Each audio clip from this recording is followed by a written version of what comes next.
Il existe sur notre planète un pays béni par la nature. Un pays où les terres riches, fertiles et bien arrosées ont donné naissance à une vie sauvage exceptionnelle. Ce pays, c'est le vôtre, et vous allez le découvrir comme vous ne l'avez jamais vu.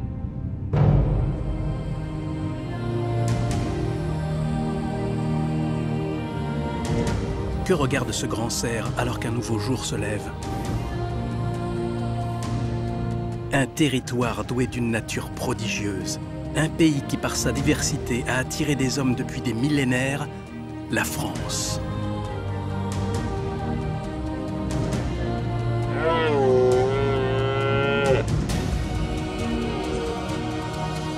Les animaux qui peuplent nos contrées ont de fabuleuses aventures à nous raconter.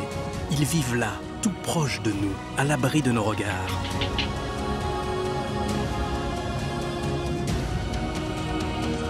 Mais ils ne sont pas dans un autre monde. Des hommes et des femmes partagent leur vie.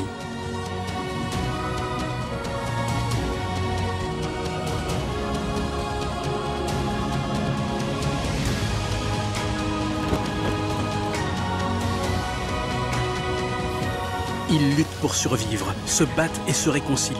Ils se choisissent pour donner la vie et déploient des efforts immenses pour élever leurs petits. Ils se métamorphosent et acquièrent des pouvoirs insoupçonnés. Ils voyagent et traversent de longues distances au-dessus de nos têtes. Des hommes les protègent, d'autres les soignent. Certains même font alliance avec eux. Des cimes des plus hautes montagnes jusqu'aux rives de nos océans, voici les secrets de ce monde sauvage qui nous entoure. Les destins étonnants de nos voisins méconnus et des hommes qui vivent à leur contact.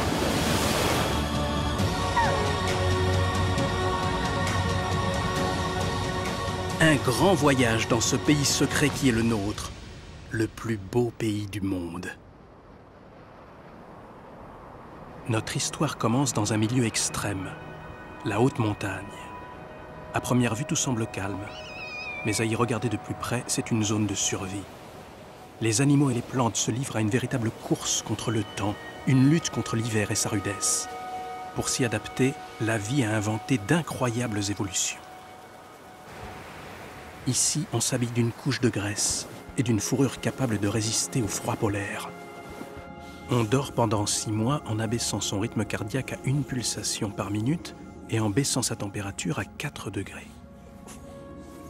Pour profiter du soleil le plus longtemps possible, les plantes commencent à fleurir sous la neige. Et quand arrive le printemps, tout le monde sort de son refuge. Nous sommes dans la chaîne des Pyrénées. C'est là que vit l'animal le plus puissant du continent.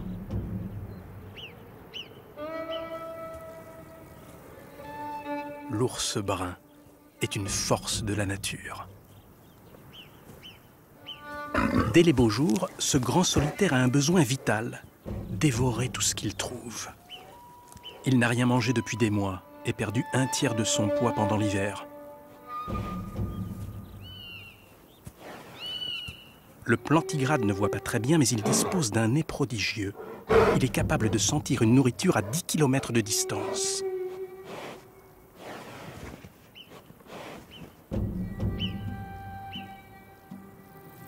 Son odorat a repéré un mouflon mort au-delà des cimes.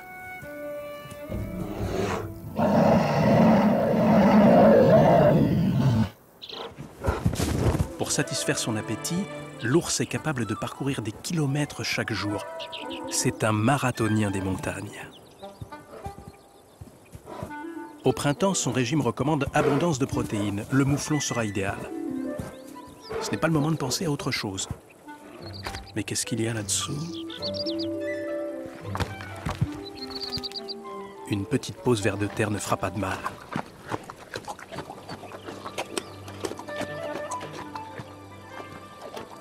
Pas de quoi reconstituer ses réserves de graisse, mais tellement succulent. C'est reparti. Direction le mouflon.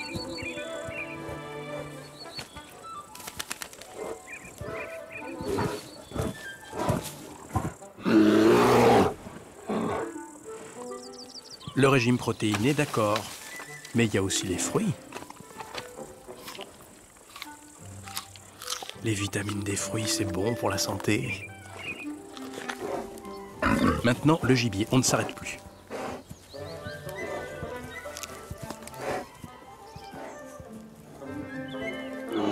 Et les fourmis? C'est des protéines.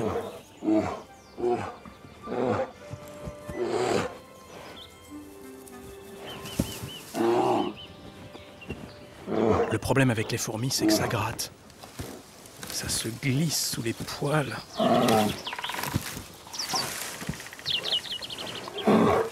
Tiens, il y a bien quelques termites sous l'écorce. Ah non, mais ça gratte trop.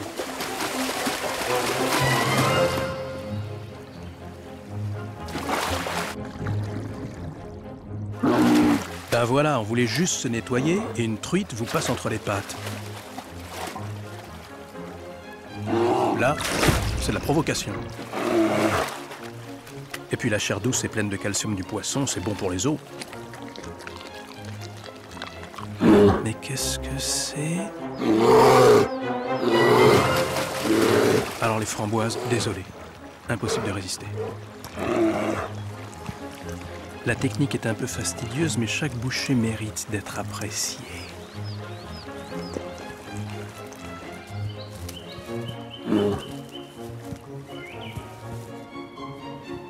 Notre gourmet essaime dans les montagnes les graines qu'il a ingérées. Il participe à la biodiversité, sans le savoir.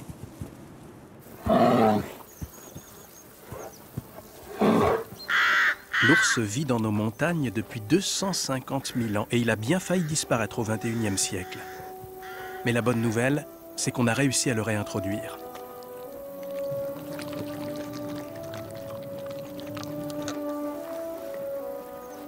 Les mammifères représentent un tiers de la nourriture d'un ours.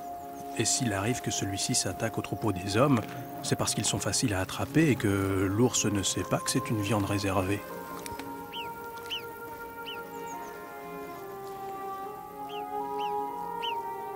Les anciens racontaient aux enfants que si l'on rencontrait un ours, il fallait lui parler poliment, car il a le don de comprendre les hommes. Si vous en croisez un, restez calme, ne courez pas et allez-vous-en tranquillement. Sur notre flanc est se dressent les Alpes, un arc montagneux de 1200 km, un colosse qui orchestre notre climat et garde pour nous les réserves d'eau qui irriguent nos plaines. Nous sommes dans le parc national des Écrins, 150 sommets dépassant 3000 mètres d'altitude et 10 000 hectares de glaciers. Ce territoire est le royaume d'un animal de légende, l'aigle royal.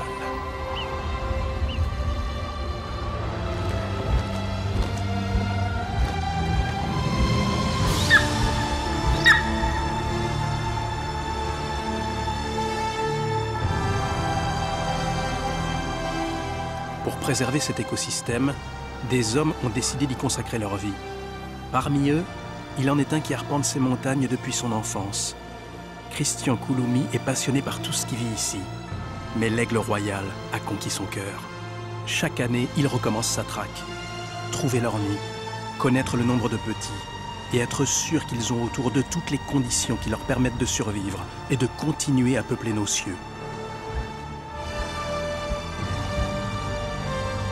Les premiers éleveurs se sont installés sur ces montagnes il y a 5000 ans. L'aigle y vit depuis 300 000 ans. C'est un oiseau terriblement jaloux du territoire qu'il occupe. Si un autre aigle pénètre chez lui, il l'agresse. C'est un combat sans merci. Il est capable de tuer.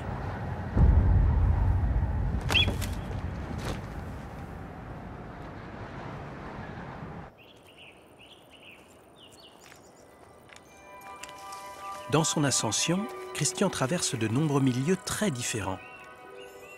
Du fond de la vallée jusqu'au glacier, c'est comme si l'on voyageait de la Provence au cercle polaire. À chaque étage, ces plantes, ces animaux. 3 km de dénivelé qui révèlent autant de diversité que 3000 km sur la planète. Leur seul lien, c'est cette eau que la montagne propulse dans les vallées. En suivant les torrents, il a découvert un tout petit oiseau qui a développé des facultés uniques au monde.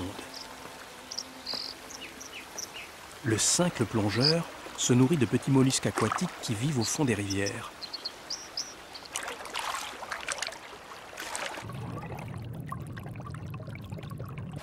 Aussi étrange que cela puisse paraître, il est capable de plonger dans l'eau glaciale. Aucun autre oiseau ne sait comme lui se mouvoir sous l'eau. Il nage avec ses ailes.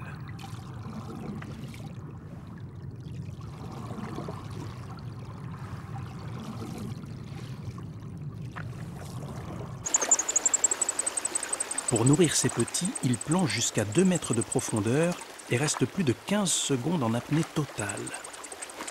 Et cela plusieurs fois par jour.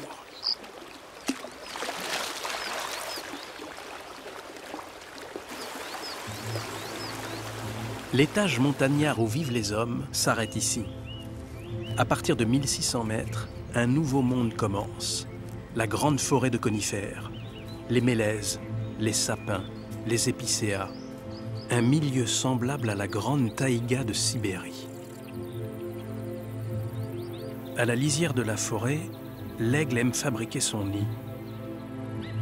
Mais trouver son refuge n'est pas gagné d'avance, car le grand oiseau est extrêmement discret.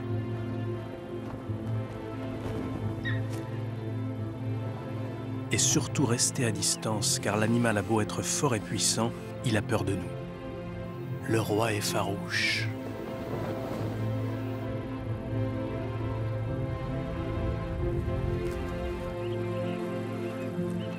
C'est plus haut que se situe son territoire de chasse, là où les arbres se raréfient, où le milieu s'ouvre à ses yeux perçants, où l'herbe devient reine.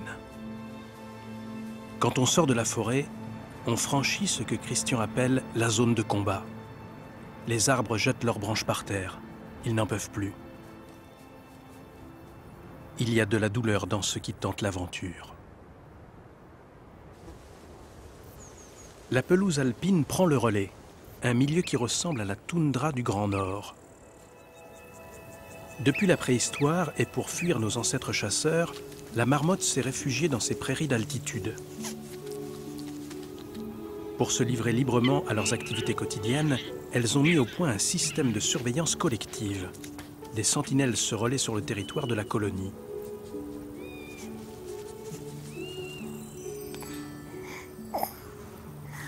Ainsi, elles peuvent en toute sérénité élever leurs marmotons et passer du temps à jouer et à vivre ensemble.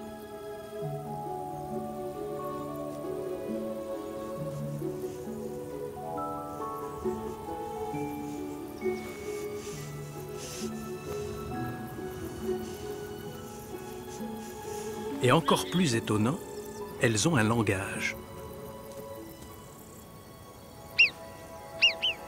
Elles peuvent à distance indiquer aux autres la nature et la proximité d'un danger. Le sifflement répété signifie « Le danger approche, soyez sur vos gardes ». Le sifflement bref « Tout le monde aux abris ». Depuis le temps que Christian l'observe, le rapace s'est habitué à sa présence. Et parfois, un miracle se produit.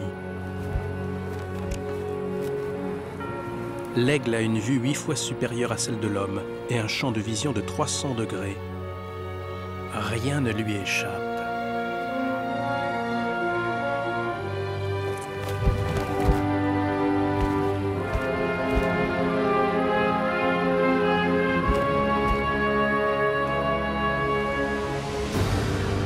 L'aigle prend de l'altitude pour choisir sa proie.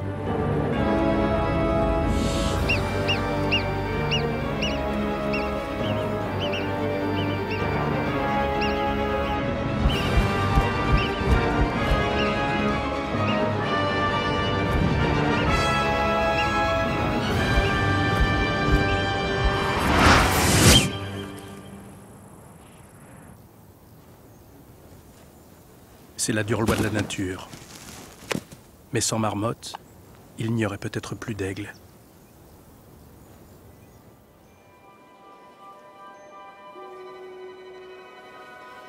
Dernière étape de cette ascension, les sommets. Sur ces pentes vertigineuses, on entend parfois rouler des pierres. Ce sont les chamois. Leur refuge à eux, c'est la verticale.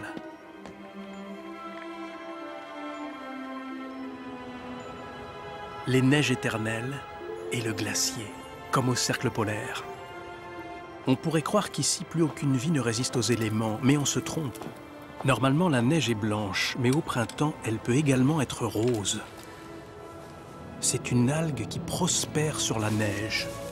Et de quoi se nourrit-elle? D'eau. Ces particules microscopiques colorent la neige. C'est le sang des glaciers.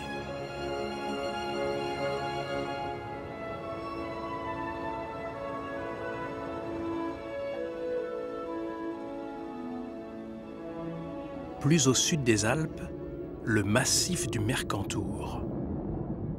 Ces jours-ci, un événement d'importance s'est produit dans les entrailles de la Terre. Au premier jour d'avril, une naissance a été annoncée. 2 frères sont nés dans une tanière profonde et obscure.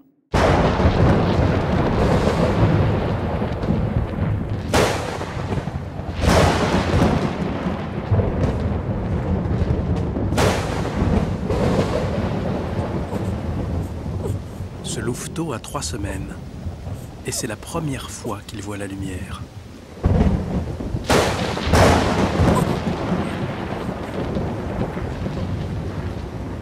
Poussés par la curiosité, par les odeurs et les sons qui parviennent jusqu'à eux, les 2 frères ont soif d'aventure. Sortir et découvrir le monde d'en haut.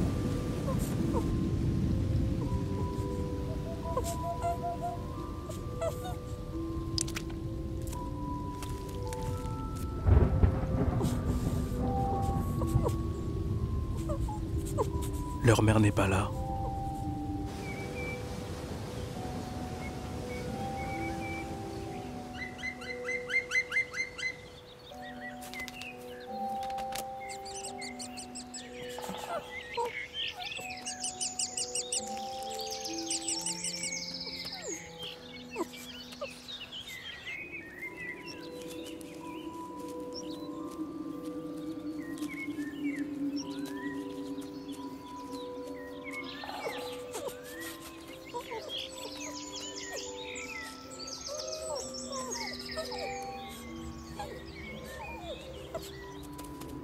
La voilà.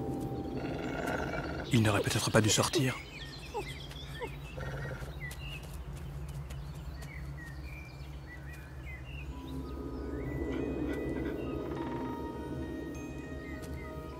Ils ne savent pas encore qu'ils sont des prédateurs redoutables.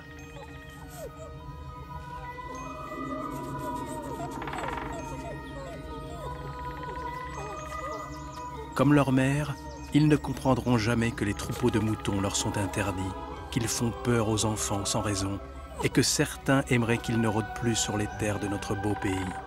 Mais malgré la crainte qu'ils inspirent, la loi les protège.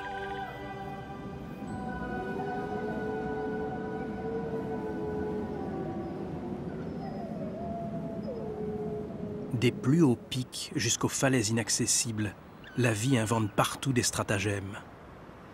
C'est le cas dans les apics des gorges du Verdon. Qui pourrait survivre sur ces parois verticales? Ici, il faut défier les lois de la gravité pour se déplacer. Il existe pourtant un animal étonnant, rare et très peu connu, un funambule qui a su trouver l'équilibre parfait. L'oiseau papillon. Cette vie verticale est la passion de Arnaud Petit et de Stéphanie Baudet. Ils sont champions d'Europe d'escalade en difficulté. Au cours de leur ascension, ils croisent de nombreuses vies. Des petites fleurs arrivées ici comme par magie, ou ce très vieux genévrier de Phénicie. Il a plus de 1000 ans et fait pousser ses racines très loin au fond de la pierre. Mais leur maître en la matière, celui qui les fascine le plus, c'est cet oiseau papillon qu'on appelle aussi le ticodrome.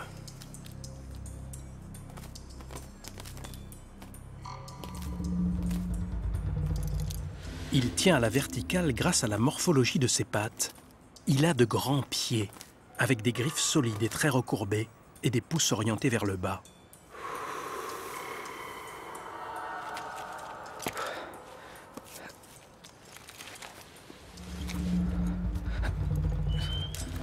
On l'appelle l'oiseau papillon parce qu'il arpente les falaises en entr'ouvrant ses ailes par saccades.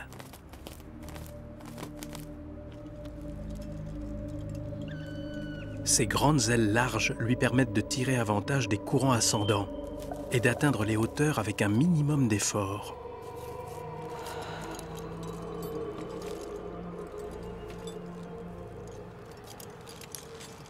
Égaler sa légèreté est pour eux un défi.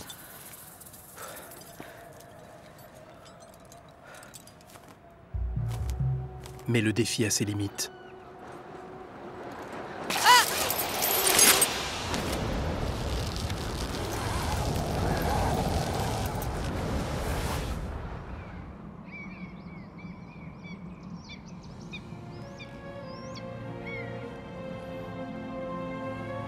Arnaud et Stéphanie aiment dormir au-dessus du vide.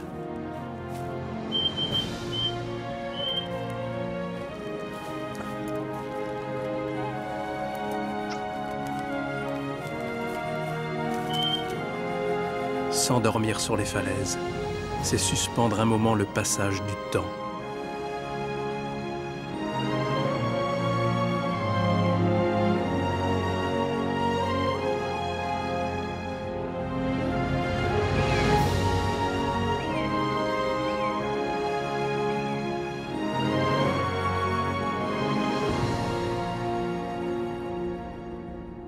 Au nord-est de la France s'étend une région surprenante.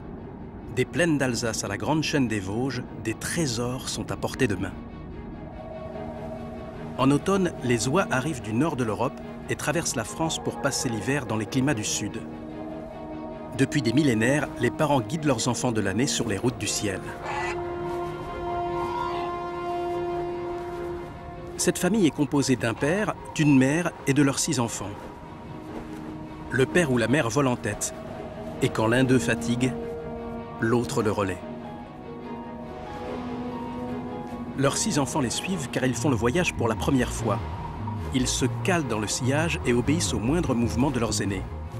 Les jeunes profitent de l'aspiration comme des coureurs dans un peloton. Le couple de parents n'est pas issu de la même espèce. La mère est une oie des neiges alors que le père est une oie cendrée. Leurs enfants sont donc métissés.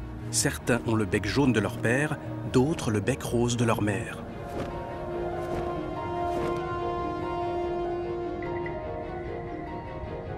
Cette année, tout ne se passe pas comme prévu. Une jeune femelle donne du fil à retordre à ses parents. Elle passe son temps à faire des acrobaties inutiles, alors qu'elle devrait économiser son énergie. Cette jeune oie ne veut rien faire comme les autres. Toujours à la traîne, jamais dans le rang, son comportement sème la pagaille dans le groupe.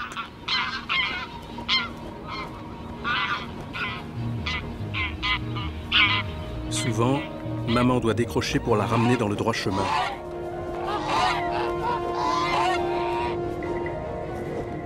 Les parents voyagent grâce à des repères visuels, les fleuves, les montagnes et même parfois nos routes.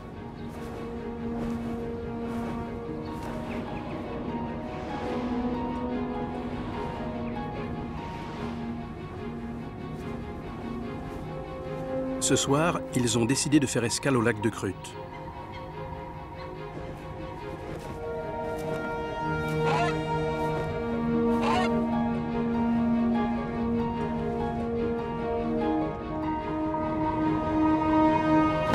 Évidemment, la jeune rebelle en profite pour faire son original.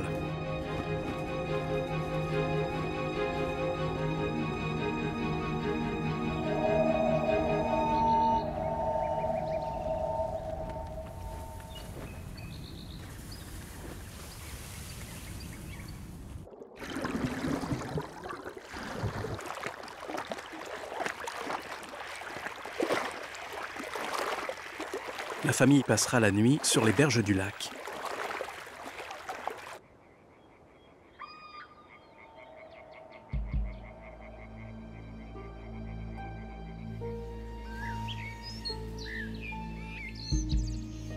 Nos oies sont déjà réveillées depuis l'aube, mais il est encore trop tôt pour voler.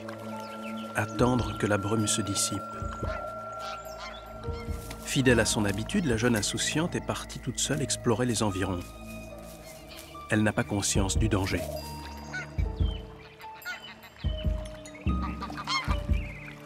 La famille est prête à partir. Le père est confiant et donne le signal du départ.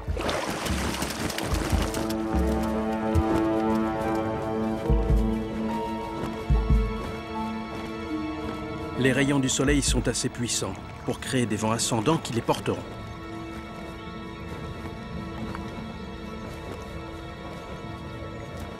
Mais à l'autre bout du lac, Mademoiselle l'Original est en train de se rendre compte qu'elle n'entend plus les cris de sa famille.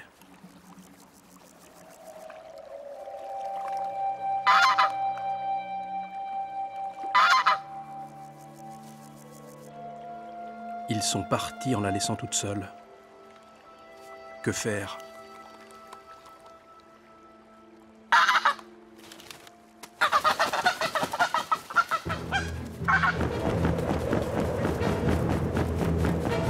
Les jeunes oies n'ont pas l'instinct de la migration. Sans leurs parents pour les guider, elles ne savent pas où aller. Suivre l'eau, monter dans les cieux et espérer les voir. Appeler sa mère en espérant que ses cris lui parviennent. Cap sud-ouest. La famille est repartie pour une longue journée d'efforts. Traverser les plaines, puis franchir un massif montagneux. 300 km à parcourir dans la journée.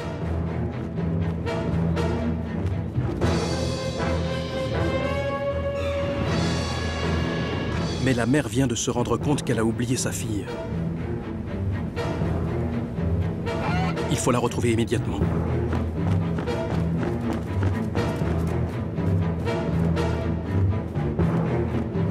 Pendant qu'elle retourne vers le lac, le père continue la route avec ses enfants. Il va ralentir la marche.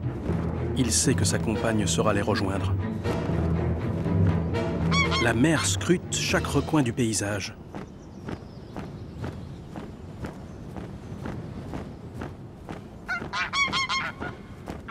La voilà. D'un coup d'aile, la mère et la fille se retrouvent. La mère entraîne sa fille dans son sillage. Redoubler d'efforts pour essayer de les rejoindre avant la nuit.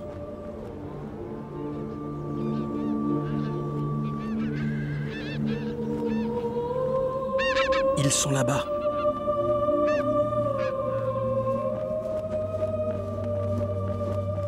La jeune rebelle a-t-elle appris la leçon? Chez les oies, les parents sont extraordinairement patients et confiants. Ils n'abandonnent jamais la partie avec leurs enfants.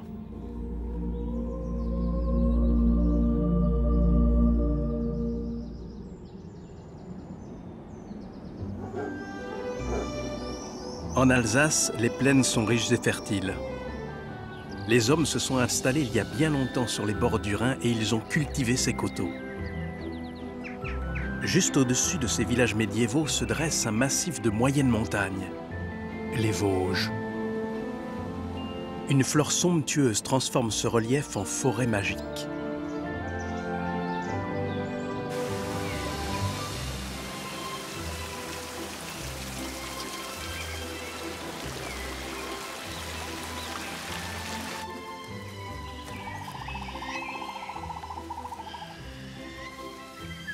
Ici, hêtres, chênes, épicéas et sapins poussent en abondance. Alors ils rivalisent entre eux par leur taille, et certains centenaires peuvent atteindre 50 mètres de haut.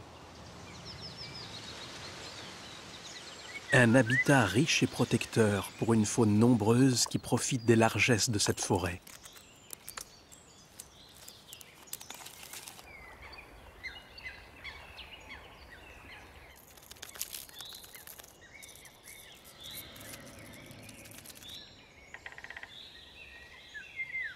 Dans ces forêts vit un autre glouton. Plus discret que l'ours, mais tout aussi énergique, le blaireau est le plus casanier des mammifères. Ici vit Madame Blaireau. Sa vie est organisée à la minute près. Réveil à 7 heures. Petite commission derrière le gros arbre à 7h05. Petit déjeuner à 7h10. Toilette à 7h15. Et tour du propriétaire jusqu'à 8h. Son emploi du temps ne souffre généralement aucun changement, mais aujourd'hui, un projet d'importance est venu perturber ses habitudes. Ce matin, elle éprouve le besoin pressant de fonder une famille. Trouver un monsieur Blaireau est donc indispensable, et elle sait, car elle a déjà senti des odeurs qui ne trompent pas, où trouver un beau mâle reproducteur. Mais avant d'aller choisir l'heureux élu, Madame Blaireau doit chercher un domicile pour sa future famille. Comme tout blaireau qui se respecte, elle doit se doter d'un logement comportant une entrée principale et plusieurs sorties secondaires. Le plus important est d'abord de trouver le terrain qui convient. Alors on creuse.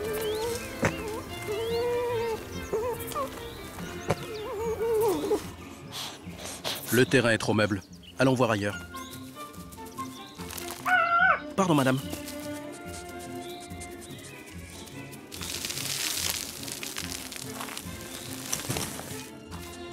Ici, c'est bien. Non, finalement, c'est pas bien.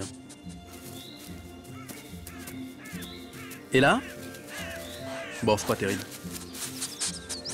Ah, voilà le bon endroit.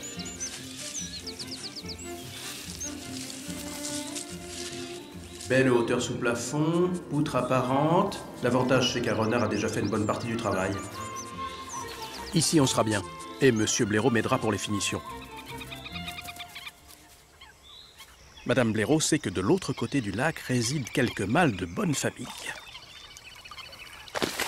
Le tout est de ne pas se laisser abuser par un blaireau volage. Il arrive en effet que certains mâles acceptent l'invitation et partent au moment des naissances des blaireautins. Madame Blaireau dispose d'un nez qui ne trompe pas. Un mâle a laissé ici l'odeur de son passage. Où se cache-t-il ?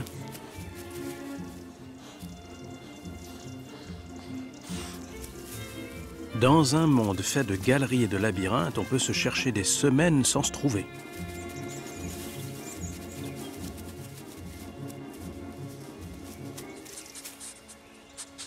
Le voilà. En plus, il a l'air travailleur. C'est bon signe. Il est d'accord. Madame Blaireau est contente.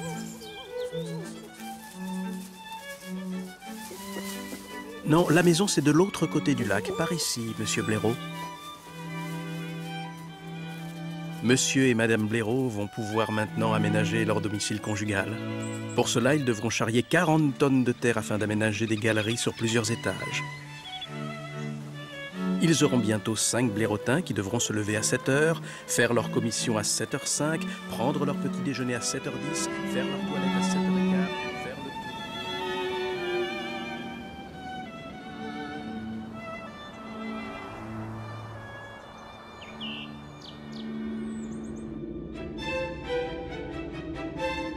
En descendant vers les plaines du centre de la France, des milliers d'hectares de nature enveloppent les espaces où vivent les hommes. Aux portes de Paris, il est une forêt dont la beauté et la singularité ont attiré depuis des siècles les souverains de France. Fontainebleau, forêt royale. Depuis 1500 ans, les rois de France l'ont protégée.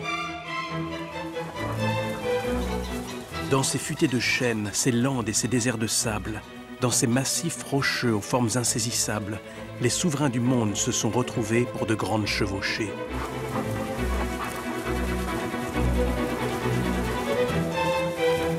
Les chiens ont parcouru 1000 fois les sous-bois de cette forêt féerique.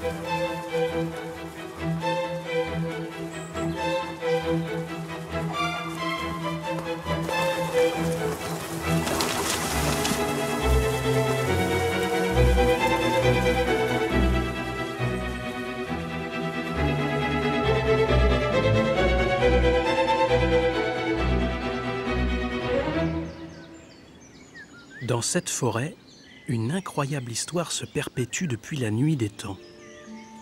Une histoire de complicité et de rivalité entre deux rois. Il est fréquent d'entendre parler de serfs inséparables. Par affinité, 2 serfs peuvent passer toute leur vie ensemble. C'est le cas de ces 10 corps royaux. Les 2 amis ont 7 ans et se côtoient depuis leur naissance. Leur vie est faite d'une entraide singulière.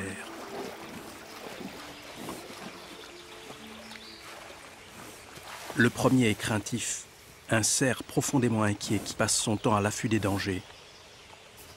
alors que le second est insouciant et parfois imprudent. Il faut dire que les oreilles du craintif entendent le moindre craquement à 300 mètres à la ronde. En revanche, l'insouciant a une qualité qu'il cultive à la perfection, son nez. Il sait en toute saison trouver les meilleurs aliments, la feuille du saule et le lierre tendre.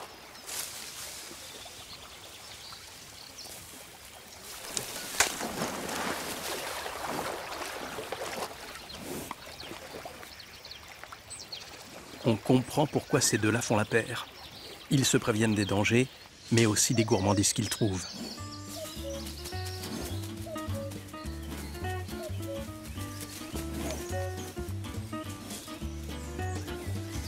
Ils sont associés en tout et ne se quittent jamais du regard. Les cerfs ont un territoire qu'ils connaissent par cœur et des réseaux de sentiers qu'ils empruntent toute leur vie et qui croisent nos chemins. Des voies qui se transmettent de biche en cerf de génération en génération.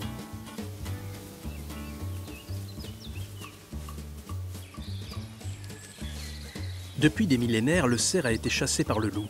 Pour échapper aux meutes redoutablement organisées, il a développé de nombreuses ruses. Aujourd'hui, même si les loups repeuplent la France, le danger vient plus souvent de leurs descendants, les chiens.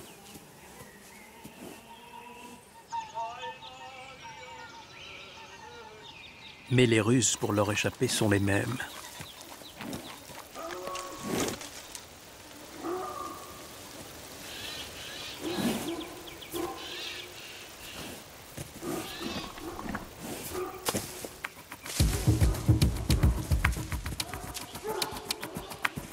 Distancer la meute le plus vite possible, mais surtout faire disparaître son odeur que les chiens peuvent suivre pendant des heures.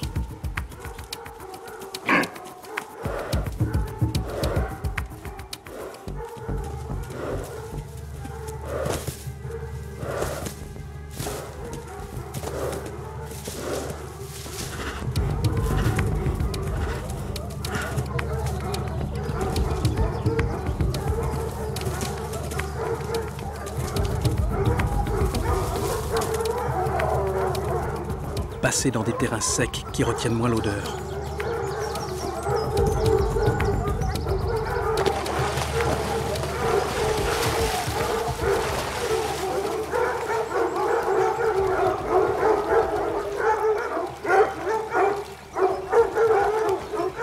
Entrer dans l'eau et s'y cacher, s'y camoufler.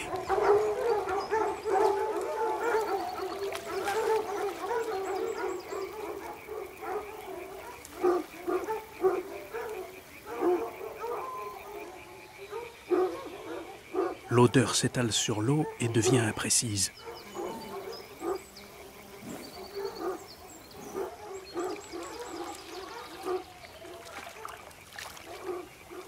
Les museaux affûtés des chiens perdent le chemin de leur proie.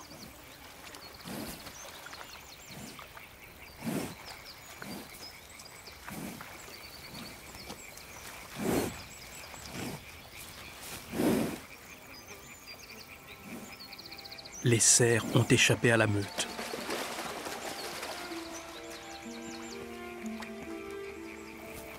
L'insouciant est calme, mais le stress du craintif persiste. Et là encore, les deux animaux s'entraident.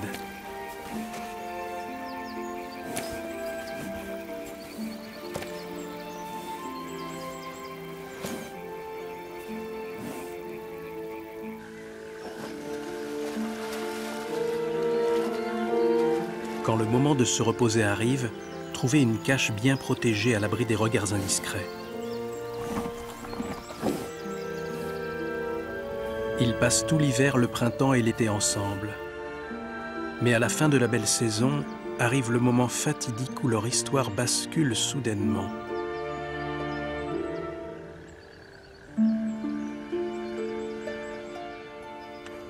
Nous sommes en automne. Leurs bois ont perdu leur velours, leur poil a poussé et s'est noirci.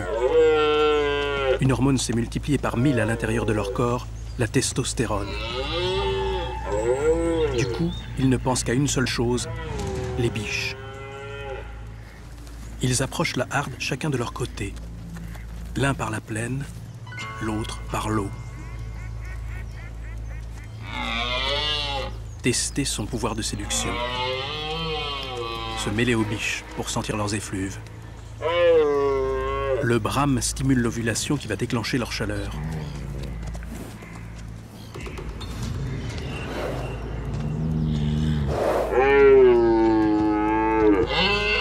Désormais, le partage est impossible.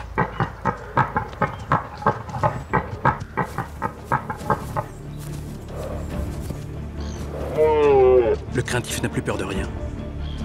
La complicité est oubliée.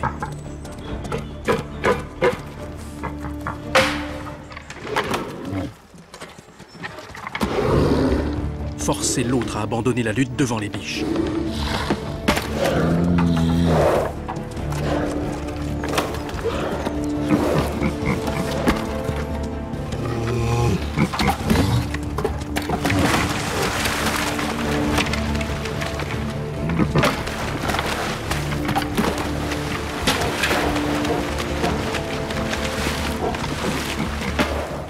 Elles attendent le verdict.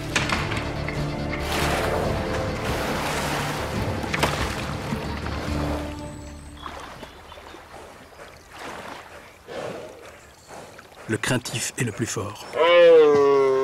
Son dernier brame sonne comme un cri de victoire.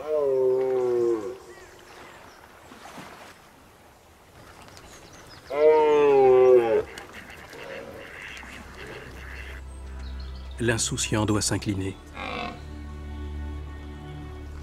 Les biches resteront autour de leur vainqueur. Il les couvrira pendant 1 mois et empêchera tout nouveau prétendant de venir les séduire. L'insouciant restera seul. Mais quand arriveront les premiers froids de l'hiver, comme si de rien n'était, les 2 compères se retrouveront pour partager une nouvelle saison à 2.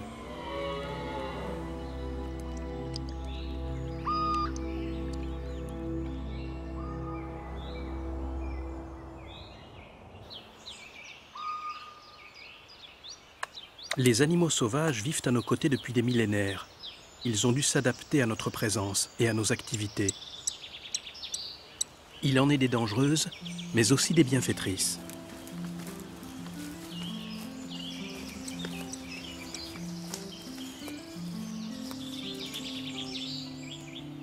Nombreux sont ceux qui passent entre les mains de Marie Barbancé. Depuis sa tendre enfance où elle a découvert son don, Marie vient en aide aux animaux. Sa réputation a franchi les limites de son canton et dès qu'on repère une bête en difficulté, c'est elle qu'on appelle. Les blessures les plus fréquentes proviennent des accidents avec les voitures. Il y a les petits tombés des nids pour des raisons diverses et aussi parfois la chasse. Au printemps, c'est plus de 120 espèces qu'elle accueille dans sa maison, allant même jusqu'à donner plus de 70 biberons par jour.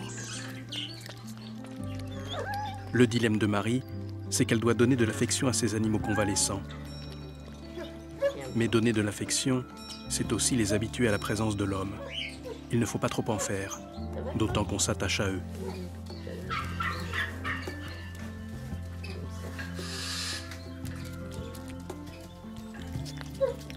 Elle est comme une mère de substitution. Et avec chaque animal, une relation maternelle se crée.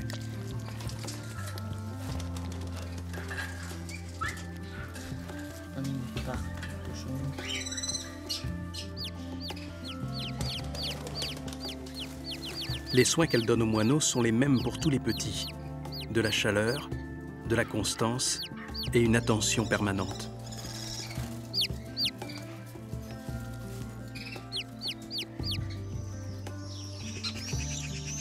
Les chouettes chevêches sont ces petites coquines.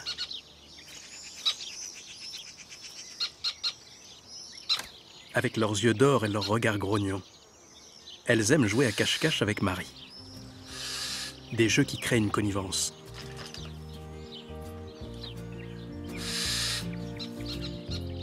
La plupart de ces animaux savent l'appeler quand ils ont besoin d'elle.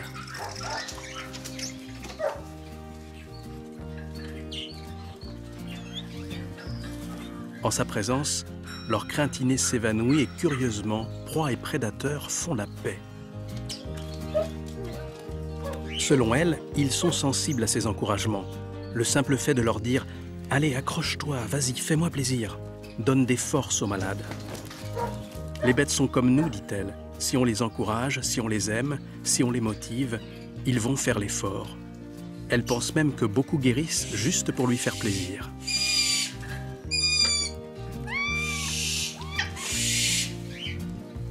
Mais elle ne veut pas qu'ils s'attachent trop à elle et oublient leurs réflexes sauvages.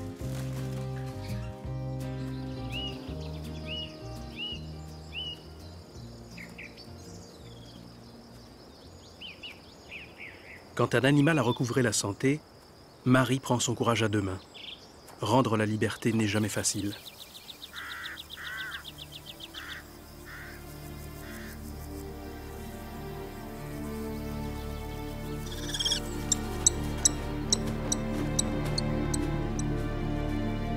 Marie part un peu avec lui. Leur donner la liberté, c'est son trésor à elle.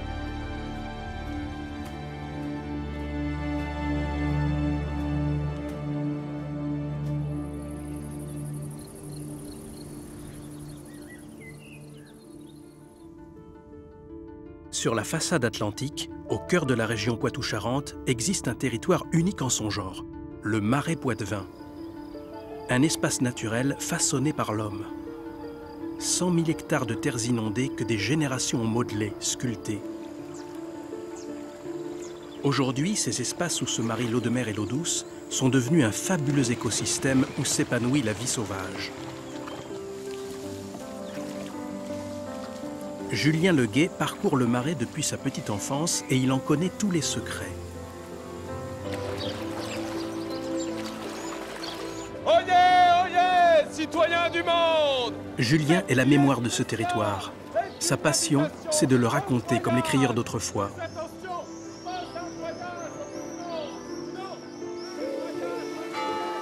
Ce conteur porte la parole du Marais à tous ceux qui veulent se laisser charmer par les histoires envoûtantes de ces lieux. Il nous guide dans ses méandres, à la découverte des incroyables histoires sauvages qui le peuplent.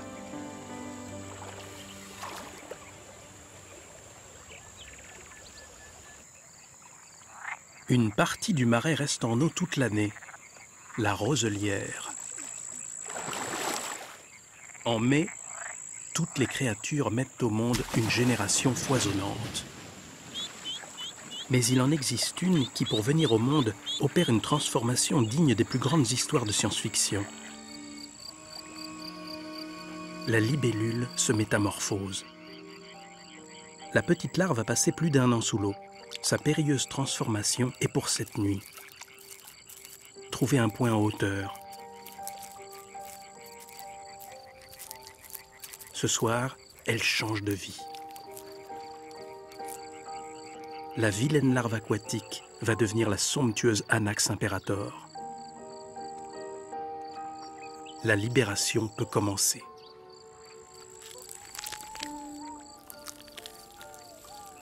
Aspirer l'air et gonfler son nouveau corps. Son thorax brise l'enveloppe. S'extraire de cette prison. Les nouvelles pattes sortent facilement, mais elle ne peut pas encore les utiliser, elles sont trop molles.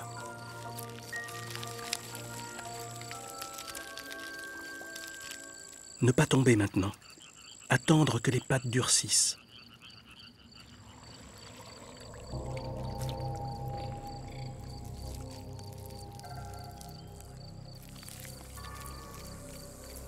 La mutante est maintenant dans un état de vulnérabilité totale.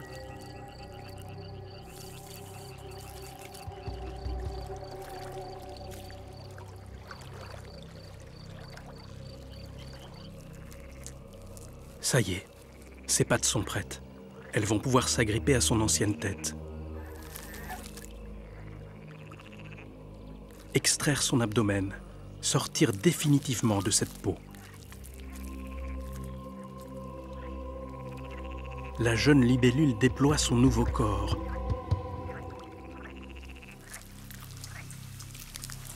Les ailes se déroulent, humides et molles. Surtout ne pas faire de mouvement qui pourrait attirer la curiosité d'un prédateur. Le moment est critique.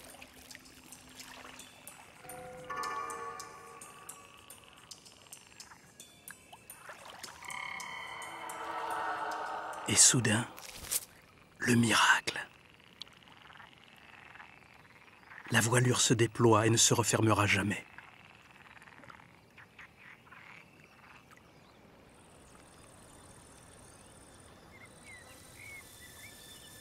Au petit matin, elle est fin prête.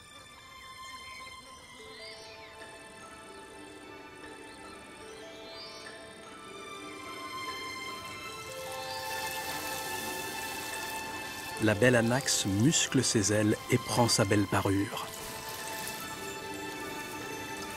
4 ailes indépendantes sur un corps parfaitement aérodynamique. La petite larve aquatique qui est sortie de l'eau hier soir est devenue une des créatures volantes les plus sophistiquées de la création. Aucune machine n'approche la perfection et la dextérité de la libellule en vol.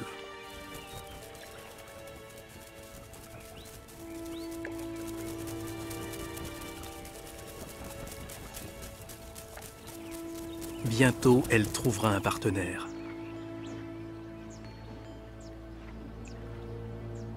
Le grand cycle pourra alors recommencer.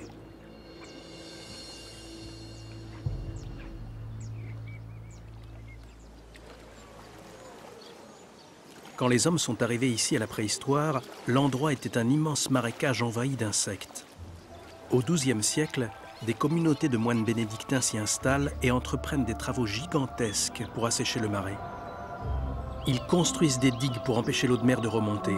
Ils creusent des canaux pour évacuer l'eau de pluie et libèrent ainsi des terres d'une fertilité inouïe.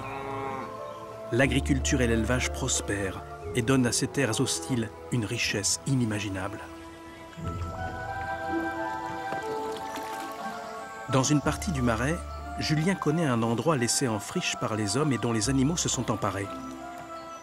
Les frênes têtards, ces arbres qui servaient au bois de chauffage, ont été abandonnés. Ils se sont déployés et ont donné lieu à un espace merveilleux.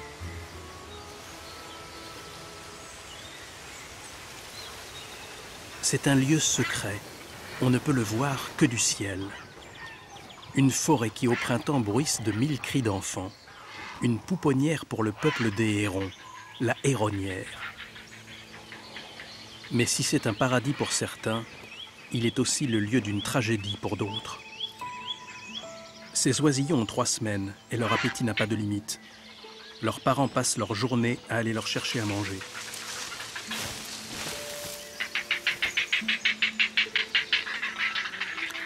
Mais déjà quelque chose ne va pas. Un des 3 petits reste en retrait pendant que les 2 autres dévorent tout ce que leur mère régurgite. Il a pourtant faim, lui aussi.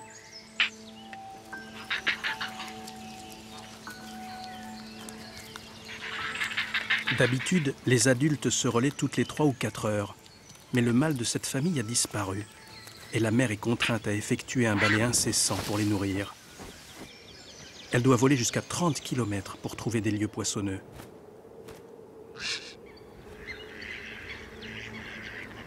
Dans le marais, la concurrence est rude.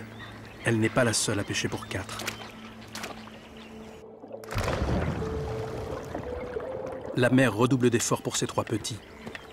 Mais une lutte entre frères a déjà commencé. Les 2 plus forts se sont ligués contre le plus faible.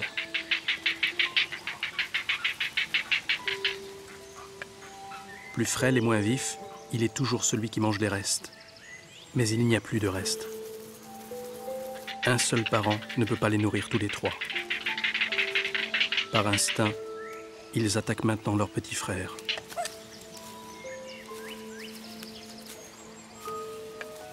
Il ne s'agit pas là d'une simple rivalité, mais d'une lutte fratricide. Le plus faible des 3 va mourir, pour que les 2 autres vivent. La mère n'y pourra rien. C'est la loi, impitoyable.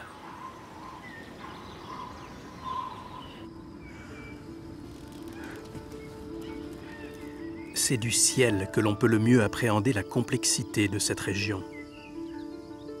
le marais Poitevin est un véritable labyrinthe de canaux se multipliant à l'infini. Il draine l'eau vers la mer. Ce réseau de terre vascularisée agit comme un filtre sur l'eau qui descend du centre du pays.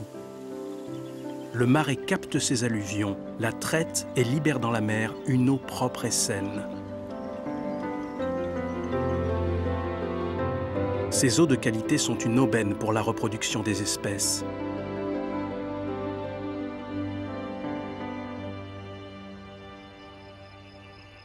Nombreux sont les oiseaux qui viennent nicher ici pour pondre leurs œufs. Mais nos campagnes pullulent de prédateurs de toutes sortes.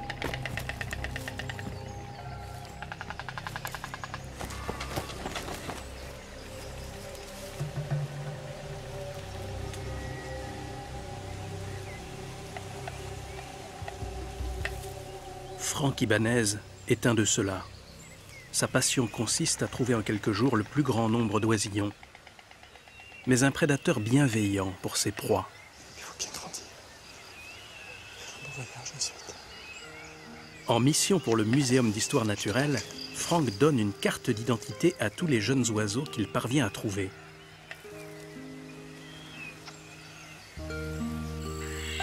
Il parcourt le marais du matin au soir, cherchant dans ces paysages les endroits les mieux dissimulés.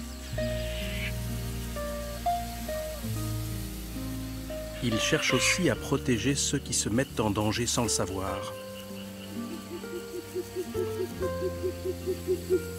Le hibou des marais niche au sol et cette habitude lui est souvent fatale, car il ne sait distinguer les hautes herbes d'un champ cultivé. Ce hibou est menacé d'extinction et la démarche de Franck consiste à alerter les agriculteurs. Sous leurs pieds gît un trésor qui est à eux. Il leur demande de prendre ce trésor sous leurs ailes, pour qu'ils fassent attention au moment de la fauche de ne pas couper les oiseaux en rondelles. Cette connaissance et cet amour du vivant permet à chacun d'entre nous d'être capable de préserver ce qui est à ses côtés.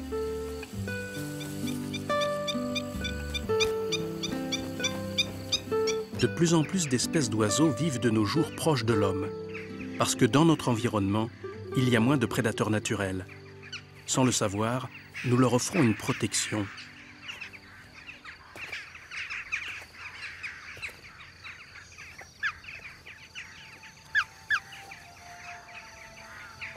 Le chouca est un petit oiseau malicieux dont Franck adore l'odeur délicate. Pour lui, sentir le parfum d'un oiseau, c'est une façon de le capturer tout en lui laissant sa liberté.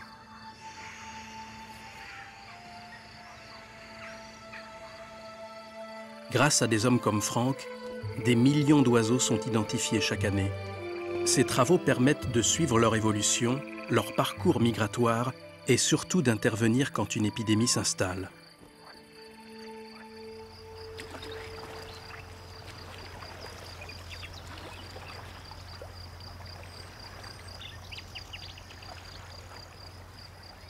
Julien, lui, n'a pas fini de nous surprendre.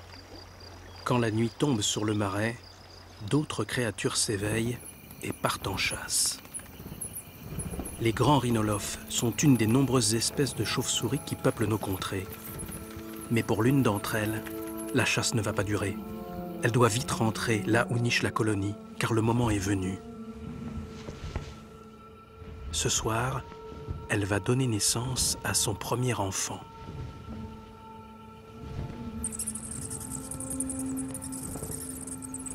Comme les hirondelles, les chauves-souris vivent sous les toits construits par les hommes.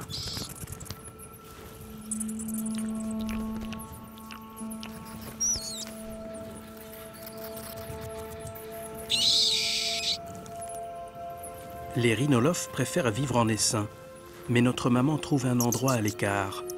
C'est dans la discrétion qu'elle va donner la vie. Les contractions commencent. Sortir la tête d'abord.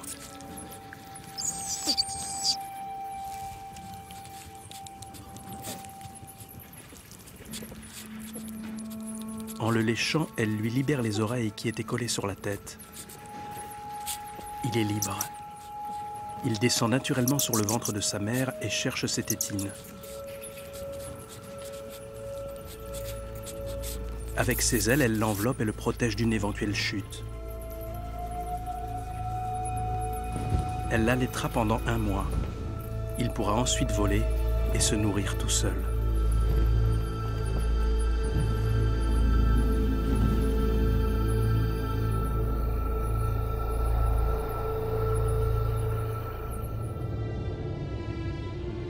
Au milieu de la France, le Massif central, ces anciens volcans érodés par le temps. Plus au sud, les Cévennes et son incroyable diversité nous tendent les bras.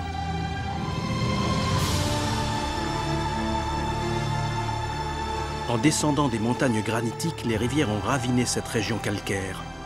Au fil du temps, l'eau a creusé des gorges profondes de centaines de mètres.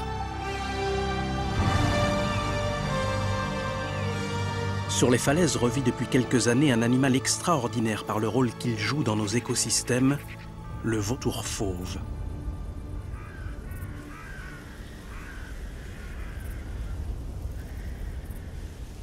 Il vit en colonie et dépend des performances du groupe. Le vautour a mis en place une stratégie collective pour trouver ses proies. Un procédé sophistiqué qui se répète chaque jour. Il est 6 heures. Le soleil ne pénètre pas encore dans les profondeurs des gorges. Tant que le soleil ne chauffe pas, le vautour ne peut voler.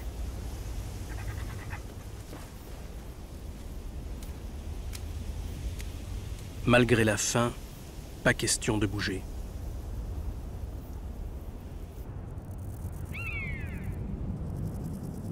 Ça y est, l'air va pouvoir les porter.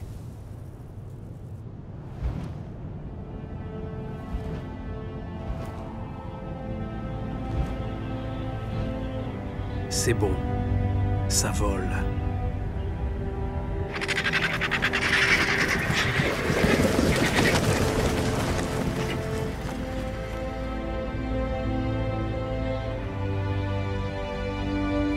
Telle une escadrille, des dizaines de vautours s'élancent.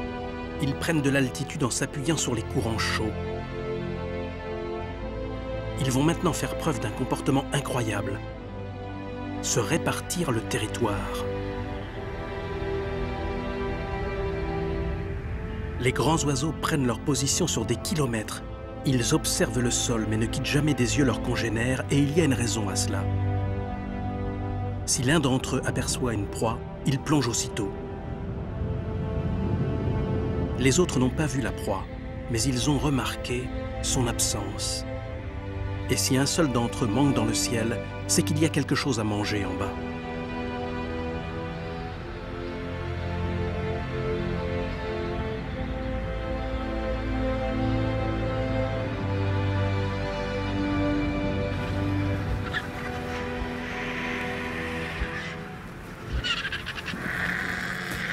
En quelques secondes, toute la colonie se retrouve autour du festin.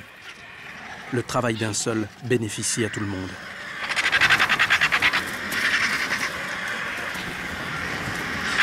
Le partage est nécessaire. C'est le prix à payer pour la survie de la colonie.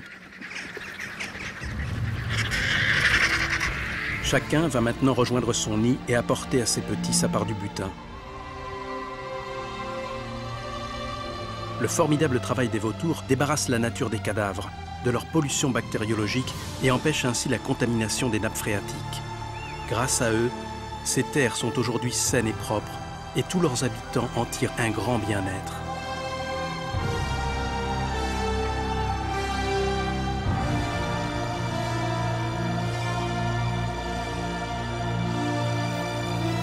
Au nord des Cévennes, la Lozère et ses hauts plateaux battus par les vents. Dans cette région, les protestants se sont réfugiés pour échapper au massacre des grandes guerres de religion. Ici, on s'est battu pour la foi. Des forts de granit, comme celui de Malzieu, ont été plusieurs fois détruits et maintes fois reconstruits. Cette nature austère est pourtant celle où naissent le plus grand nombre de rivières. Une des plus célèbres rivières des Cévennes prend sa source sur le mont Lozère, le Tarn. C'est aux premières chaleurs du printemps qu'elle est au summum de sa puissance.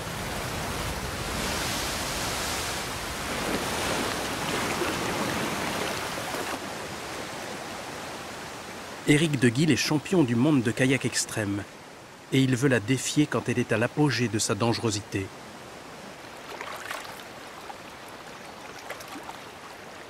Mais avant de se mesurer à ses forces, Éric essaye de prendre son pouls, de sentir ses courants.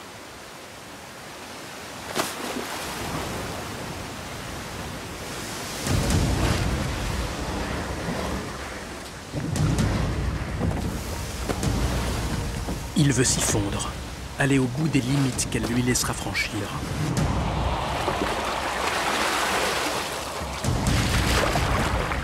L'homme sait qu'il ne peut pas se battre contre sa puissance.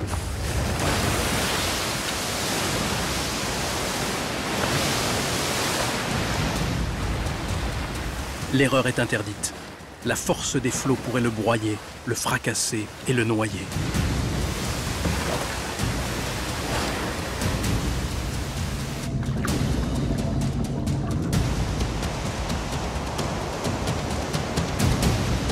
Éric subit des pressions extrêmes et c'est souvent dans ces moments qu'une grande plénitude l'envahit.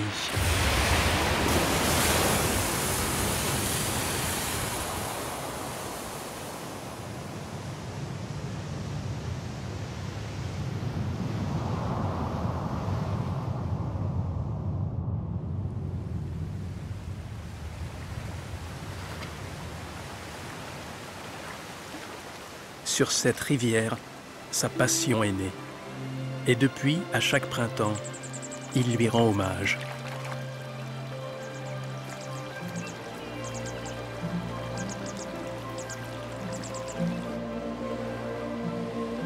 Les rivières traversent et nourrissent nos paysages comme le sang de nos veines nourrit notre corps. Elles sont nos trésors.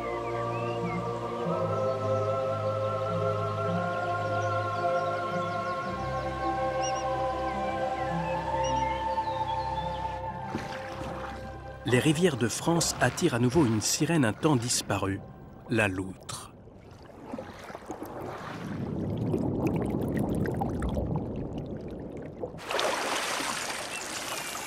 Des narines capables de s'obturer sous l'eau, des yeux qui changent de forme pour s'adapter aux différences de diffraction, un corps fuselé, de puissantes pattes palmées et des vibrisses qui lui permettent de détecter le moindre mouvement d'une proie sous l'eau. La loutre est un être doué de 1000 pouvoirs.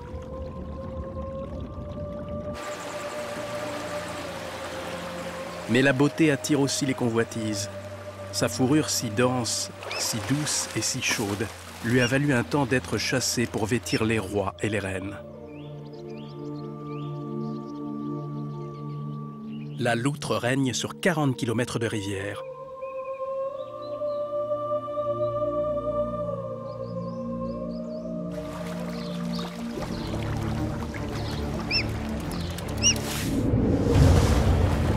Quand elle part en chasse, cette déesse aquatique sème la terreur. Tout le monde se cache.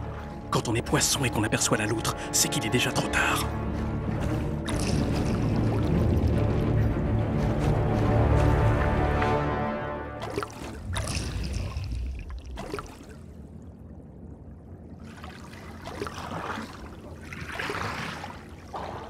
Si vous en voyez une, n'essayez pas de la défier.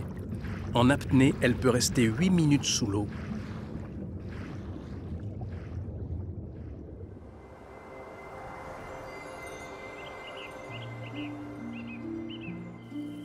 Sur les monts de Lozère vit un insecte endémique aux Cévennes, l'abeille noire.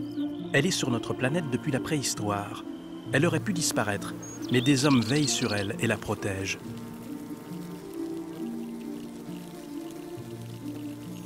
Cette amoureuse des fleurs travaille de manière folle. Elle travaille même plus que nécessaire. C'est ce qui permet à l'homme de prendre un peu de ce miel que l'abeille fait avant tout pour elle-même.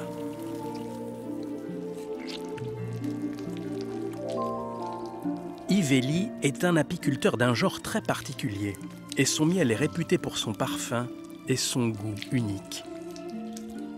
Mais si cet homme sait tirer le meilleur de ses abeilles, c'est qu'il en connaît intimement la société et ses règles. Son savoir-faire est une véritable alchimie.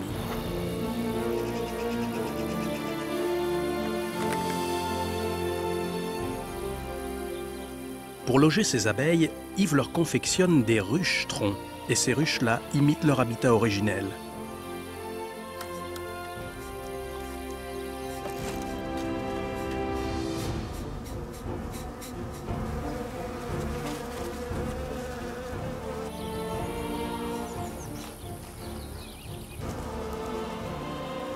Dans ces troncs de châtaigniers vivent des milliers d'ouvrières autour de leur reine.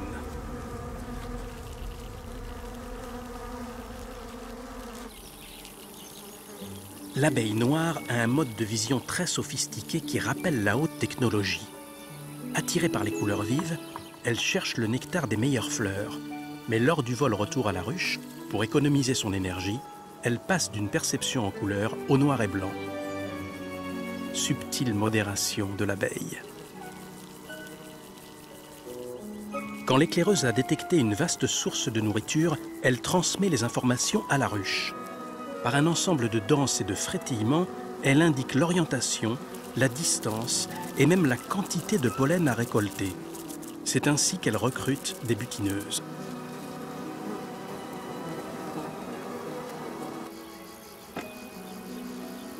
Pour préserver la santé de ses abeilles, Yves pratique chaque année une opération délicate. Il fabrique un nouvel essaim.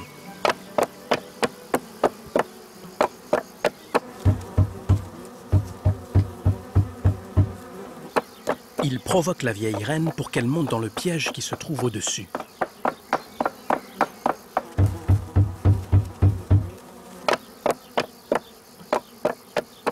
Dès qu'elle est montée, c'est gagné.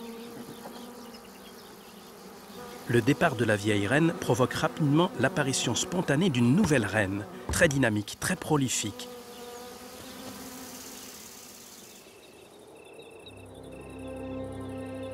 Mais il veut aussi conserver et protéger l'espèce, éviter que l'abeille noire disparaisse en se mélangeant avec d'autres abeilles. Alors il transporte la vieille reine dans un endroit tenu secret, où ne vit aucune autre variété d'abeilles.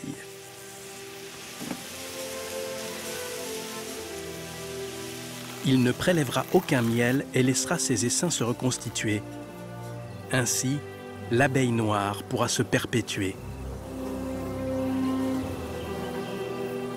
Une abeille vit à peine 30 jours. Tour à tour nettoyeuse, nourrice, bâtisseuse, domestique, gardienne. Ce n'est qu'au terme de toute cette série initiatique de travaux qu'elle sort et devient une cueilleuse de nectar. Un jour, elle tombe au sol, foudroyée de fatigue.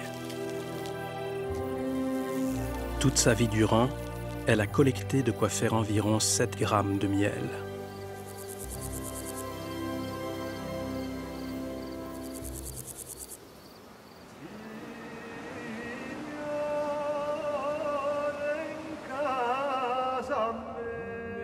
Au sud des rivages de France, un morceau de notre pays s'est détaché de la côte il y a bien longtemps. Il est devenu une île aux 1000 beautés.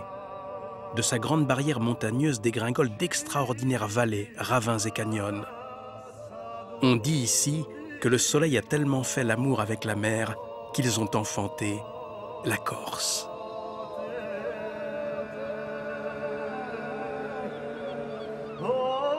Nous sommes dans la réserve de Scandola.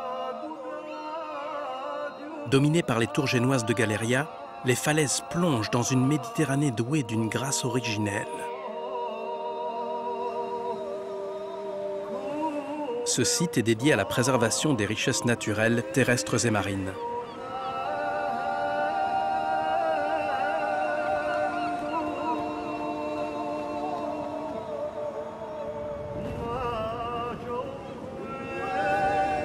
Unique en son genre, Scandola est inscrite au patrimoine mondial de l'UNESCO.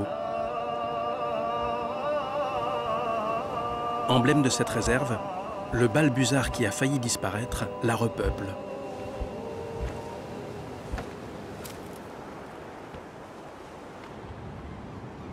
Scandola terrestre est une merveille, mais c'est sous la mer que cette réserve cache ses plus beaux trésors.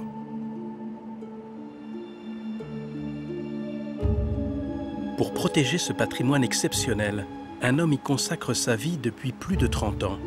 Il s'appelle Jean-Marie Dominici et il est le conservateur du site. Jean-Marie a rendez-vous avec une créature des profondeurs.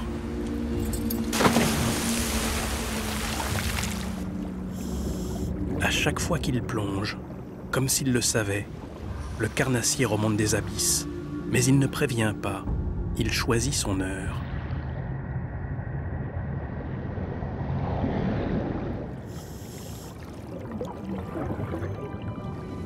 Ici, les poissons ne craignent pas l'homme. Ils ne sont pas chassés et ne nous voient pas comme un danger. Cet herbier de Posidonie est un écosystème majeur de la Méditerranée. Une prairie sous-marine qui rend à la nature 20 litres d'oxygène par jour et par mètre carré.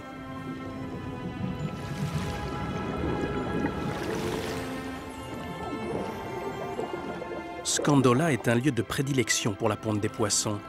Les œufs qui sont pondus ici se répandent avec les courants en dehors des limites de la réserve pour aller ensemencer tous les fonds marins environnants.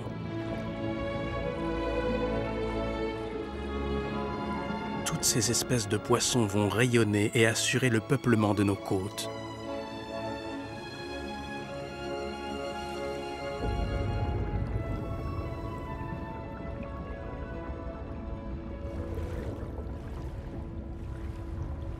Il est là. Il l'attend. Le mérou est habitué à vivre en sécurité à 100 mètres de profondeur. Mais dans ces eaux protégées, il remonte en toute quiétude. Pourquoi vient-il systématiquement à sa rencontre? S'est-il habitué à cet homme à bulles? Qui es-tu? Que fais-tu?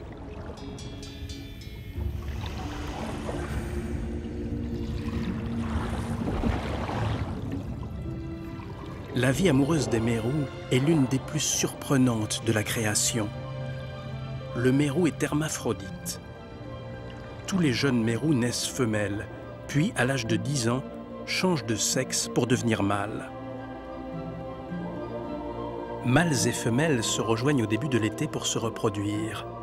Ils se séduisent en dansant et en changeant leur couleur. On assiste alors à l'étonnante parade nuptiale des mérous.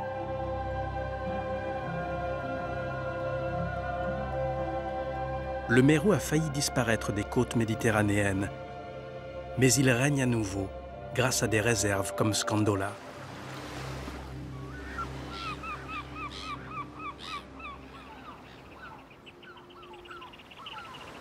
Le delta du Fango, une plage où l'eau douce vient se marier avec la mer. Dans cette biosphère s'épanouit une espèce présente sur la planète depuis la nuit des temps, la tortue cistude. C'est la saison des amours, et en matière de séduction, cette tortue a de drôles de manières. Avant de copuler, cet animal à sang-froid doit se recharger avec les rayons du soleil. Vite au solarium. Pas de temps à perdre avant que la foule ne prenne les meilleures places. Trop tard. Ce radeau de fortune fera bien office de transat. Non, décidément, c'est pas le bon jour. Difficile de trouver une place au soleil. Tiens, là-bas, une femelle isolée. La technique est simple, ne pas se faire voir pour prendre son amoureuse par surprise et bien maintenir sa tête sous l'eau pour l'empêcher de bouger et de respirer.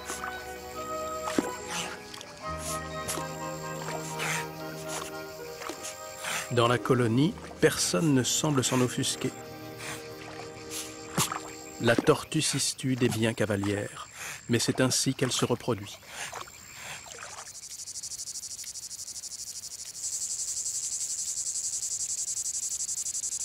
Dès que l'on s'éloigne des côtes, cette île montagneuse devient piquante et hostile. Un maquis de roncières denses et d'épineux aux pointes tranchantes.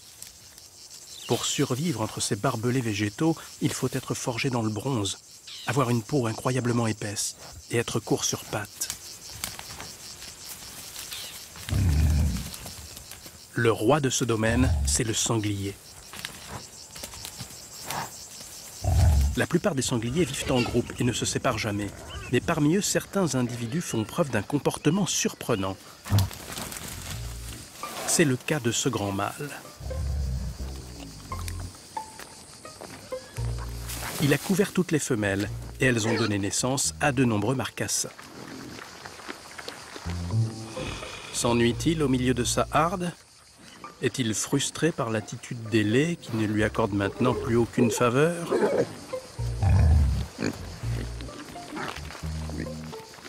À moins qu'il ne soit animé d'un esprit de conquête irrépressible.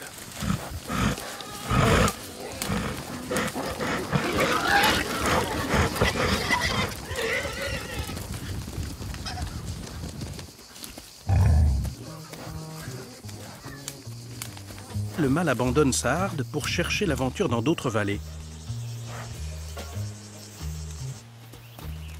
Doté du groin le plus prodigieux de la création, le sanglier peut lire sur le sol les odeurs laissées par d'autres animaux passés depuis plusieurs jours.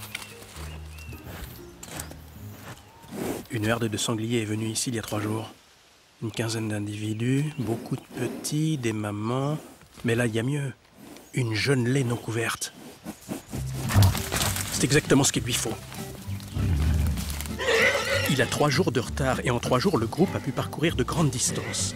Mais son flair peut le guider sur des dizaines de kilomètres sans le tromper. La seule chose qui puisse lui faire perdre sa trace, c'est l'eau. La femelle a-t-elle franchi cette rivière? C'est là-bas. Il faut traverser.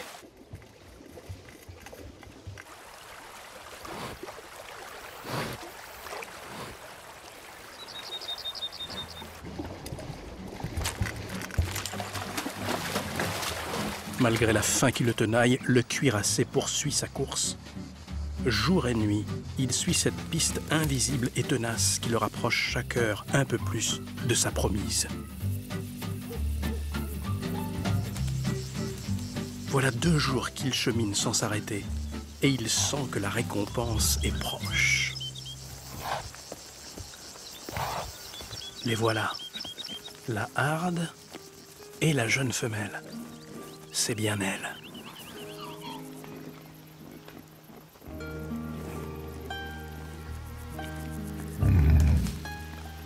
Comme s'ils s'étaient compris avec une pudeur propre à leur espèce, les 2 animaux se concertent pour trouver un endroit à l'abri des regards.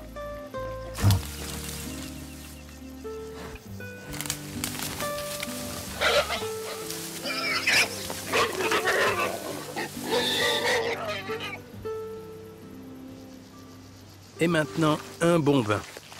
S'enduire le corps d'une couche épaisse de boue afin d'éliminer ces tiques qui vous piquent et vous démangent.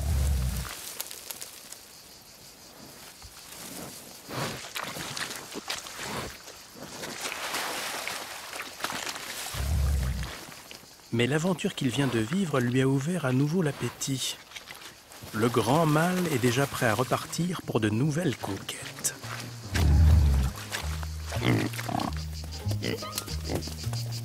Les pulsions sexuelles de ces grands mâles solitaires ont une utilité génétique majeure pour les différentes populations de sangliers. Grâce à ces individus aventureux, les hardes de sangliers ne sont pas dégénérées par la consanguinité.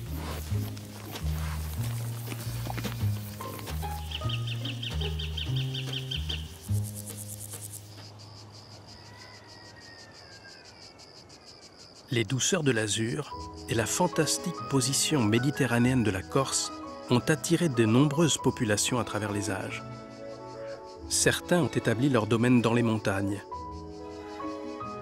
Dans le canton de Venaco, à quelques kilomètres de Vivario, il est des hommes qui perpétuent encore les traditions et les gestes de leurs ancêtres. Et d'autres animaux que les sangliers traversent de grandes distances dans les montagnes corses. À la fin du printemps, quand la chaleur revient, les chèvres et les brebis se dirigent naturellement vers les sommets. Le troupeau n'a besoin de personne, ni même des chiens, qui ne font que l'accompagner pour aller vers la fraîcheur des montagnes. Paul Luciani est leur berger. Depuis 30 ans, il les suit. Et quand elles ont décidé de partir, il doit se mettre en route. Il quitte le village pour aller passer 5 mois à plus de 1800 mètres d'altitude. Être berger, c'est n'avoir qu'une vie, son troupeau.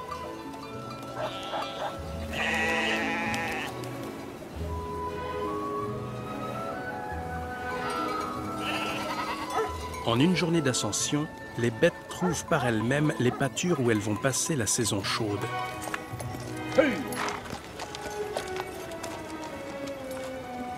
L'été peut venir maintenant. Ils ne bougeront plus d'ici.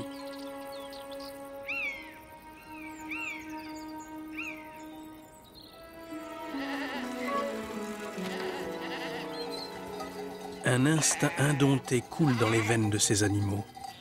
Des brebis sont autrefois parties dans les montagnes et sont redevenues ce qu'elles étaient avant d'être domestiquées par l'homme, des mouflons.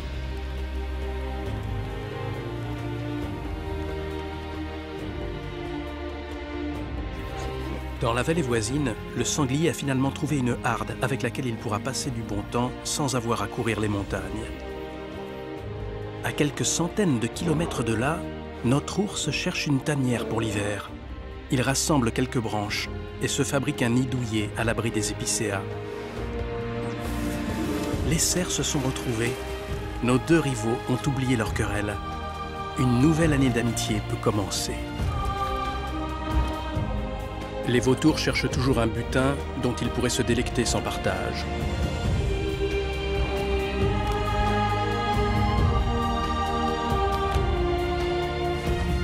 La chauve-souris apprend maintenant la chasse à son petit.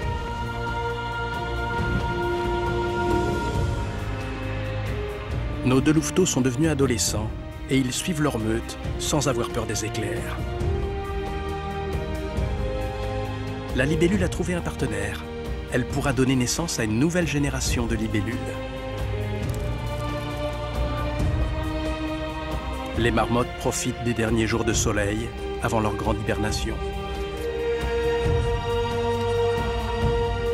Monsieur et Madame Blaireau ne se sont pas bien entendus et ils se sont séparés d'un commun accord.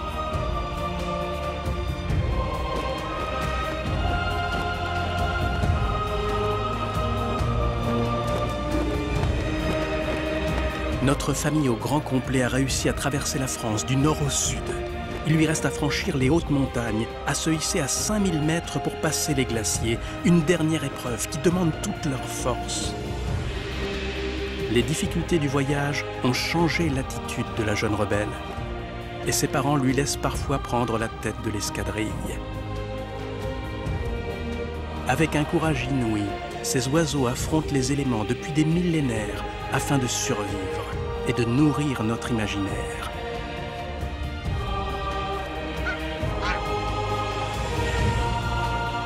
Nos oies passeront l'hiver dans les terres du Sud et elles reviendront au printemps, dans le plus beau pays du monde.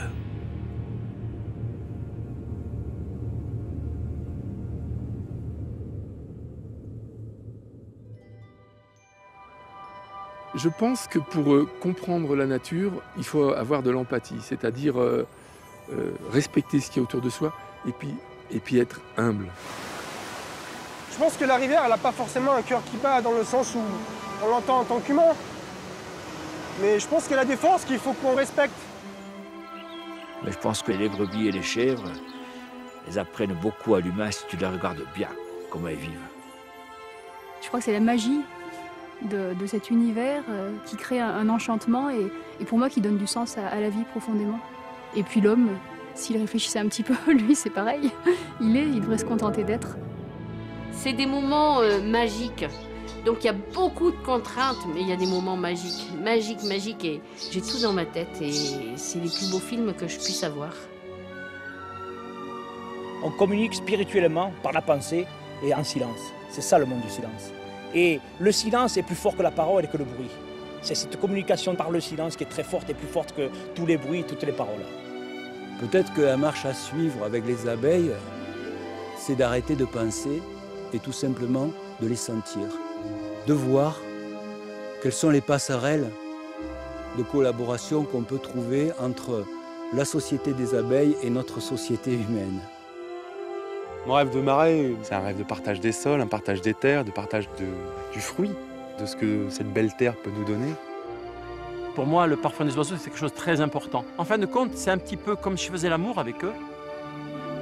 J'ai besoin de les tenir, j'ai besoin de les toucher, j'ai besoin de les sentir, j'ai besoin de les voir, j'ai besoin de les entendre. J'ai besoin de faire l'amour avec la nature.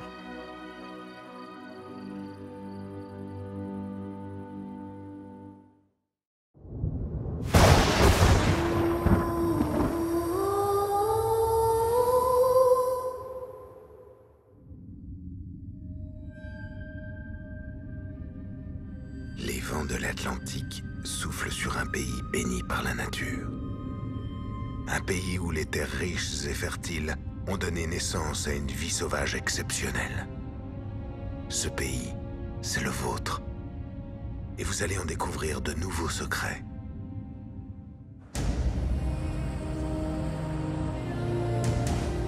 Où vont ces grues cendrées de si bon matin? Elle traverse une contrée qui, par sa beauté, ensorcelle les hommes depuis l'aube des temps. La France. Ces animaux qui sont là, si proches de nous, vivent des aventures insoupçonnées.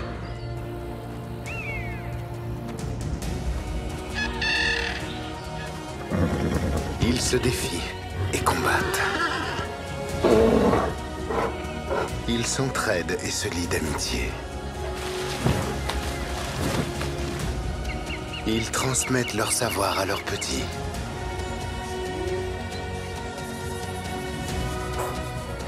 Ils sont capables de mensonges, de simulations et même d'escroqueries. Ils peuvent être impitoyables. Ils parcourent des distances immenses au-dessus de nos têtes.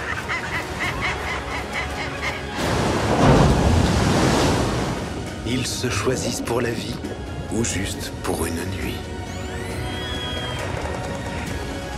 Des hommes veillent sur eux. Certains forment même des alliances avec eux. Des cimes des plus hautes montagnes jusqu'aux rives de nos océans. Voici les plus belles histoires de ce monde sauvage qui nous entoure. Un grand voyage dans ce pays indompté qui est le nôtre.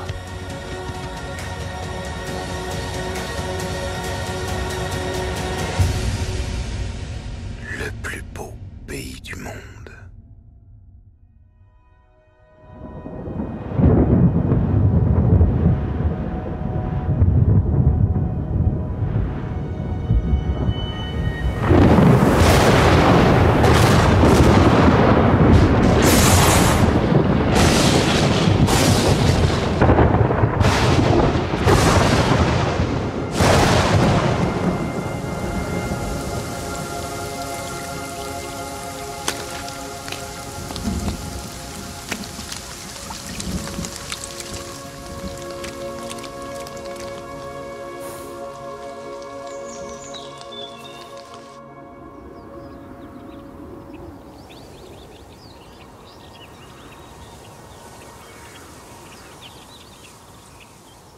Notre histoire commence dans une vallée du Jura. Tapis au fond des bois, un événement d'importance vient de se produire. Il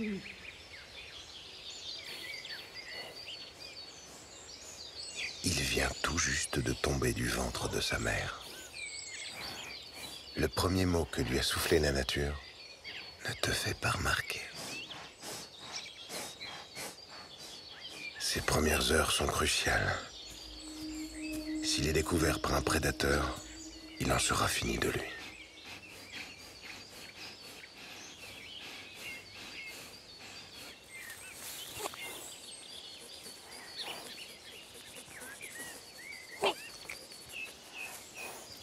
Peut-être est-ce la raison pour laquelle sa mère s'est éloignée.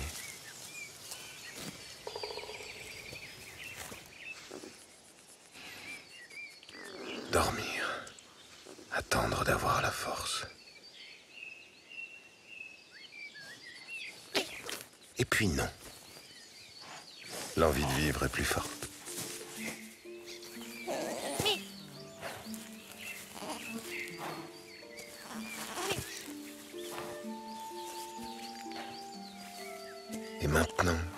chercher l'équilibre.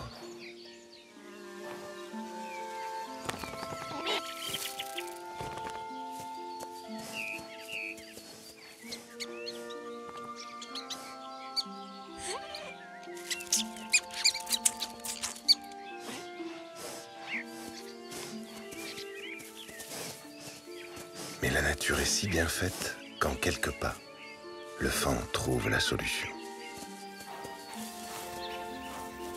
La solution est sa maman.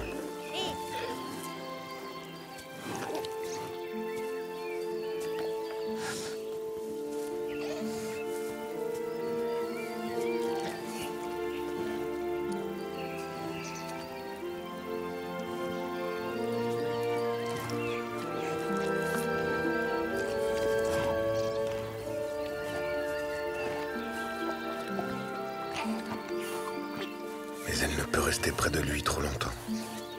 Ils sont trop visibles. Un signal suffit, et le voilà camouflé à nouveau.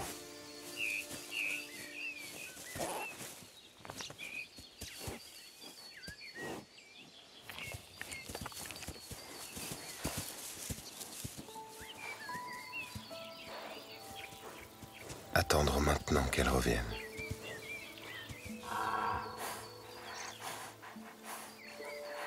Attendre de devenir grand.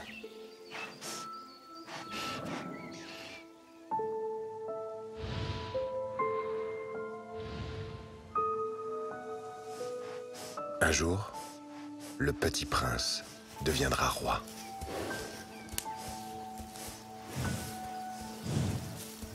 Il n'est encore qu'enfant, mais il a la vie devant lui.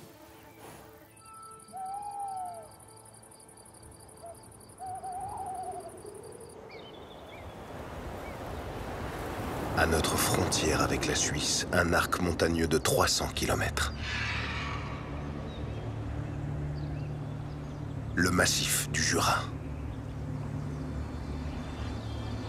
S'il s'appelle ainsi, c'est qu'il s'est formé pendant la grande période du Jurassique, il y a 200 millions d'années, au temps où les dinosaures couraient la planète.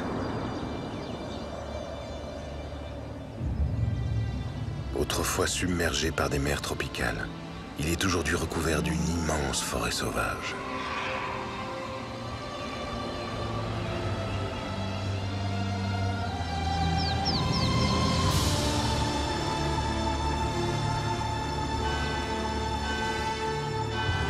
Les premiers hommes de passage chassaient ici le mammouth et le rhinocéros laineux. Puis les agriculteurs ont tenté l'aventure et sont restés. Ce territoire est le royaume du dernier grand félin d'Europe. Un animal mythique, le lynx. Mythique, mais fragile et encore en sursis. Le lynx avait disparu au XXe siècle. Il est maintenant de retour. Pour veiller sur lui, une poignée d'hommes. Stéphane Regazzoni fait partie de ceux-là. Depuis 20 ans, il arpente les montagnes et piste les grands félins. Savoir comment ils vivent et comment ils se portent.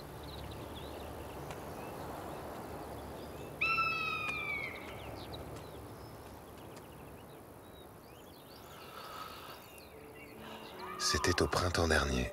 Stéphane avait trouvé la tanière d'une mère lynx. Une chance qui n'arrive qu'une fois dans une vie.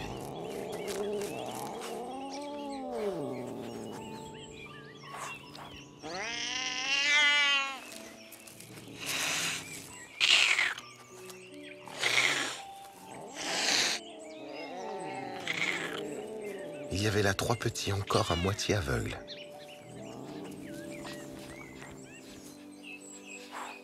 Ont-ils survécu? Sa mission, c'est de les retrouver. Pas facile, car le lynx est le plus discret des animaux. Ce fauve crépusculaire s'arrange toujours pour laisser très peu de traces de son passage.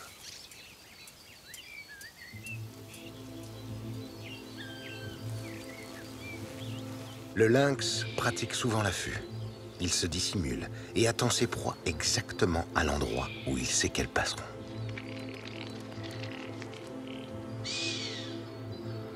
Mais sa chasse favorite est l'approche.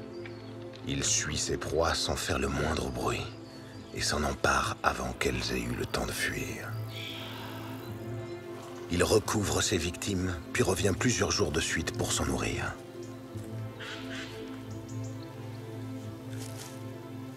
Stéphane vient d'entrer sur le territoire de la mère des petits.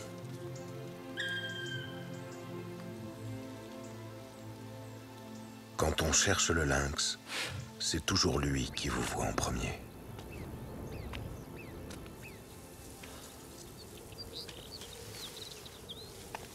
Il sent maintenant qu'il est observé. Si elle l'observe, c'est qu'elle protège ses petits. Ils sont donc toujours en vie.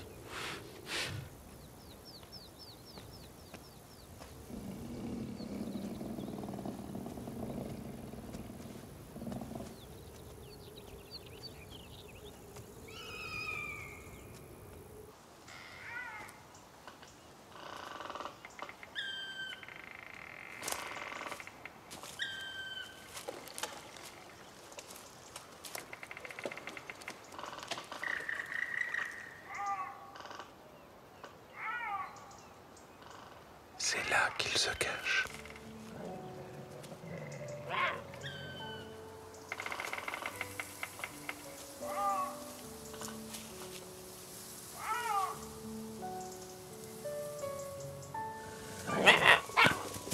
Ils ne sont plus que deux.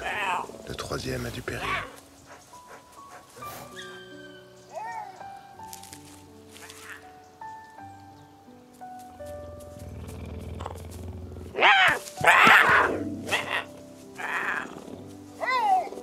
C'est en jouant qu'ils apprennent à chasser.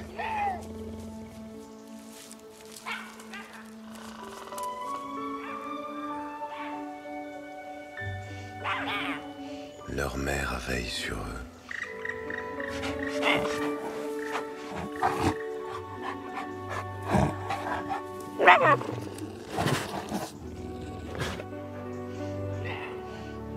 Elle sait qu'il est là.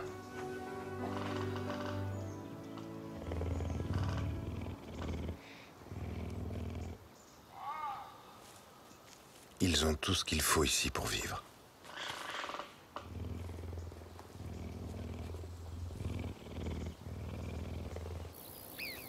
Bientôt, elle les emmènera chasser. Quand ils seront autonomes, ils s'en iront chacun de leur côté pour conquérir leur propre territoire. Le lynx est revenu dans nos montagnes.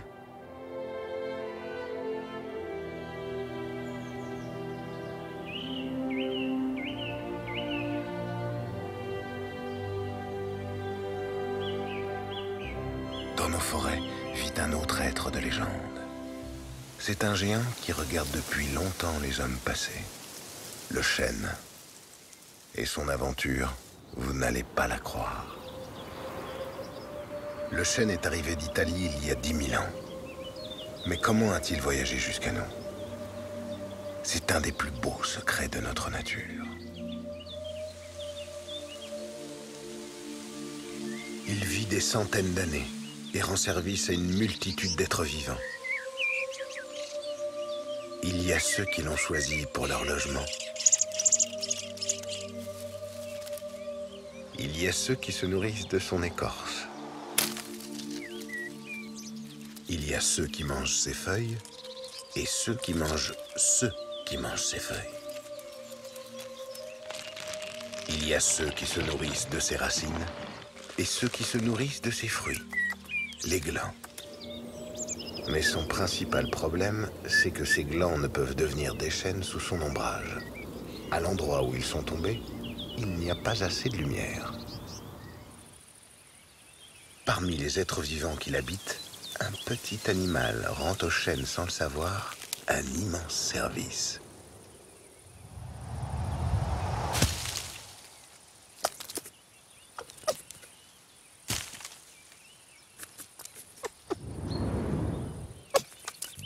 Chaque année à l'automne, l'écureuil fait ses provisions pour l'hiver.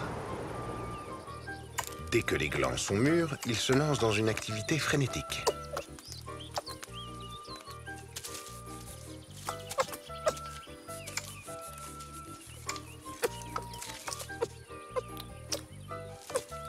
Le plus important, c'est de bien les dissimuler, pour que personne ne lui vole.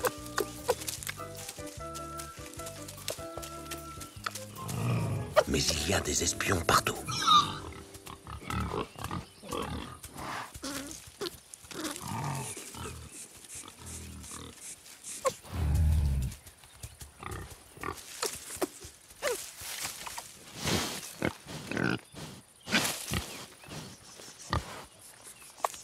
Et voilà, un gland perdu. Tous ses voisins sont des voleurs. Ils n'ont de cesse de le suivre et de guetter ses va-et-vient dans le but de découvrir où il enfouit ses richesses.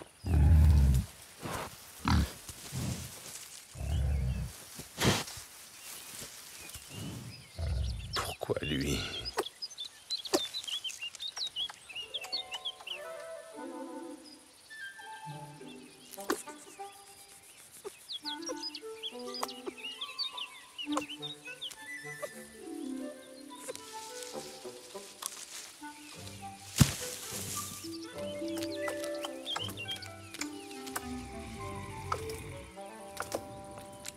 Le gros nez n'a rien vu.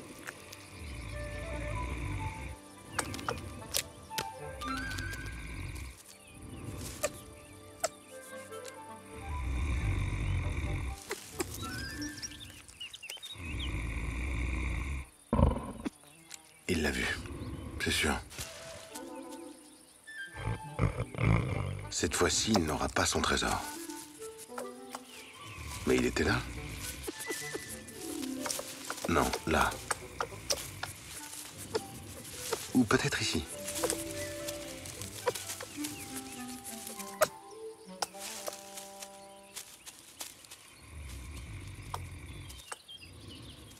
Ici, c'est bien.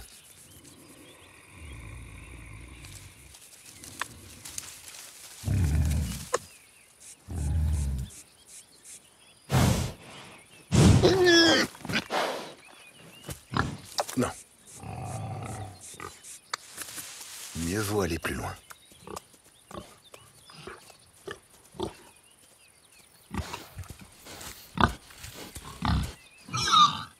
À cette distance, il ne viendra plus. Les gros nez sont des paresseux. C'est ça, va-t'en.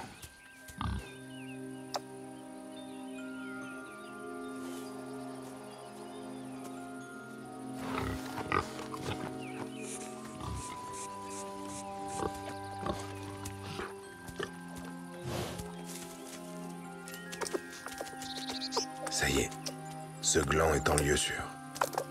Et un prodige de la nature vient de s'accomplir. Pendant des semaines, notre écureuil va enfouir des milliers de glands dans la forêt. Il va faire parfois des centaines de mètres pour trouver une cachette que les autres ne trouveront pas. La grande chance du chêne, c'est que l'écureuil ait une mémoire défaillante. Quand l'hiver arrive, il va se servir dans ses nombreuses cachettes. Mais de la moitié d'entre elles, il ne se souvient même plus.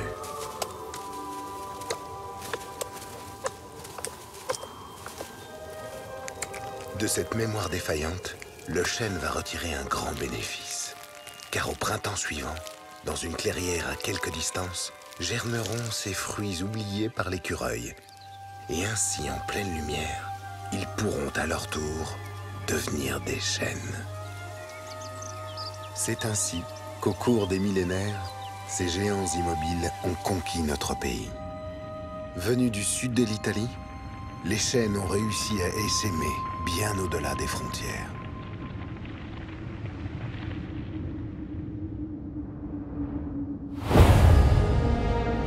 À l'ouest de notre pays, un nez puissant se dresse face à l'Atlantique. Une péninsule de granit caressée par un océan d'une richesse inouïe. Des lignes d'horizon pour de nombreux voyageurs.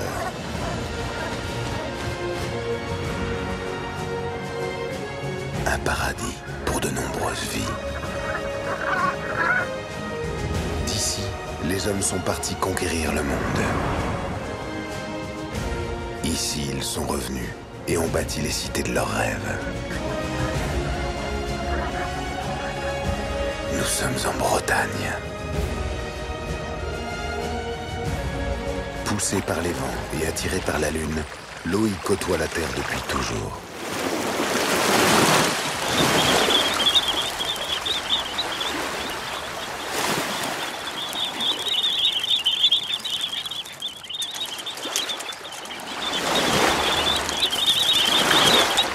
Il y a très longtemps, la vie a quitté le fond de l'océan pour conquérir le littoral.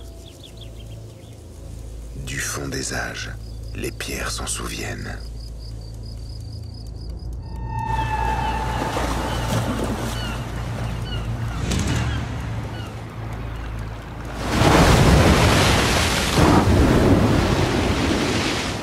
Nous sommes au Cap Fréhel. Tous les ans se joue une fabuleuse histoire de vie et de mort.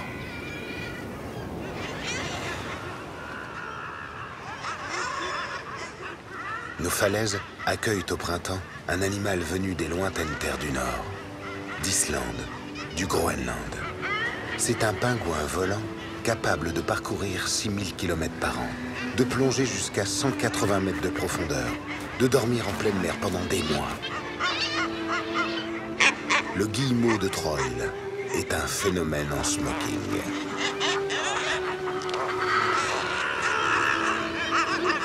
S'il vient nicher sur les murailles du Cap, c'est que ses parois les protègent des goélands.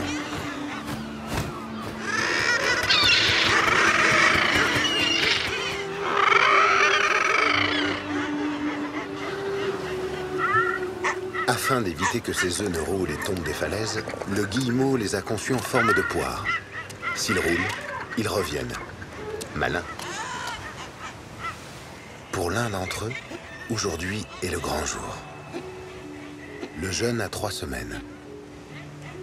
Ses parents l'ont couvé, nourri, protégé. Mais le moment est venu de quitter son nid et de rejoindre la mer. Ses parents savent qu'il faut maintenant le laisser seul.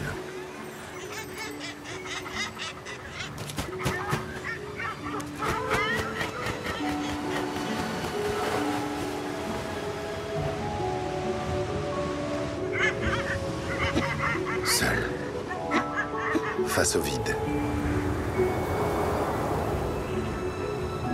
L'obliger à sauter. L'appeler jusqu'à ce qu'il se décide. Mais comment faire? Il ne sait pas voler. La seule option, c'est de se jeter dans le vide.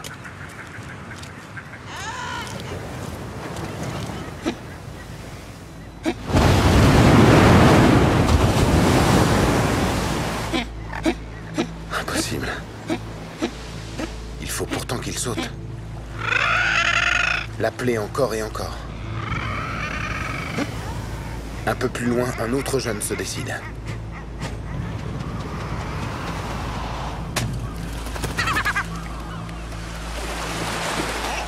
Mais les grands becs sont à l'affût.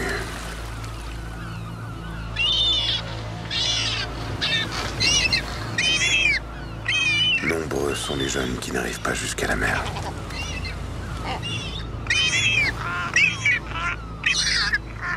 Et maintenant, c'est son tour. Ils l'ont repéré.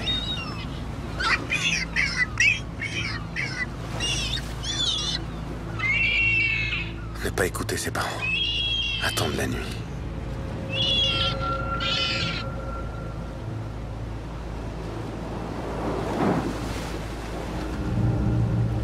Sait-il que les goélands s'arrêtent de chasser au coucher du soleil? Ça y est, il peut sauter.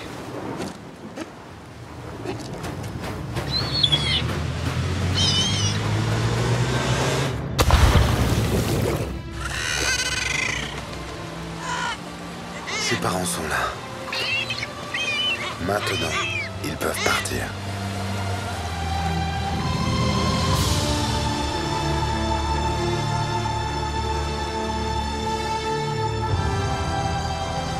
Il reviendra au printemps prochain avec une compagne et un beau manteau noir et blanc.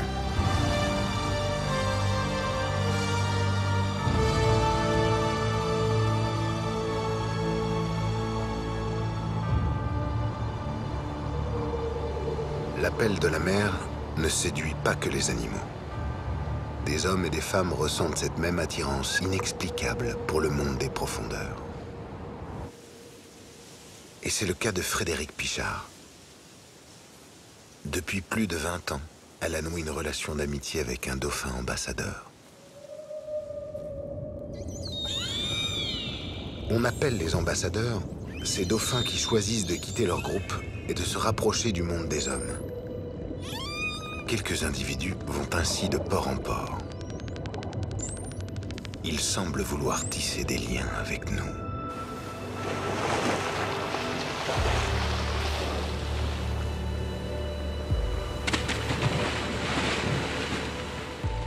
Frédéric pense qu'ils sont des messagers. Chaque année, à la fin de l'été, elle donne rendez-vous à l'un d'entre eux, Donnie. Aujourd'hui, elle a décidé d'emmener sa fille avec elle. Adélie n'a pas plongé avec Donnie depuis l'âge de 12 ans. Le temps est venu pour elle de renouer le contact.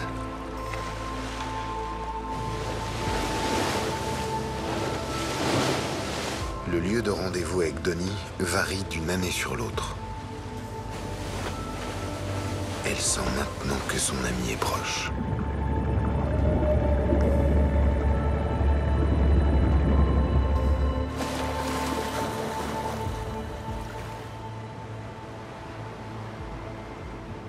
Il est là.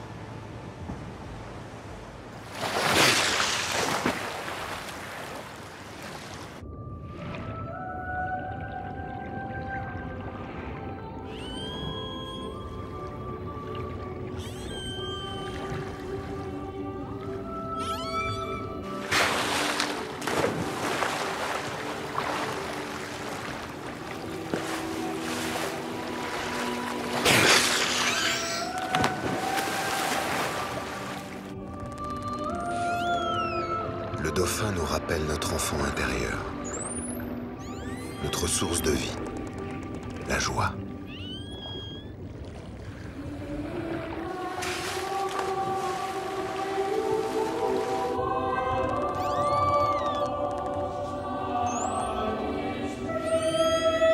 Elle dit que l'on peut se fondre dans l'esprit du dauphin, mi-endormi, mi-éveillé.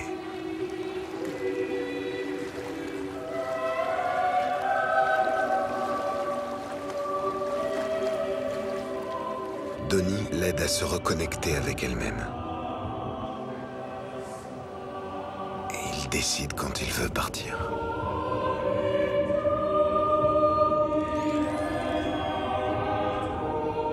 Pour retrouver les siens.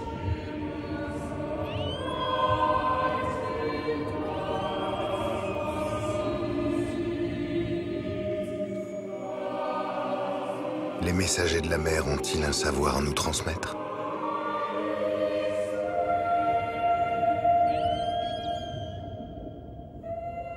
Peut-être l'apprendrons-nous dans l'avenir, quand Donnie reviendra.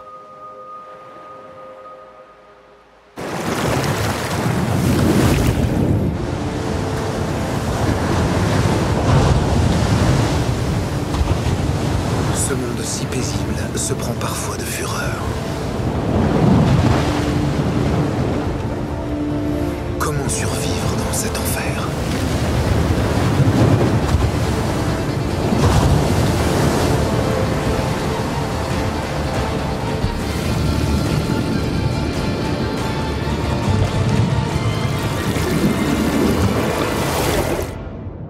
Sur les côtes bretonnes, un mammifère a décidé de vivre toute sa vie dans l'eau. C'est un animal aux stupéfiantes facultés. Le phoque gris est un prodige de l'évolution. Pour vivre dans ces conditions extrêmes, il a développé des techniques de haute précision. D'abord, prendre très peu d'air en plongeant, mais accumuler l'oxygène dans ses muscles.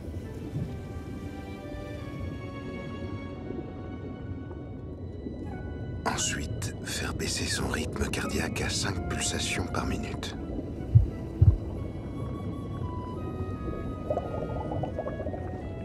Enfin, régler au plus bas la température de toutes ses extrémités pour concentrer la chaleur autour de son cœur. Car notre prodige a une seule obsession dans la vie, bien dormir. Ce qu'il déteste par-dessus tout, être dérangé pendant sa sieste.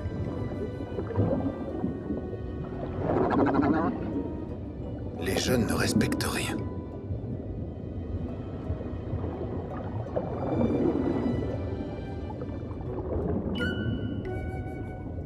Ni la tranquillité, ni la fatigue des anciens.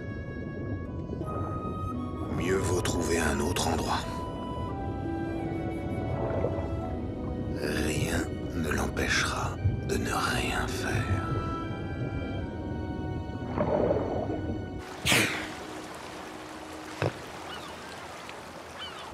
Finalement, la position du bouchon a d'autres avantages. On se laisse bercer, on ouvre les narines une fois tous les quarts d'heure. Ça suffit.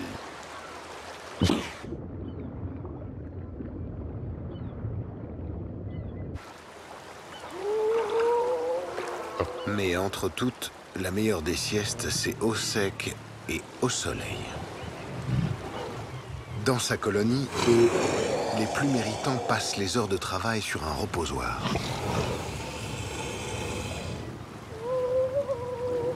Il y a là les femelles et un grand mâle qu'il vaut mieux ne pas déranger. Alors, on essaye ailleurs. L'avantage du rocher à fleur d'eau à marée basse, c'est qu'on n'a pas besoin de faire trop d'efforts pour y monter.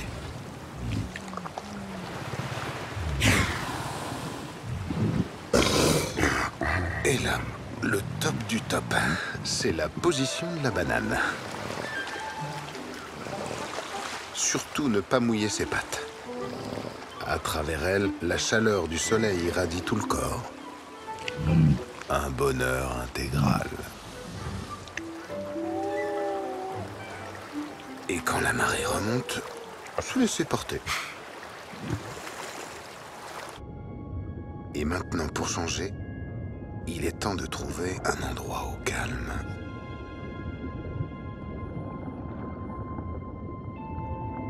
Les phoques passent 15 heures par jour à dormir. Le reste du temps, ils pensent au prochain repos.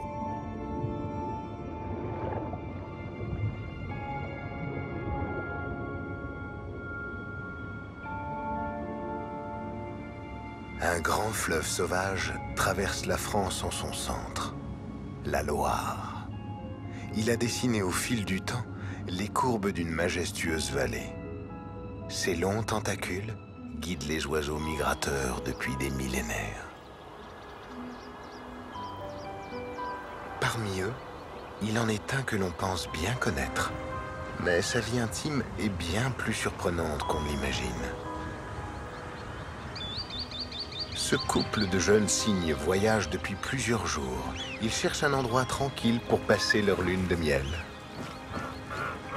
Dans les bras du Cher, sous les arches du château de Chenonceau, ils vont enfin pouvoir convoler et fonder une famille.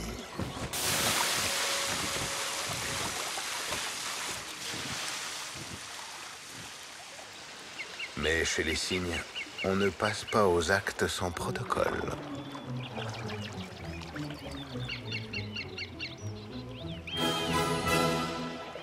La demoiselle est chaste et n'accordera ses faveurs aux damoiseaux qu'après une cour assidue.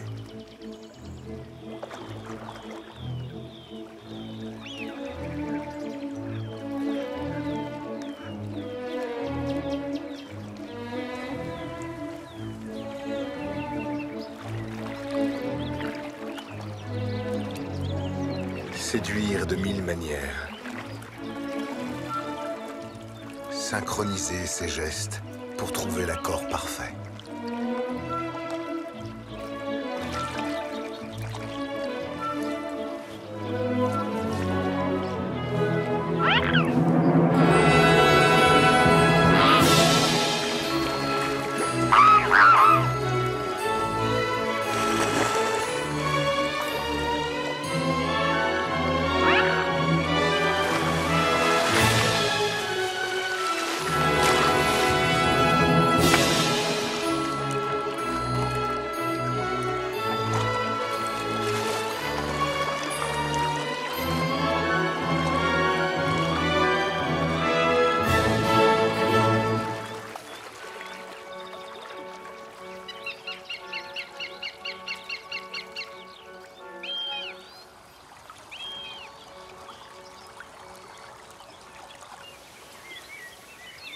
6 semaines d'attente et soudain, c'est la vie qui éclot.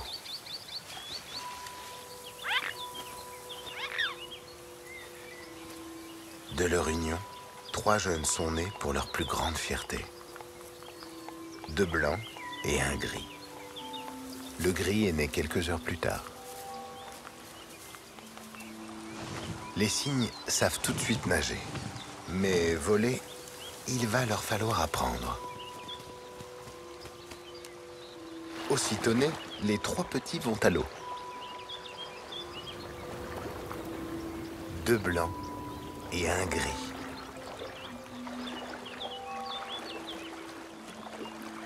Est-ce à cause de sa couleur ou de son retard à la naissance?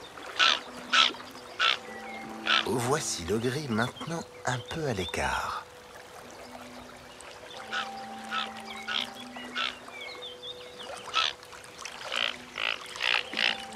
Première leçon, savoir se nourrir. Pour apprendre, il suffit d'observer.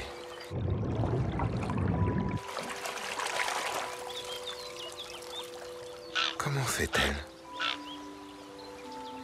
Pour atteindre leur mets favori, il faut un long coup. Et de cet attribut, les petits sont dépourvus. Ils ont beau vouloir, ces choses délicieuses sont interdites.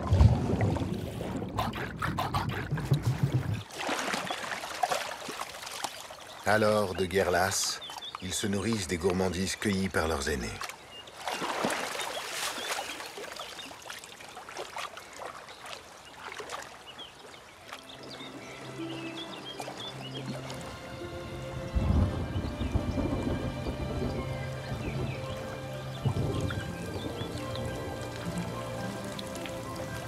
Sous les ailes de leurs parents, les 2 blancs et le gris vont apprendre la vie. Leur duvet deviendra bientôt des plumes.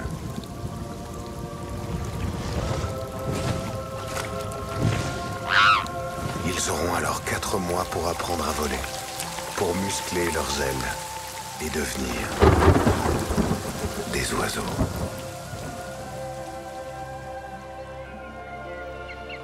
Nous sommes en septembre. Les petits ont grandi. Ils sont prêts pour le grand départ. Sous l'œil vigilant de leurs 2 parents, ils vont pouvoir décoller.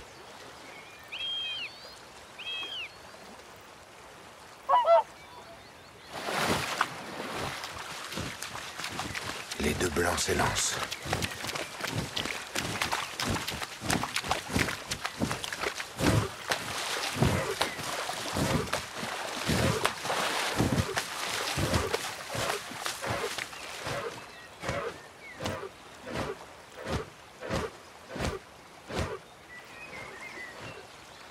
Les voilà partis. Leurs 2 petits ne reviendront plus.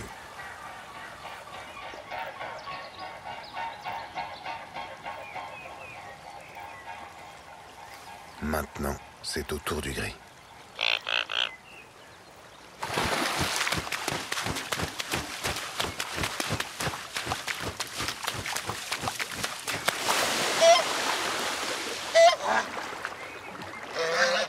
Les blancs ont pourtant bien réussi. Pourquoi pas lui?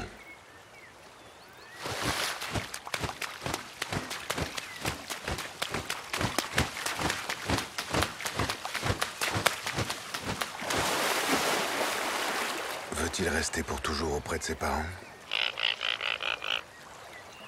Chez les cygnes, les enfants doivent partir et trouver leur nourriture ailleurs. C'est une question de survie. Le père attaque maintenant son petit.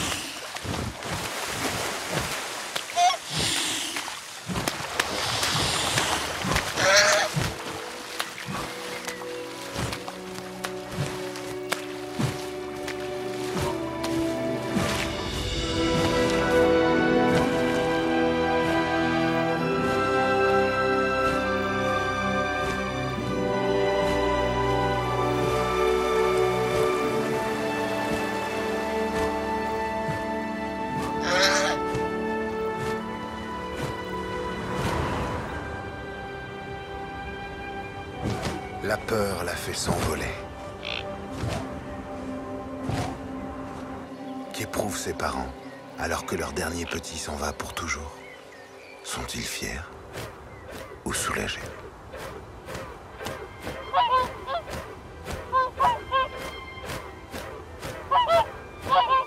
Leur mission est maintenant accomplie.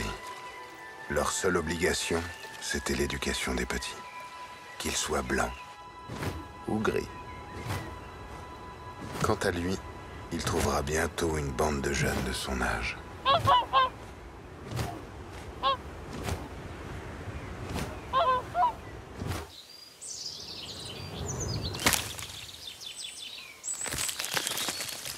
Nous sommes maintenant en octobre, et pour un hôte de ces bois, il est l'heure de trouver une retraite pour l'hiver.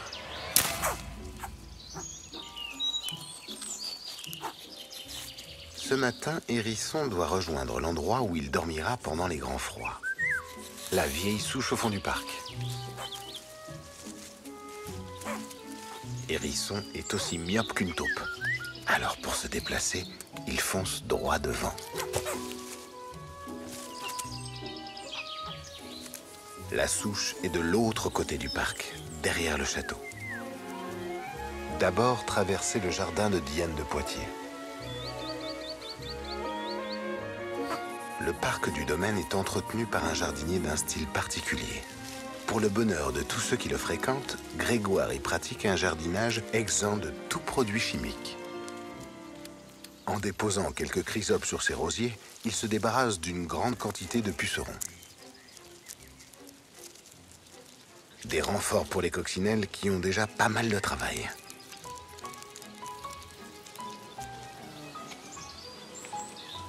Pour passer les 6 prochains mois d'hiver sans manger, Hérisson doit maintenant s'empiffrer de gourmandises.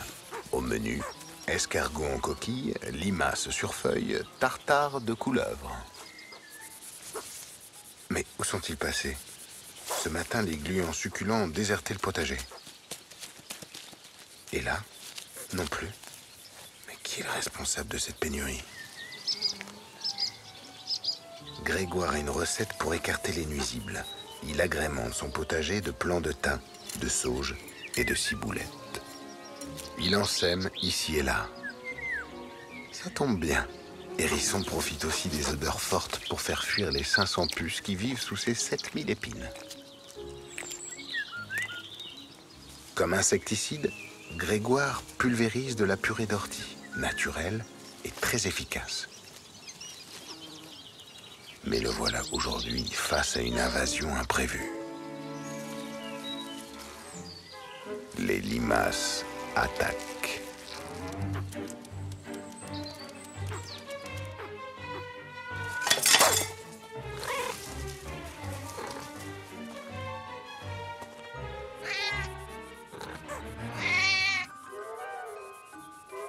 Grégoire a trouvé la solution. Hérisson. Voilà un repas servi qui tombe bien à point.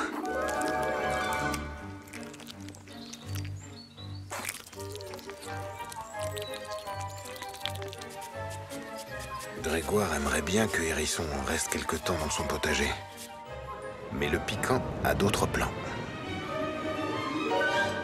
Derrière le jardin de Catherine de Médicis, sa retraite bien méritée.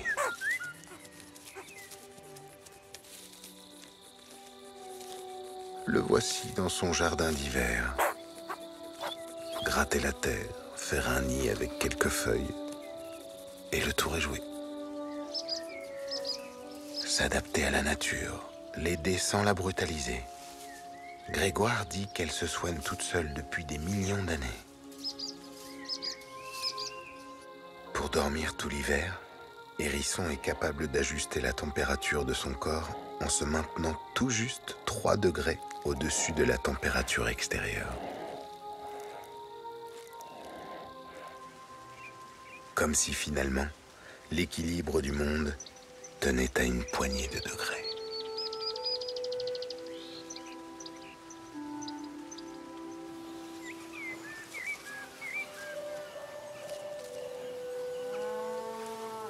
Un autre globe-trotteur se réveille à la fin de l'hiver pour effectuer un grand voyage. Il vit souvent tout proche de nous, mais se dissimule sous la terre en octobre et hiberne en attendant la fin des gelées.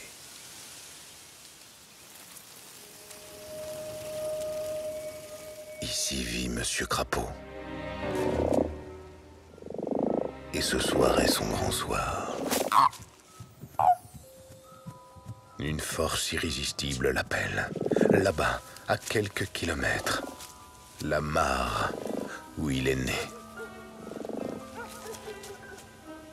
Il doit la rejoindre avant le lever du soleil. Mais comment résister au goût succulent du lombric?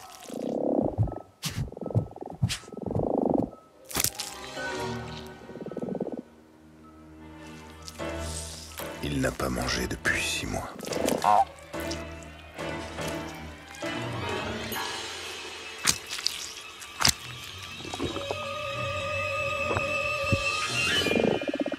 Un délice.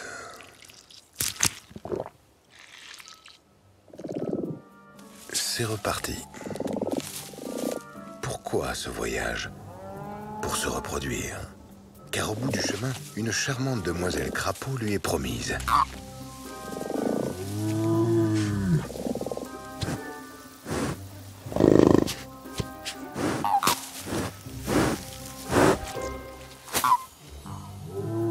Monsieur Crapaud n'est maintenant plus seul. Comme lui, ils sont des centaines à s'être réveillés ce soir pour accomplir leur destinée. Ils se dirigent tous dans la même direction.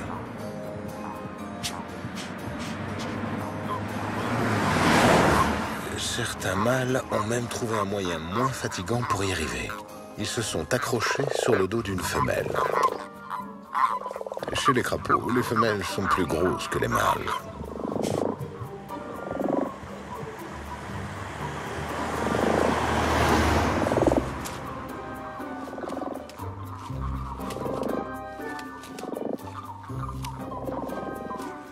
Ça passe ou ça casse.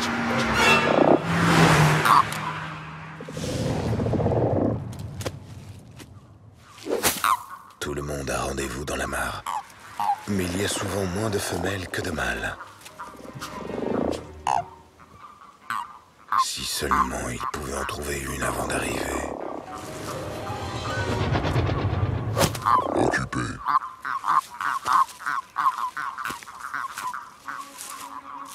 C'est pas grave. Par ici, un crapauduc construit par les hommes.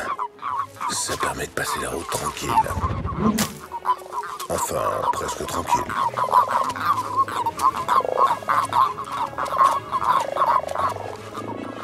Ce soir, pendant que les humains dorment, des centaines d'amphibiens vont traverser ce village. Tous n'y arriveront pas. Monsieur Crapaud s'est résigné à y cheminer seul. Mais pour trouver une belle, il doit être parmi les premiers.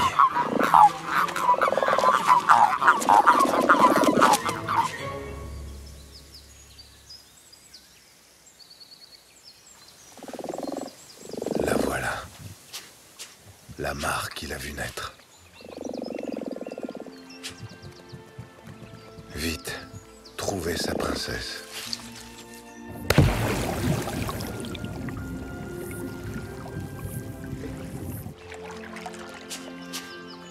C'est elle. Ses yeux d'or. Cette peau. Monsieur Crapaud est conquis.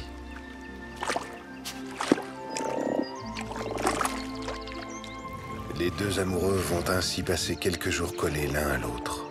Madame Crapaud pondra 7000 œufs dans l'eau que Monsieur Crapaud, bien placé, pourra ensemencer. Monsieur Crapaud retournera seul dans ses quartiers d'été.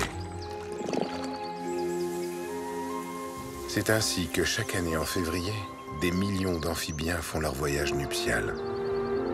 Si vous les voyez sur les routes, prenez soin de ne pas les écraser. C'est l'amour qui les appelle.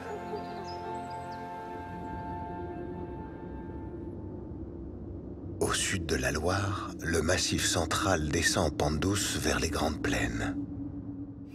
Dans les boucles de l'Aveyron, le pays des 100 vallées. Sur ce territoire de plateaux et collines, les hommes ont bâti 1000 villages et forteresses. En accord avec la nature, ils ont redessiné le paysage. Il vit ici un animal mystérieux qui ne se laisse jamais voir.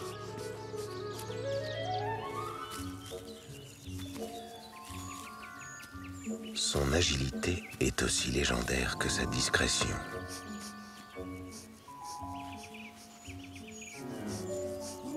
Cette créature aux yeux d'or s'appelle la Jeunette.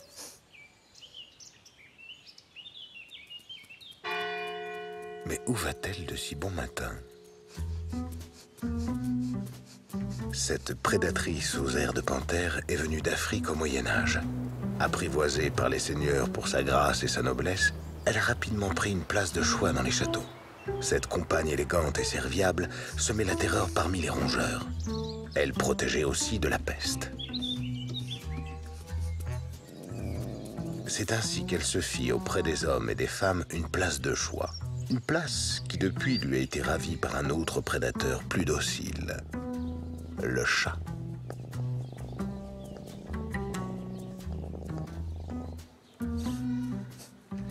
Délaissée, elle est retournée à la vie sauvage. Mais la Jeunette revient parfois chasser sur ses anciennes terres. Ses proies favorites sont souris, mulots et autres campagnols.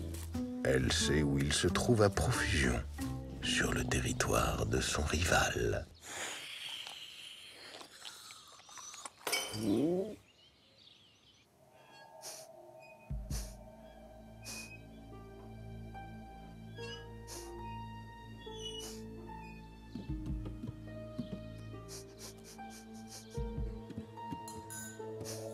Pourquoi lui a-t-on préféré le chat, ce profiteur à qui l'on accorde toutes les faveurs? Elle a choisi la liberté et l'inconfort, plutôt que les croquettes.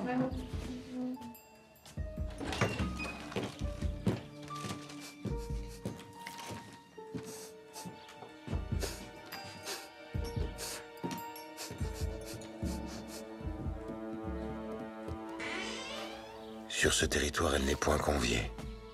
Mais ce n'est pas ce piètre chasseur qui l'empêchera d'y rôder.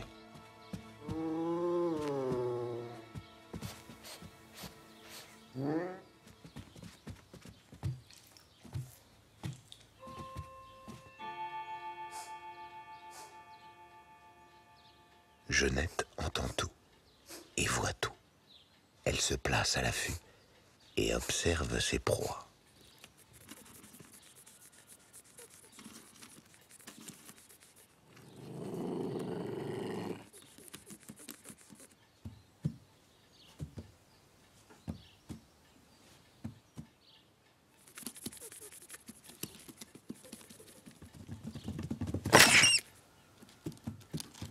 Comme chasseresse, elle n'a pas son pareil. Au temps des rois, jamais on ne le contestait.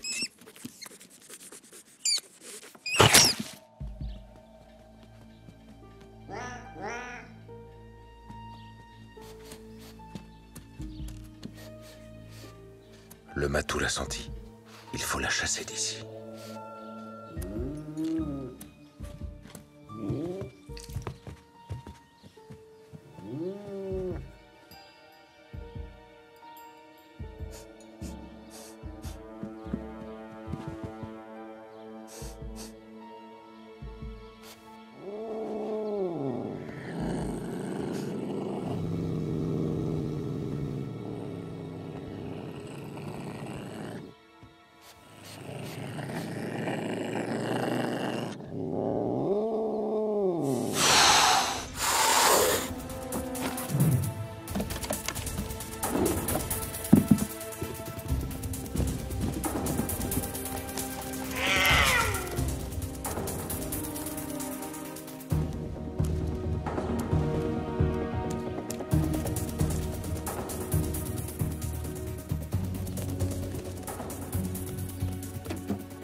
Plus vite en haut et plus vite en bas. Son appétit pourtant assouvi, Jeannette ne se prive pas d'offrir à l'imposteur une punition de son choix.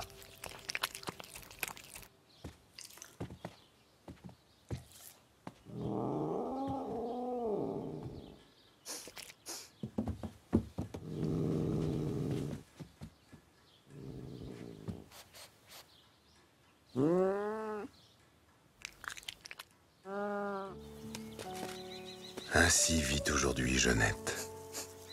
Des hommes, elle refuse la compagnie. Et même s'il lui arrive de venir chasser sur nos terres, c'est dans les arbres qu'elle fait son nid.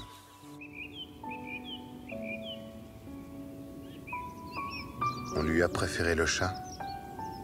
Elle a choisi sa vie.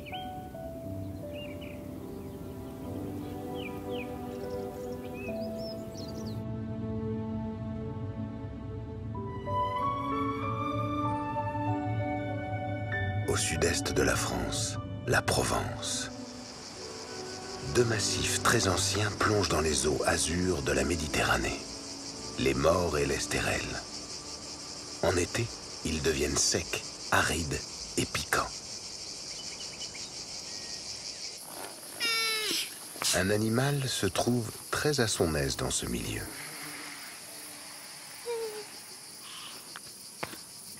Au réveil, la priorité de Tortue, c'est de trouver un coin au soleil. Contrairement à nous, elle ne chauffe pas de l'intérieur. Elle a besoin de la chaleur du soleil. Et pour être au maximum de son bien-être, il lui faut du 25 degrés.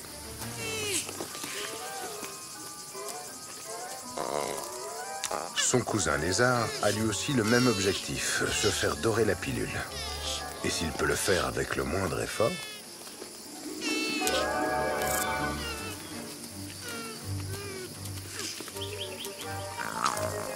les voilà au solarium.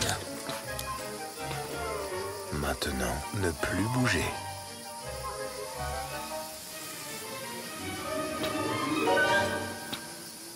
Réchauffer toutes les parties de son corps. Mais ce matin, un visiteur imprévu s'est invité au programme.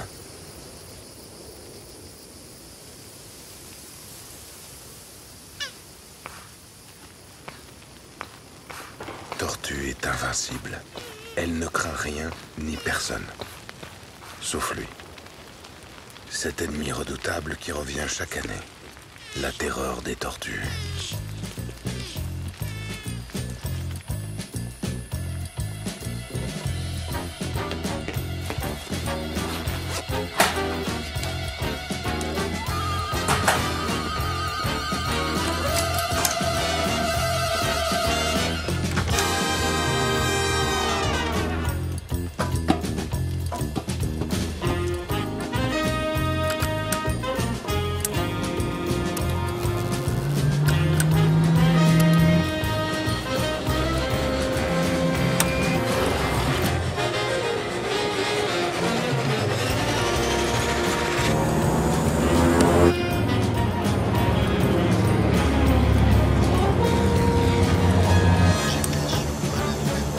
Daniel Monzo, pilote de Canadair, commandant de l'unité de Marseille-Provence.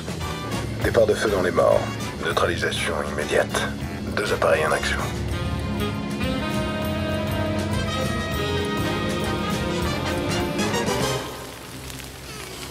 Tortue sait où trouver une mare sur son territoire, mais le feu est bien plus rapide qu'elle.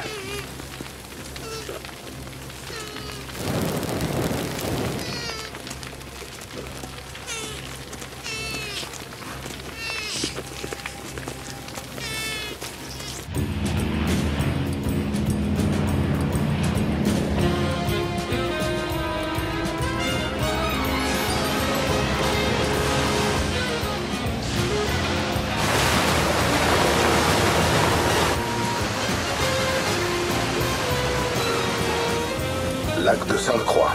Chargement de 6 tonnes d'eau. Objectif à 15 000.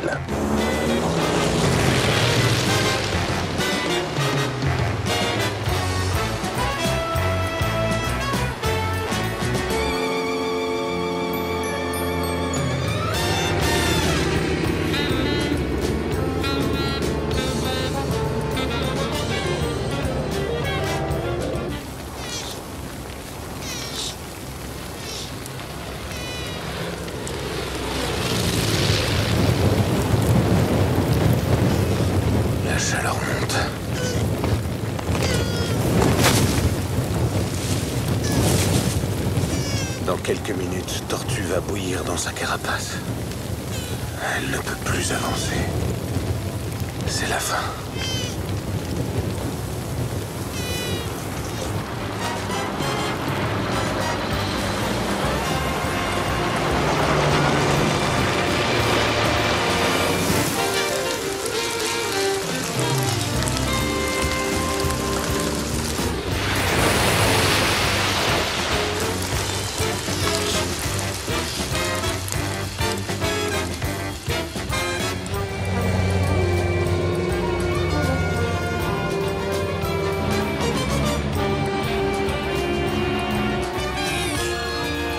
Tortue était parti au soleil pour faire monter sa température.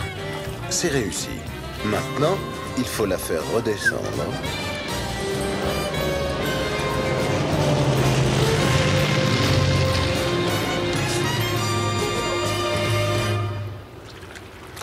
La tortue d'Hermann vit sur les bords de la Méditerranée depuis des millions d'années. Beaucoup d'entre elles périssent lors des feux de forêt. Et c'est une des raisons pour laquelle leur survie est menacée.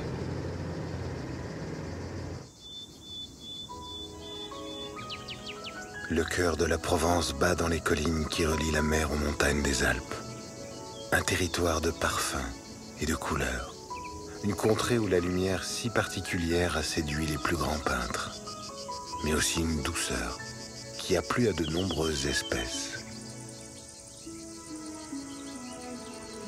La Provence recèle 1000 histoires, mais il en est une qui, sous nos yeux incrédules, transforme de misérables créatures rampantes en majestueuses princesses volantes. Et c'est sous un olivier qu'a lieu cette incroyable histoire.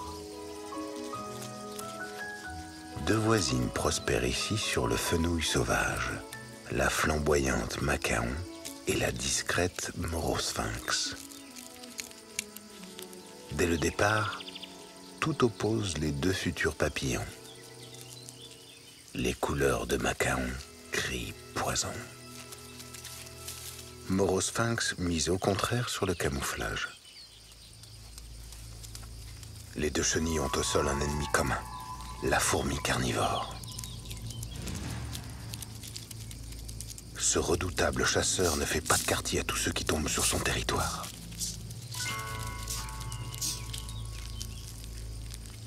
Pour devenir papillon, Macaon doit vite trouver une tige rigide.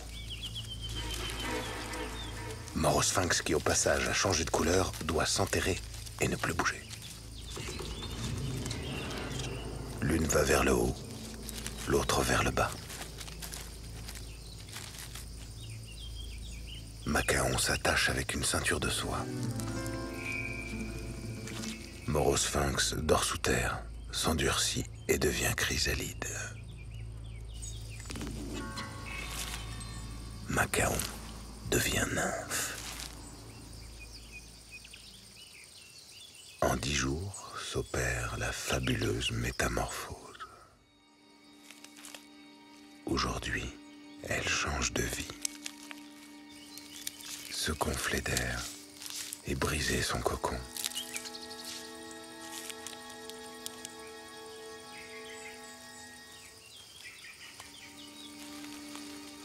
Déployer ses ailes, les laisser sécher, puiser dans l'énergie du soleil. Et soudain,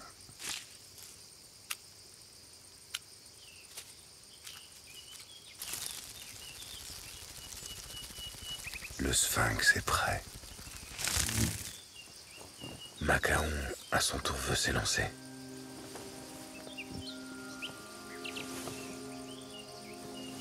Elle a la grâce pour elle, pas encore la maîtrise.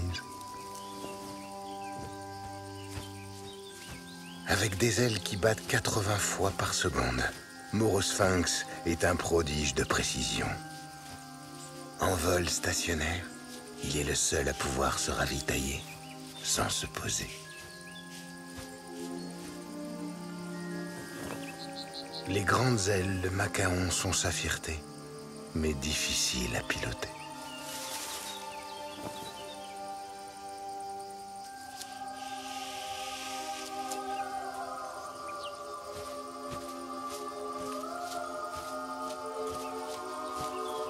Voici les compères à nouveau réunis par le parfum d'une même fleur au nectar délicieux.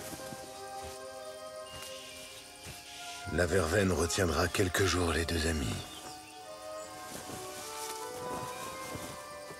Puis ils partiront au loin, vers leur nouvelle vie.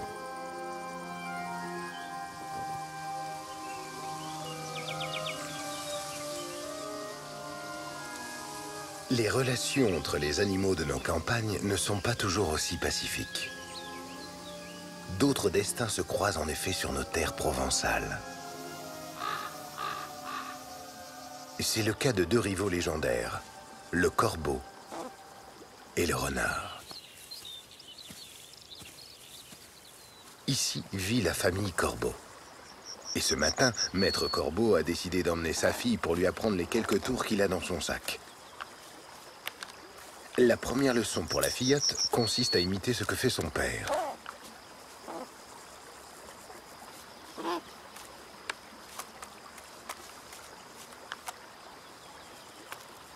Bon, à la fois, c'est sa première sortie.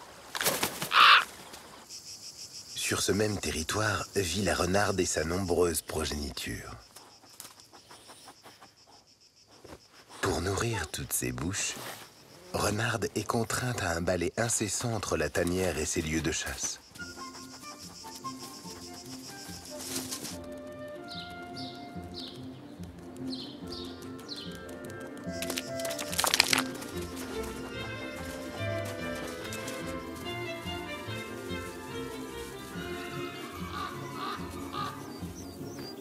Maître Corbeau l'a bien compris et voit ici une opportunité de se nourrir à ses dépens. Tout d'abord, repérer la tanière de la renarde.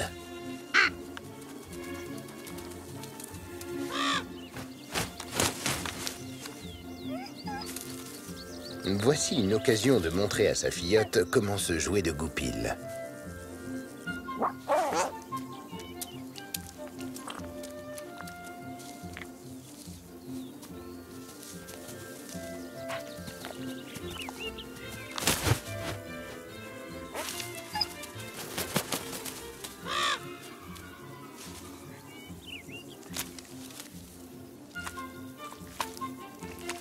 Maître Corbeau mange de tout, mais il a un goût prononcé pour ce que Renarde a chassé.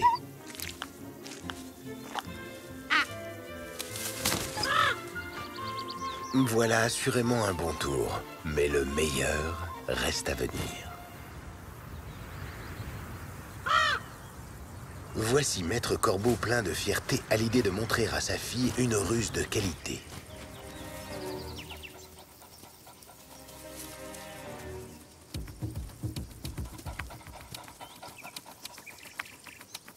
En matière de filouterie, le corbeau n'est pas le dernier de la classe. La renarde est ici sur son terrain de chasse.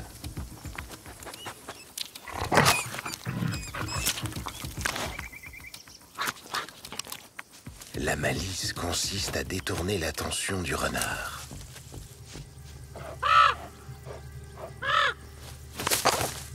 Et à simuler l'oiseau blessé. Voici pour Renarde la promesse d'un repas qui nourrira toute sa maisonnée.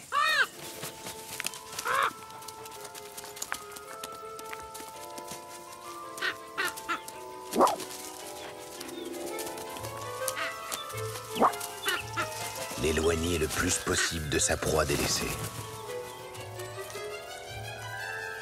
La filleute a bien compris le subterfuge.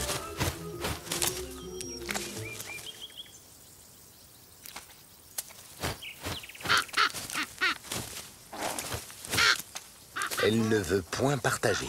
Ça aussi, il faut lui apprendre.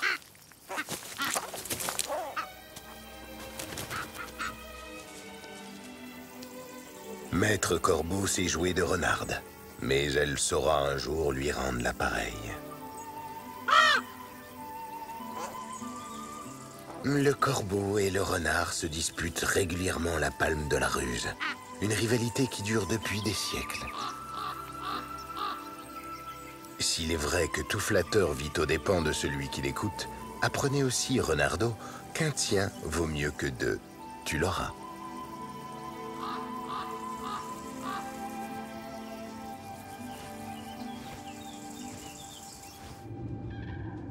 Au sud-ouest de notre pays, l'Aquitaine, la 3e plus vaste région de France et des espaces naturels préservés d'une grande diversité. Nous sommes en novembre. Une famille de grues traverse la France vers le sud. Cette famille est composée du père, de la mère et de leur dernière fille, Mademoiselle. Cette année, Mademoiselle doit s'unir avec un mâle. Mais trouver un bon mari n'est pas chose simple.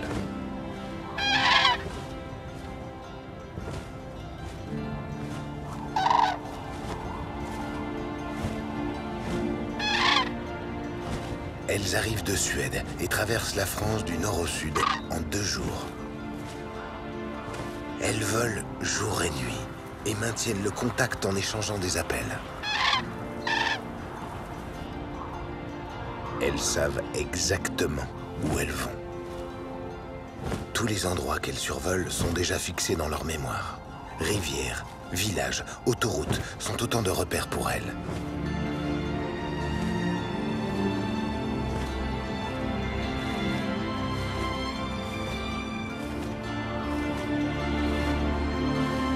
L'effort est immense, et Mademoiselle, moins habituée que ses parents, est à bout de force.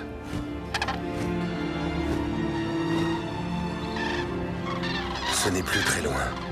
Déjà d'autres voyageuses croisent leur route.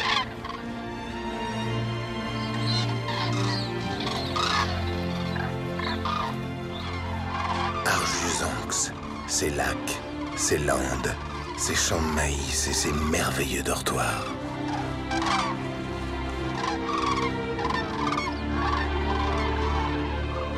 Elles viennent de toute l'Europe du Nord. Norvège, Finlande, Pays-Baltes, Pologne.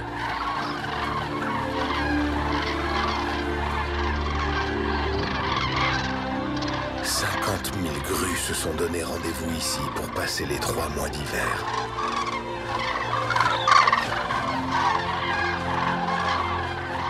Ce site était autrefois une mine de lignite, polluante et toxique. Elle a été fermée il y a 10 ans, laissant derrière elle 1700 hectares de friches industrielles. Puis les grues sont venues et ont trouvé cet endroit tout à fait à leur goût. Tant et si bien qu'elles sont maintenant des milliers à l'avoir choisi.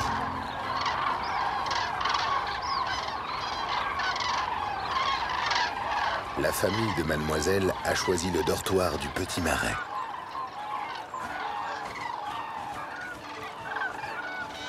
On pourrait penser que les grues se regroupent d'après leur provenance, les Suédoises avec les Suédoises, les Polonaises entre elles. Pas du tout. Elles aiment se mélanger et surtout retrouver d'une année sur l'autre des connaissances qu'elles aiment côtoyer. Ainsi, la petite famille de Mademoiselle s'est installée avec plusieurs familles norvégiennes, lettonnes et allemandes qu'elles connaissent.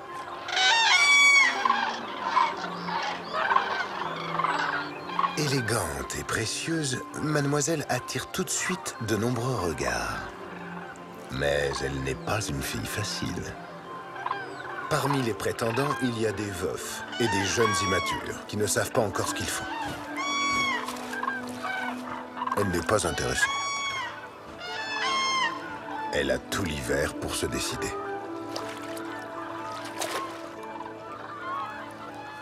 Maintenant, un sommeil bien mérité.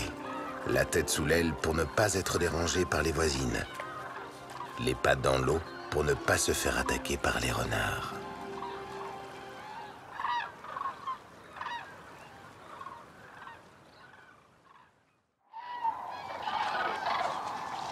La vie à Arjusanx obéit à un rituel immuable. Réveil, palabre, toilette et repalabre. Mademoiselle en profite pour faire un tour des prétendants. Elle fait la grue. Cela ne lui plaise pas.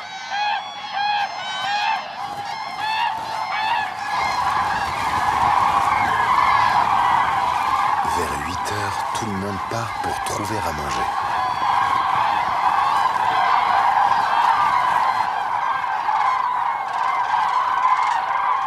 À proximité des dortoirs, de nombreux champs de maïs.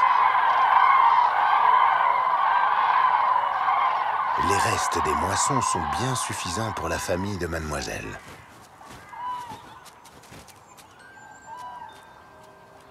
Au menu, graines et petits insectes à profusion. Mademoiselle n'a plus faim. Il est là, devant elle, jeune et célibataire.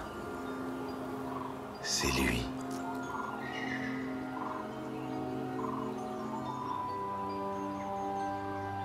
Ils sont hypnotisés l'un par l'autre.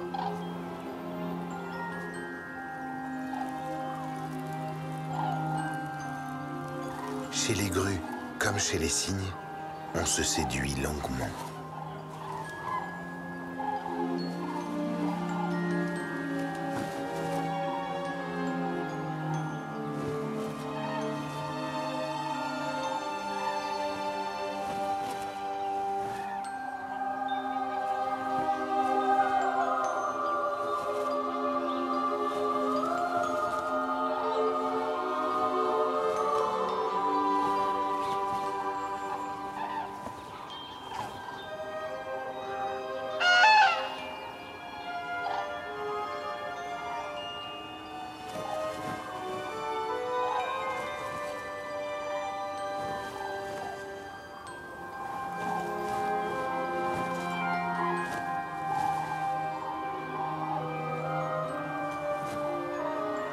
Ensemble, ils passent du temps pour être sûrs de leur choix. Il lui offre des cailloux et des herbes folles. Elle, ses plus belles acrobaties aériennes.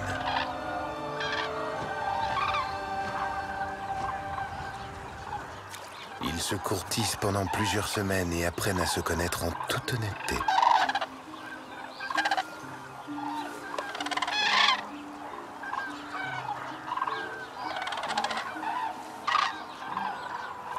Mademoiselle a trouvé le mal de sa vie. Ils formeront un couple uni pour le restant de leurs jours. Au printemps, ils partiront pour le nord, pour nicher et y faire des petits.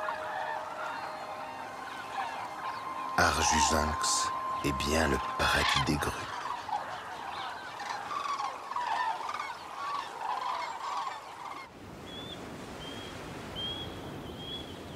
Plus au sud, né de l'union entre les Pyrénées et l'Atlantique, se trouve le Pays basque. Un pays de couleurs, de douceur et de rondeur. Mais qui peut se douter qu'à quelques encablures de Saint-Jean-de-Luz, dans le canton d'Espelette, se joue une histoire qui a survécu à des milliers d'années d'empreintes humaines.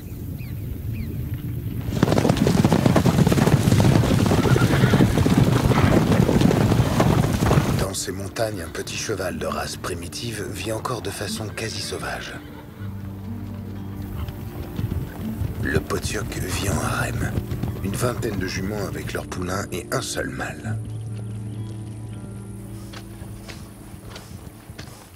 La horde du bas est menée par une jument d'expérience. Son étalon, le blanc, est fier et possessif.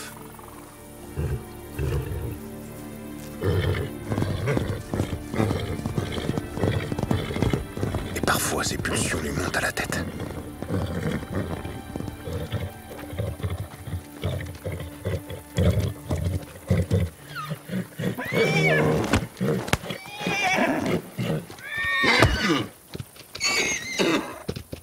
Toutes ses pouliches sont pleines.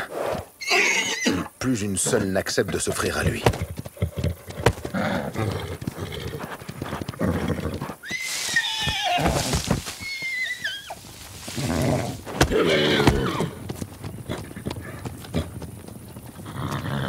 Impossible de soumettre des juments qui ne veulent plus.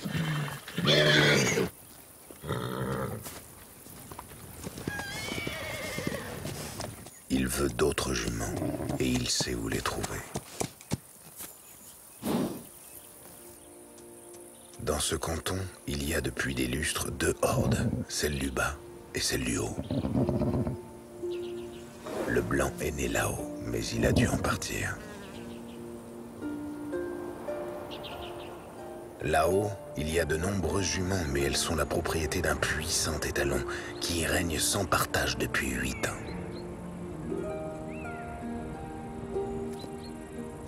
Le noir est un mâle d'âge mûr, conciliant tant que l'on ne touche pas à son harem. Il laisse ses juments vagabonder là où bon leur semble. Du coup, la horde du haut est beaucoup plus paisible. Et ce calme ne va pas durer. Le blanc n'a maintenant qu'une idée en tête, défier les talons du haut, lui voler 1 ou 2 femelles, peut-être même prendre son territoire et son troupeau.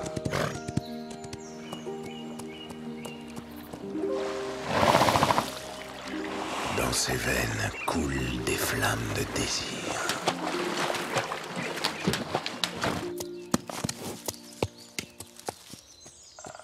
Il sait que le noir n'est plus tout jeune. Il compte sur sa vigueur et sa fougue pour le renverser.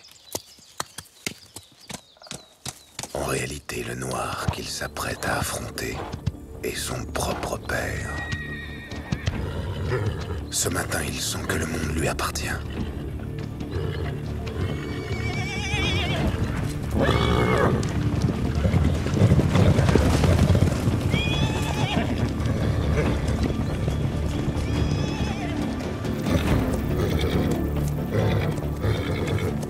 Le blanc est dévoré par son ardeur. Il veut une jument, et tout de suite.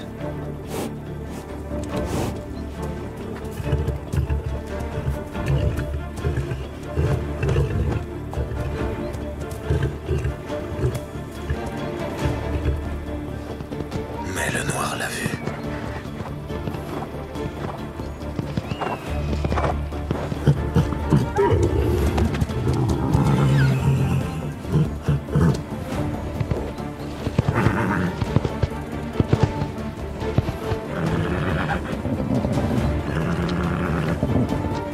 Le combat est inévitable.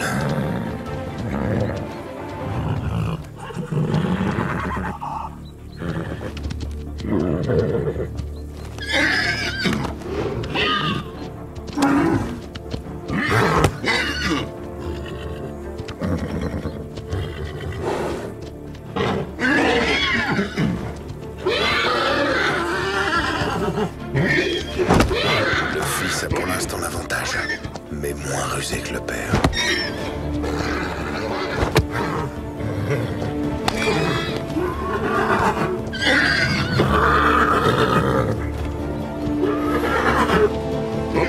Le noir attaque maintenant avec ses dents les ligaments de l'encolure. S'il réussit à les sectionner, le blanc mourra.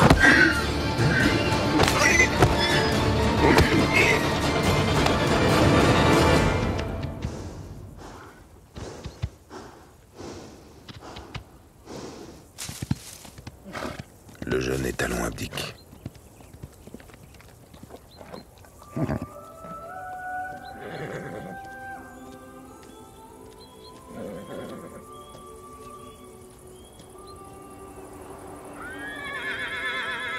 Le blanc ne craint ni la pluie ni le vent. Mais son père reste plus fort que lui. Il devra se contenter de sa horde, accepter d'attendre le printemps pour couvrir ses juments.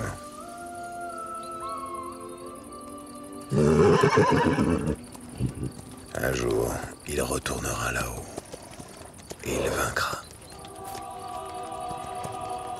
Une légende raconte que le rythme du galop de ces petits chevaux a inspiré la musique des hommes de ce pays basque. Les Potioks continuent aujourd'hui à imprimer de leurs sabots nos montagnes de l'Atlantique. Un peu plus profond dans les Pyrénées, la nature devient plus sauvage, les pentes plus abruptes, les animaux plus dangereux. Ici, les ours ont été réintroduits et le loup revient. Avec eux, une tradition ancestrale qui avait quasiment disparu renaît. Une invraisemblable alliance apparut au temps des premiers pasteurs. Un accord singulier entre un chien, des brebis et leur berger.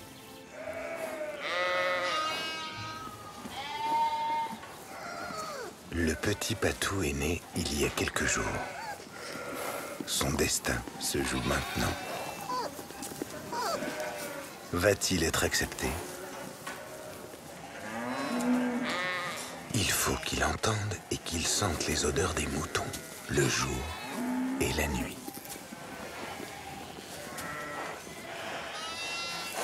Ça y est, Patou est adopté. Même s'il garde au fond de lui sa profonde nature de prédateur, il va s'attacher et commencer à croire qu'il est comme eux, un agneau.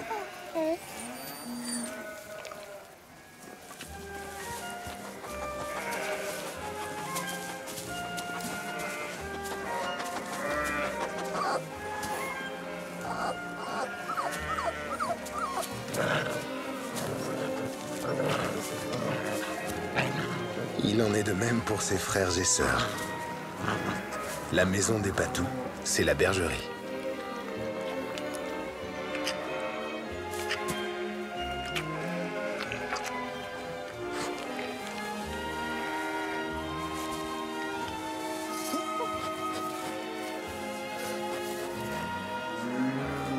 Pendant quelques semaines, il restera auprès de sa mère et de ses frères et sœurs.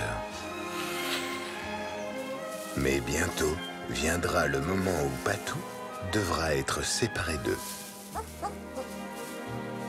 C'est dans une bergerie de la vallée de la Pique que les services de notre jeune Patou ont été demandés. Patou a maintenant 8 semaines. Et voici venu le moment de rencontrer la clique qui va devenir sa famille pour la vie, son troupeau.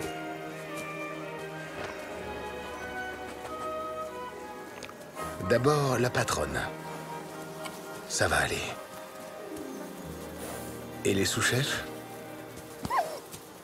Là, c'est plus compliqué.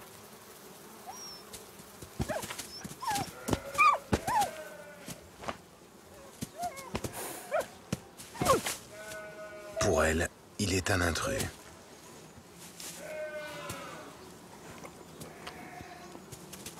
Il faudra quelque temps avant qu'il ne soit totalement accepté.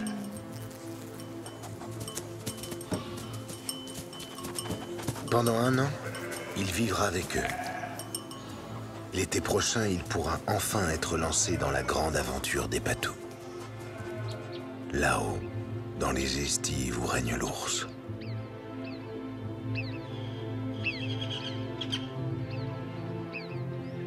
Nous sommes en juin. Les troupeaux commencent à gagner les hauteurs pour profiter des gras pâturages.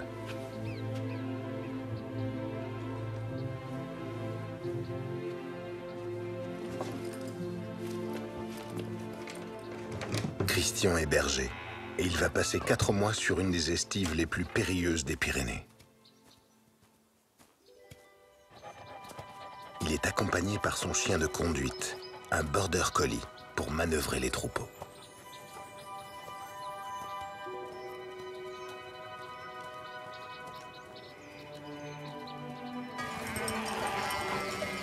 Patou accompagne les siens pour la première fois. Il ne connaît pas encore son métier.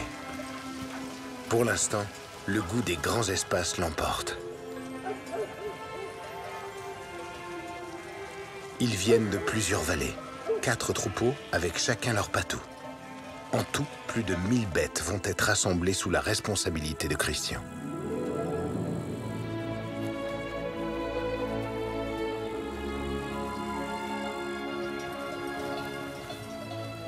Patou crée une zone de protection autour du troupeau. Il se tient prêt à éloigner tout intrus, animal sauvage, chien ou même l'homme. Mais il n'a jamais croisé un ours. Christian a été choisi par les 4 éleveurs pour son expérience. L'année dernière, 150 brebis ont disparu pendant l'été. victime des chiens errants, du mauvais temps et de 3 ours particulièrement coriaces.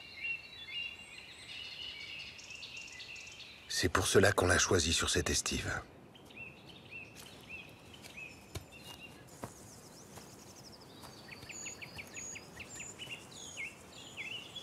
Christian est devenu berger à l'âge de 30 ans, en passant une saison aux côtés d'un vieux berger. Il a choisi ce métier par amour de la montagne, des brebis et de la liberté. Les bêtes peuvent arriver maintenant. Il les attend. Mais le mauvais temps, cet ennemi juré du berger, arrive lui aussi.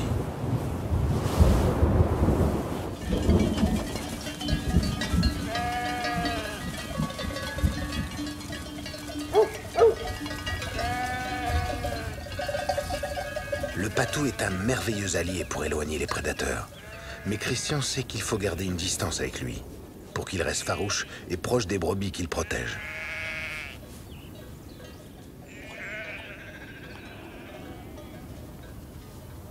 Les 4 troupeaux sont arrivés. Savoir les compter d'un seul regard.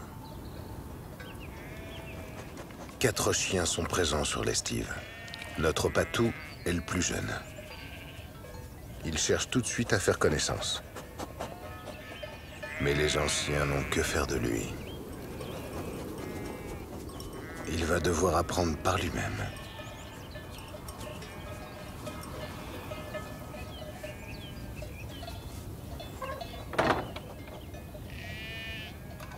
Quand la nuit tombe sur l'estive, le berger ne peut plus protéger les moutons.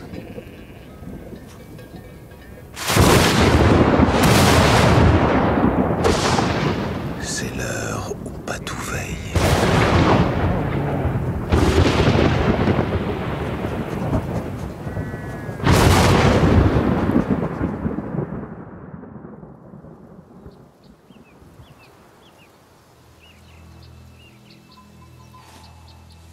Ce matin, Christian s'est rendu compte qu'une partie du troupeau manquait à l'appel. Des brebis se sont perdues. Il n'y a rien de pire pour un berger. Partir les chercher, et tout de suite.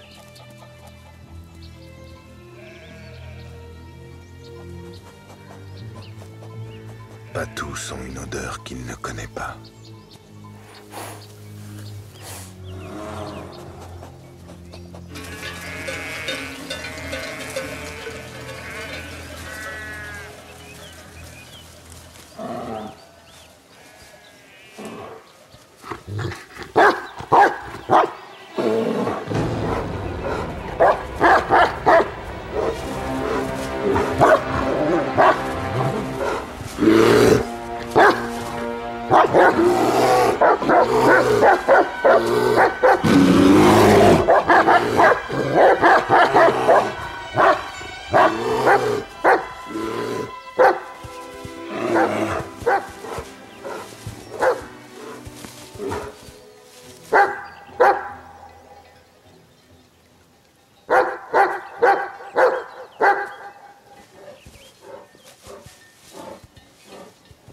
C'est la mission des patous. Protéger les brebis quand le berger n'est pas là. Grâce à eux, il y a 10 fois moins d'attaques mortelles sur les troupeaux.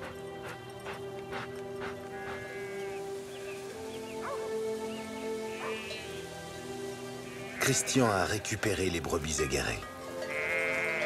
Il ne se doute pas de la bravoure dont Patou a fait preuve.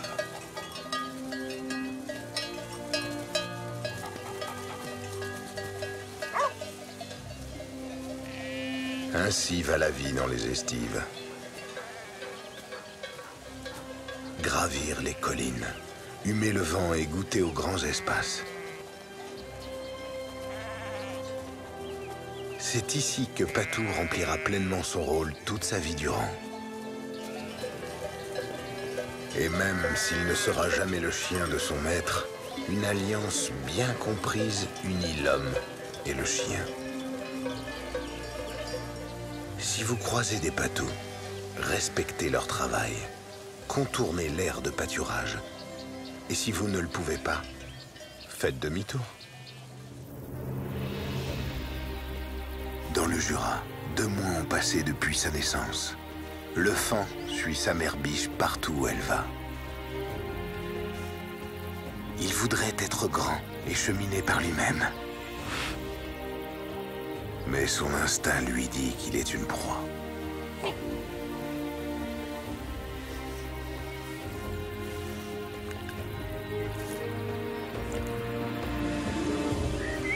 Le chêne continue à compter sur l'écureuil pour disperser ses fruits. Hérisson a trouvé une copine. Il aimerait bien qu'elle se réveille, parce que là, les beaux jours ne vont pas tarder à arriver. Le phoque a repéré un endroit tranquille pour faire sa sieste sans être dérangé. Maître Corbeau et sa fille se chamaillent toujours pour la moindre peccadille. Monsieur Crapaud ne retrouve plus sa souche. Quelqu'un a dû la déplacer. C'est pas cool. Le gris est devenu blanc. Et il a trouvé de la compagnie. Patou n'est plus un novice. Il a même réussi à se faire accepter par ses aînés.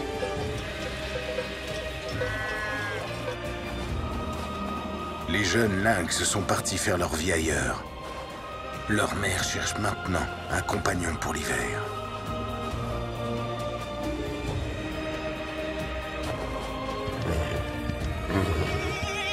C'est la saison des amours. Le blanc est sûr qu'aucune jument ne peut désormais lui résister.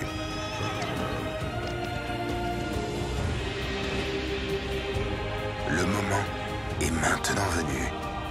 Mademoiselle Grue et son compagnon s'envolent pour le nord de l'Europe. Ils s'accoupleront et donneront naissance à une nouvelle génération.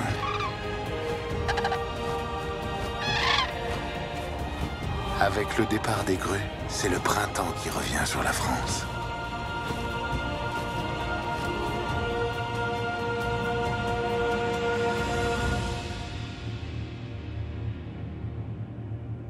Elles reviendront l'hiver prochain, avec leurs petits, dans le plus beau pays du monde.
Il existe tout proche de nous une terre sauvage où la nature cache encore certains de ses plus beaux secrets. Les Alpes. Un colosse de pierre long de 1300 km. Des centaines de sommets dépassant 3000 mètres d'altitude, emprisonnant des millions de mètres cubes de glace. Des pentes vertigineuses. Des rocailles coupantes exposées au vent. Un air qui manque cruellement d'oxygène. Comment les êtres vivants se sont-ils adaptés à ces conditions extrêmes? À ce monde où l'hiver dure 8 mois, où les températures peuvent descendre jusqu'à -40.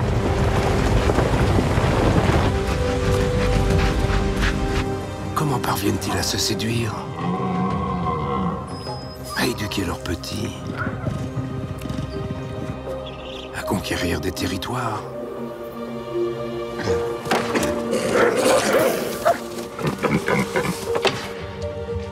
parcourir des distances immenses.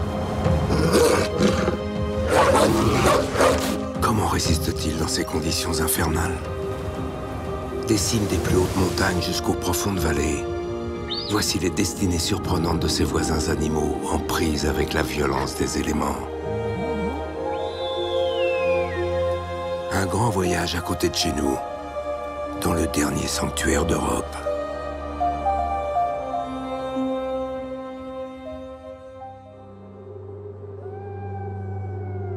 Nous sommes en Italie, dans le massif des Dolomites. Ces roches sont d'anciens récifs coralliens. Ils ont été poussés hors de la mer il y a des millions d'années. Des coraux pétrifiés à 3000 mètres d'altitude.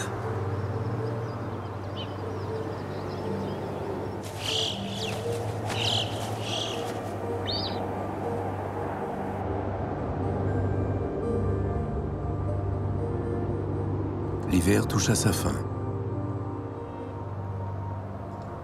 Plus rien à manger.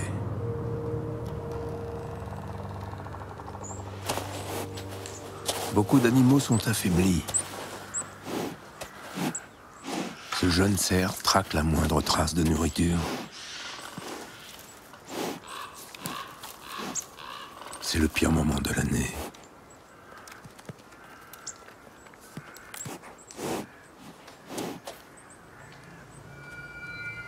Une louve est en chasse.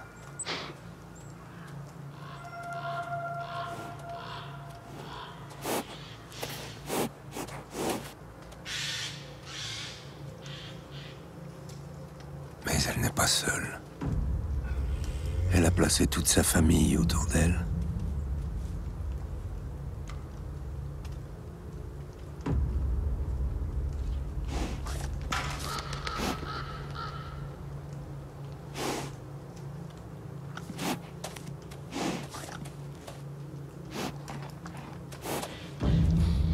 Louve dirige sa meute avec son compagnon, son mâle alpha.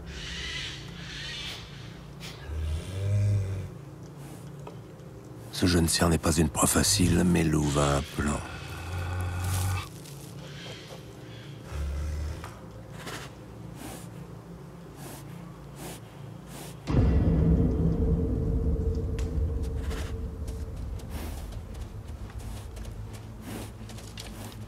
À son signal, l'action peut commencer.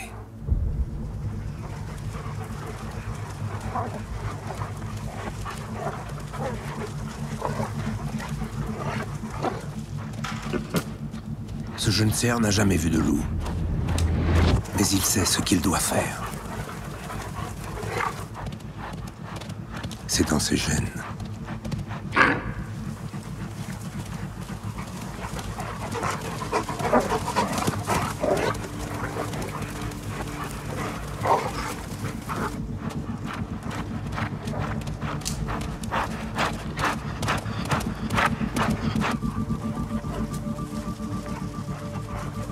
Il a une ruse pour leur échapper.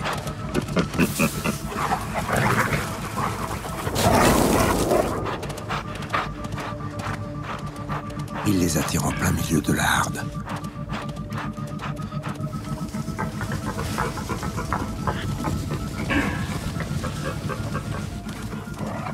Et c'est exactement ce que Louve avait prévu.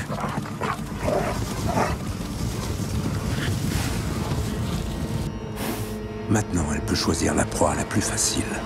Un cerf malade.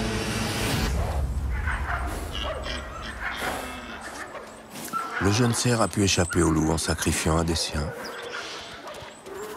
Une réponse très efficace contre les attaques des loups.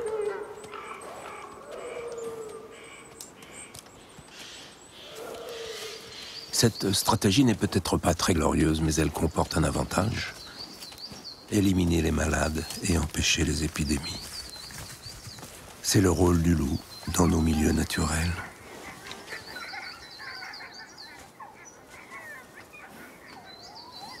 En cette saison, les cervidés se regroupent en large harde.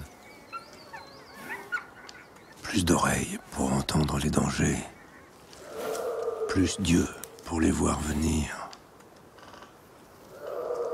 Pour lutter contre le froid, Ils mettent en hibernation certaines parties de leur corps et abaissent leur rythme cardiaque.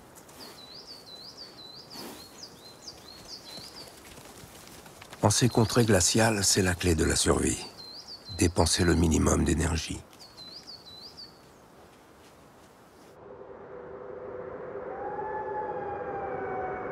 Cette famille de loups vient justement de capturer une proie avec un effort minimal.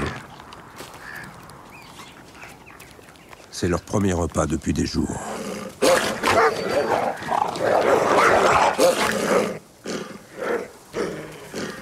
Excité par cette nourriture, l'aîné des fils teste les limites de la hiérarchie.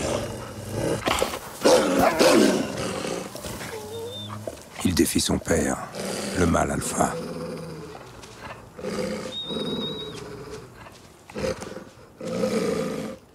Il doit respecter la règle. Les parents mangent avant les enfants.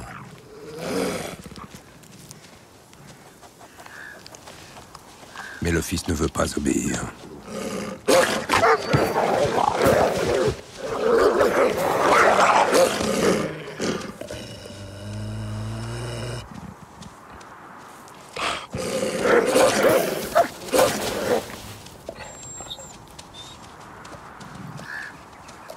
Il devra attendre son tour, comme les autres.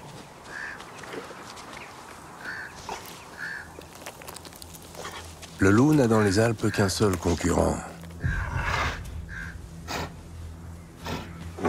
L'ours brun.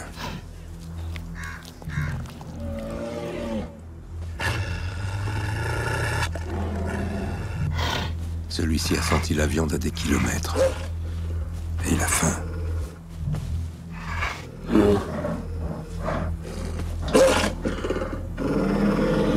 Mais Alpha n'est pas d'humeur à céder.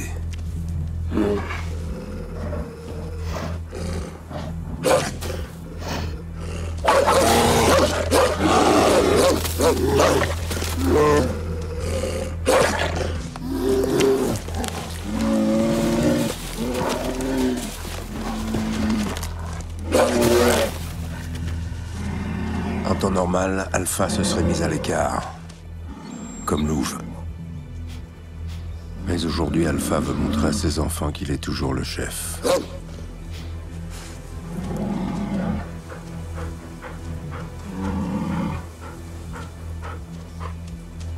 Alpha veut empêcher l'ours de manger, le harceler jusqu'à ce qu'il parte.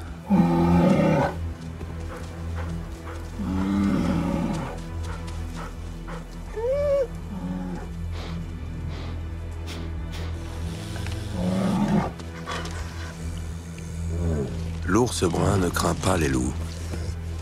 Il est le plus fort, et il le sait.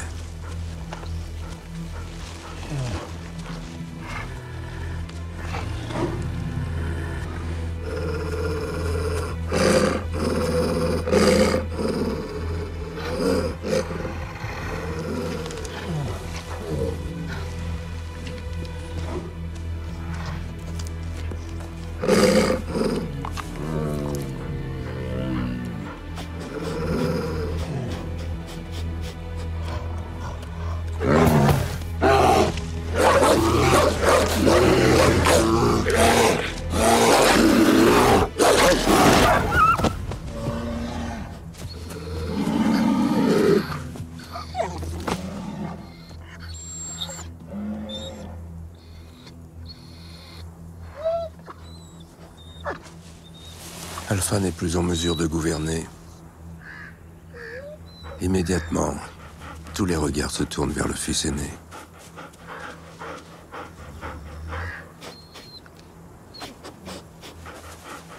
Et tout le monde se soumet à ce nouveau chef.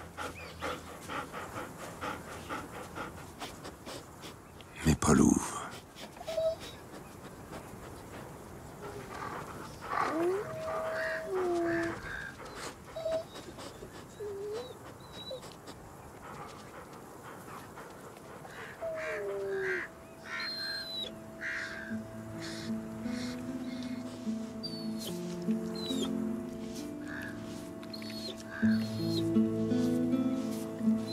Louve n'abandonnera pas son compagnon de toujours.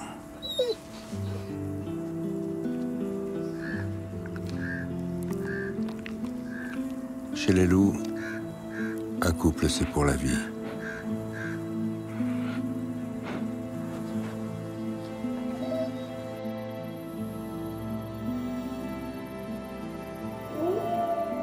Dans les Alpes, trouver de la nourriture en hiver est un défi quotidien. Pour y parvenir, certains ont inventé des stratagèmes surprenants. Nous sommes en France, dans le massif du Grand Paradis. Dans la vallée, c'est la famine. La plupart des arbres ont été dépouillés. Plus de fruits, plus de graines disponibles. Et les insectes sont cachés sous les écorces. Pour ne pas mourir de faim, des petits oiseaux ont inventé une méthode très astucieuse. Ils s'organisent en bandes de plusieurs espèces. Ils commencent par chercher un arbre inexploré. Celui qui a trouvé prévient les autres.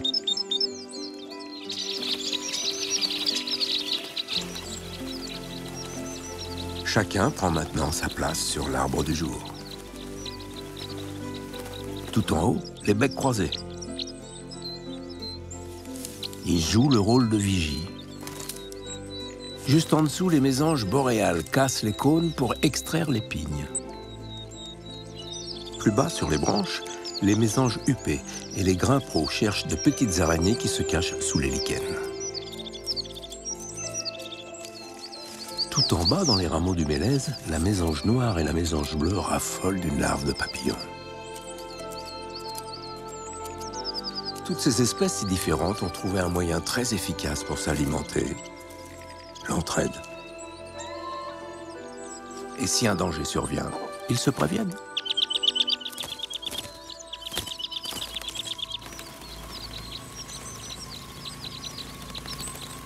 Une fois rassasié, chacun peut rentrer chez soi. Pour se protéger contre l'enfer.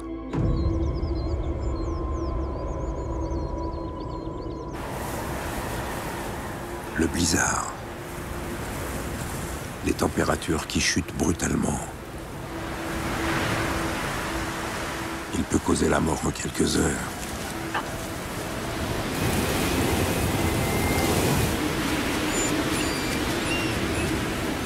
Comment se protéger? Il y a ceux qui ont les habits adaptés, capables de supporter des températures allant jusqu'à moins 50 degrés. Et il y a ceux qui ont choisi de passer l'hiver en sous-sol. On maintient le corps à 4 degrés. Le cœur bat une fois par minute. Et surtout, on dort longtemps. Très longtemps. Sauf quand on a froid. Les marmottes savent bien que plus on est nombreux, plus on se tient chaud. Et pour être nombreux, il faut avoir une famille. Et voilà un autre casse-tête de ces hautes montagnes. Comment trouver un partenaire quand le printemps arrive?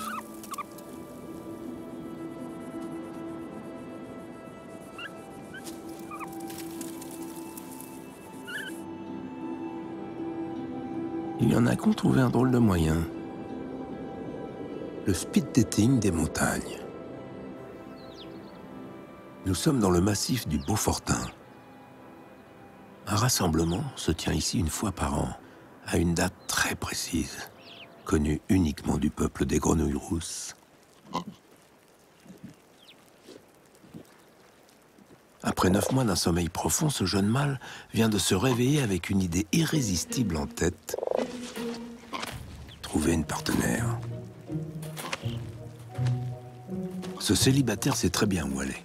Une tourbière à 3 km. Pourquoi est-il si pressé? Parce qu'à destination, il n'y aura qu'une seule femelle pour 5 mâles. Et comme tout le monde y va en même temps, seuls les premiers seront mariés.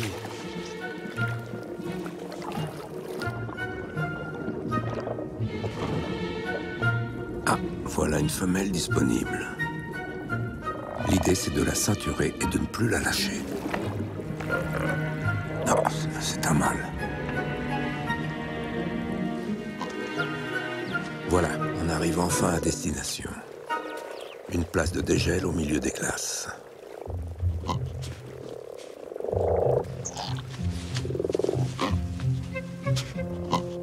Tiens donc. Regardez cette beauté. Ses yeux d'or, cette peau rousse. C'est elle. Là, il est sûr de son coup. Maintenant, il faut qu'elle l'accepte sur son dos. Le secret, c'est de faire preuve de délicatesse. Voilà. Non mais là, elle bouge trop.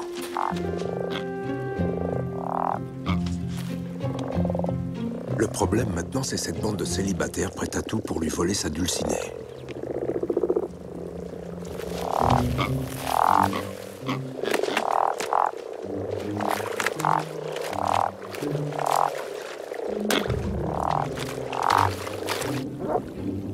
Mieux vaut chercher ailleurs. Et ici, on peut s'incruster.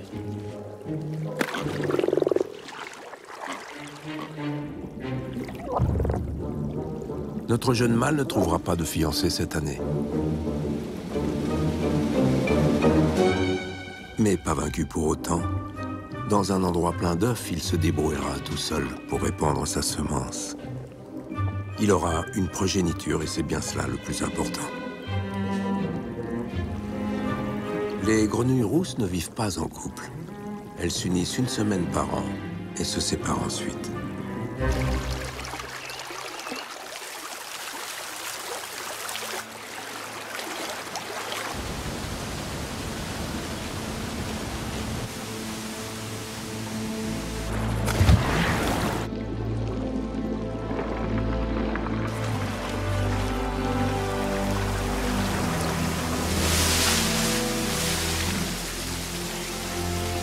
Avec la fonte des neiges arrive la période des naissances. Soudainement, à tous les étages, des êtres fragiles et sans défense voient le jour. Pour protéger leurs petits, les parents aménagent des logements inaccessibles dans les arbres.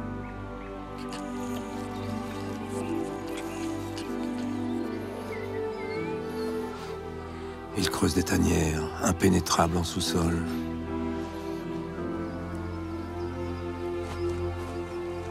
Ils bâtissent des nids dans des falaises abruptes.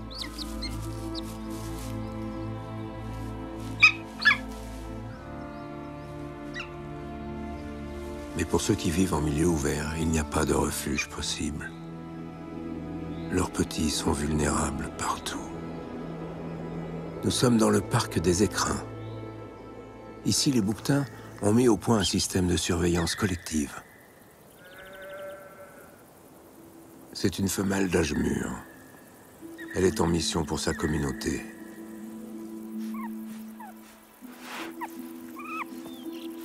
Ce jeune bouquetin vient de naître. Il n'est pas le seul. Toutes les naissances ont eu lieu en quelques jours.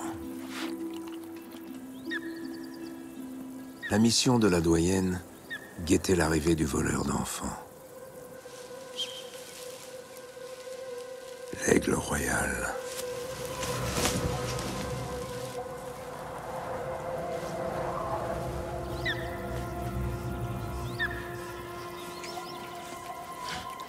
Les femelles bouquetins veillent à plusieurs sur les petits de la communauté. Un genre de garderie d'altitude.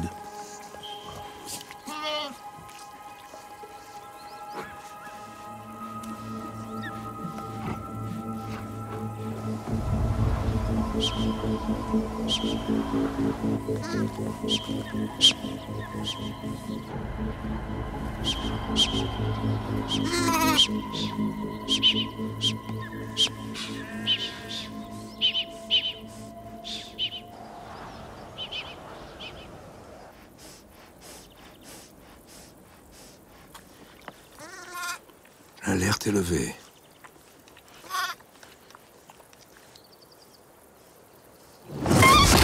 Trop rapide. rapidement.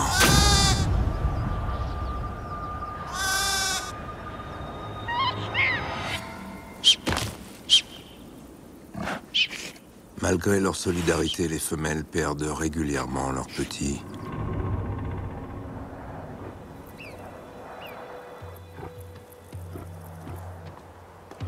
Pendant la belle saison, les mâles s'établissent plus haut. L'éducation des enfants, ce n'est pas leur truc. Ils préfèrent ne rien faire. Ou si, tiens, se gratter le dos avec la pointe de leur corne.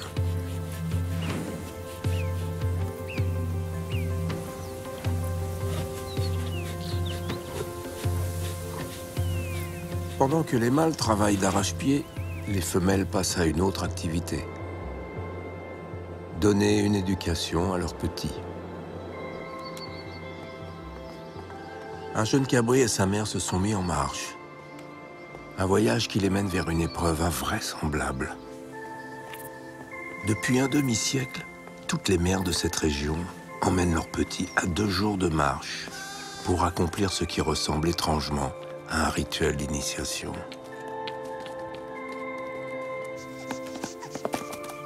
Le jeune cabri apprend la montagne. Il est subjugué par l'agilité de ses pattes, l'incroyable adhérence de ses sabots. Il teste ses limites et n'en voit pas le bout.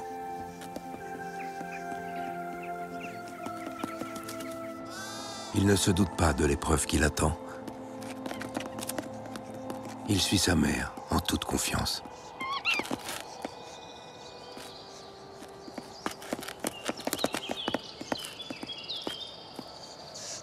Cabri réalise soudain qu'il est au milieu d'une falaise vertigineuse.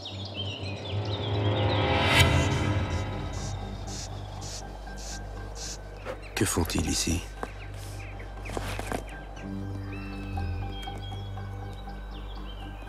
Ils sont sur le barrage du lac de Shingino. Une muraille verticale de 50 mètres.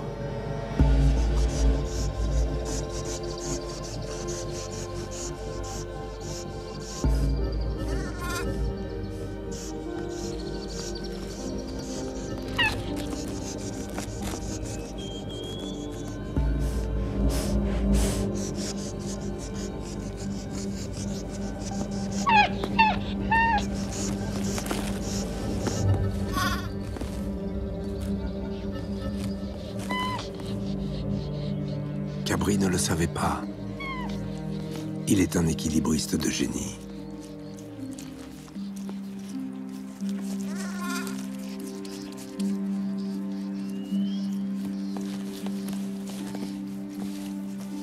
Pourquoi sa mère l'a-t-elle emmené ici?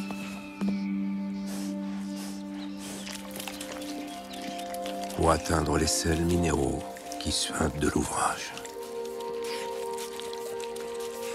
Ces sels indispensables à l'organisme des bouquetins n'existent pas dans leur nourriture. Il n'y en a qu'au milieu du barrage.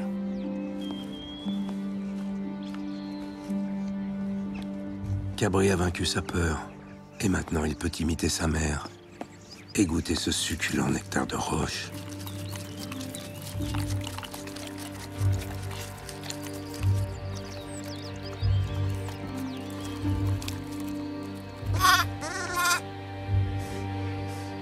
En réalité, leurs sabots concaves sont des amortisseurs antidérapants ultra puissants. Des ventouses qui adhèrent aux parois.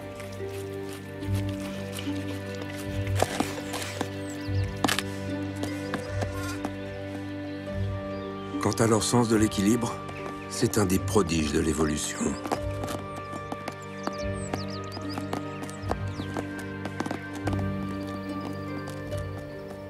Cabri vient d'apprendre une opération essentielle à sa survie. Il reviendra tous les ans ici pour fortifier sa santé. Toutes les mères d'ici transmettent ce savoir à leurs petits depuis que ce barrage existe. Pour Cabri, c'est le début de son passage à la vie adulte. Dans quelques mois, au début de l'automne, il sera sevré et sera prêt à quitter sa mère pendant l'hiver. Il ira avec les mâles Et quand ses cornes auront poussé, il pourra se gratter le dos avec, comme un grand.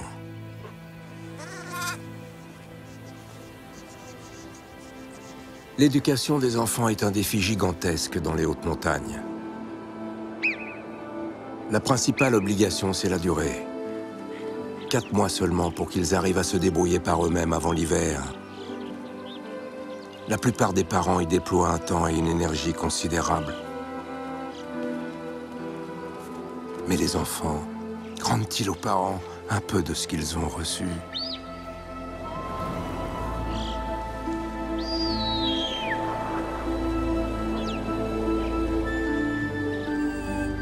Les enfants s'occupent-ils de leurs aînés quand ils sont moins vaillants?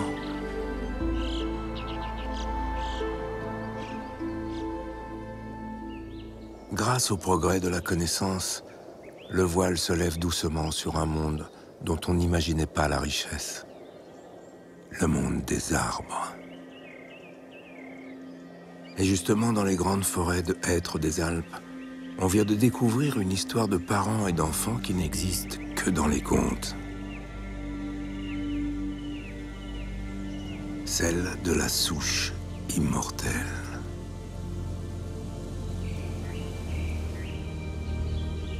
Cachée sous la mousse, cette souche est ce qui reste d'un arbre gigantesque tombé il y a plus de 500 ans.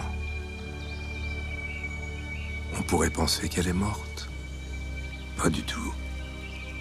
Pourtant, elle n'a plus de feuilles pour capter l'énergie du soleil, plus de racines pour se nourrir dans le sol. Comment est-elle toujours vivante? La science a trouvé la réponse. Les arbres autour d'elle en ont décidé ainsi.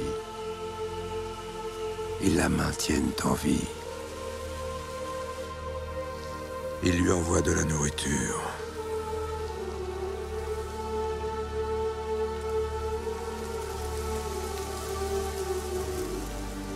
Qui sont ces arbres bienfaiteurs? Il y a le premier cercle, les descendants directs de la souche. Ils sont nés de ses fruits. Un peu plus loin, les petits-enfants et arrière-petits-enfants. Il y a même des arbres qui ne sont pas de la même famille, ni de la même espèce. Ils forment tous un réseau de soutien pour la nourrir. Pourquoi l'ont-ils protégée de la mort? Cette vieille souche sans aucune utilité. C'est peut-être qu'il tenait à elle.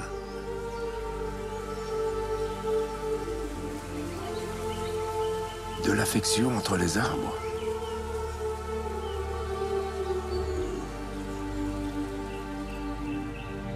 L'histoire de cette souche immortelle ouvre nos yeux sur un monde insoupçonné. Pourquoi les arbres s'entraident-ils? Un arbre à lui seul ne peut se protéger du froid et du vent. Il ne peut conserver l'eau dont il a besoin, ni répondre aux agressions des parasites.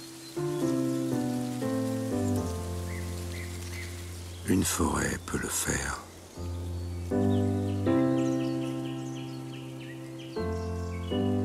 Les arbres dépendent les uns des autres.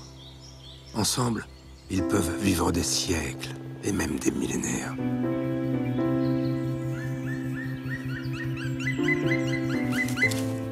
Ils apportent leurs bienfaits à un nombre incalculable d'êtres vivants.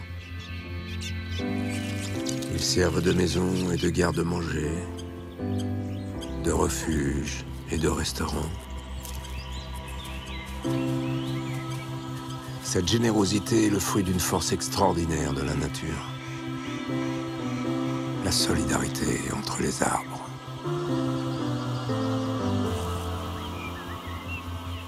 Des parents modèles, des enfants formidables. On pourrait croire à un monde idéal où tout le monde est gentil avec tout le monde. Ça n'est pas le cas. Parmi les parents, il y en a qui ne font absolument rien pour leurs petits et qui s'en sortent parfaitement. On pense tout de suite au pire d'entre eux. Il s'appelle l'azuré. Derrière ce joli papillon inoffensif se cache en réalité le plus grand escroc de la montagne.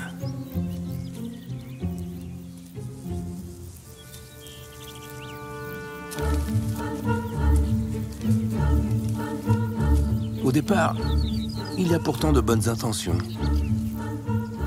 Se séduire, et ça commence par un accouplement. Une fois ensemencée, la mère cherche Pimprenelle, une fleur pourpre. Elle y dépose son œuf et abandonne son petit, qui devient chenille, qui va le nourrir et le protéger. Maintenant commence la formidable supercherie de bébé azuré. Opération déguisement olfactif. Il prend l'odeur de la larve de la fourmi. C'est parti.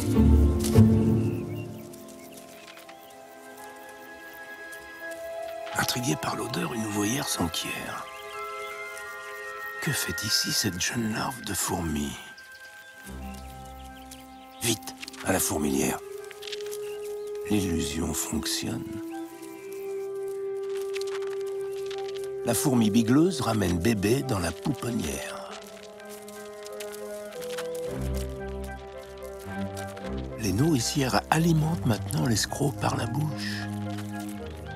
Jour après jour, mois après mois, pendant tout l'hiver.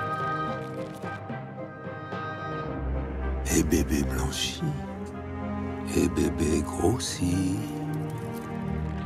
Les fourmis ne se rendent même pas compte de la taille gigantesque de cette larve. Au printemps, la métamorphose s'opère. Et le jour critique, bébé sort de son cocon. Aussitôt, l'illusion odorante disparaît. Il a quelques secondes avant que les fourmis ne rappliquent pour le découper en morceaux. Alors vite, dehors.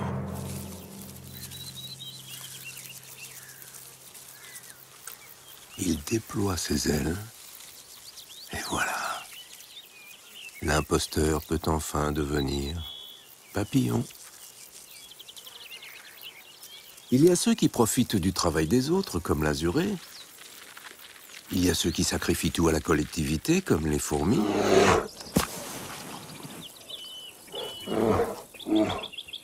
Il y a ceux qui la jouent solo. Ils prennent tout ce qui leur tombe sous la patte, comme l'ours. Même si ça gratte.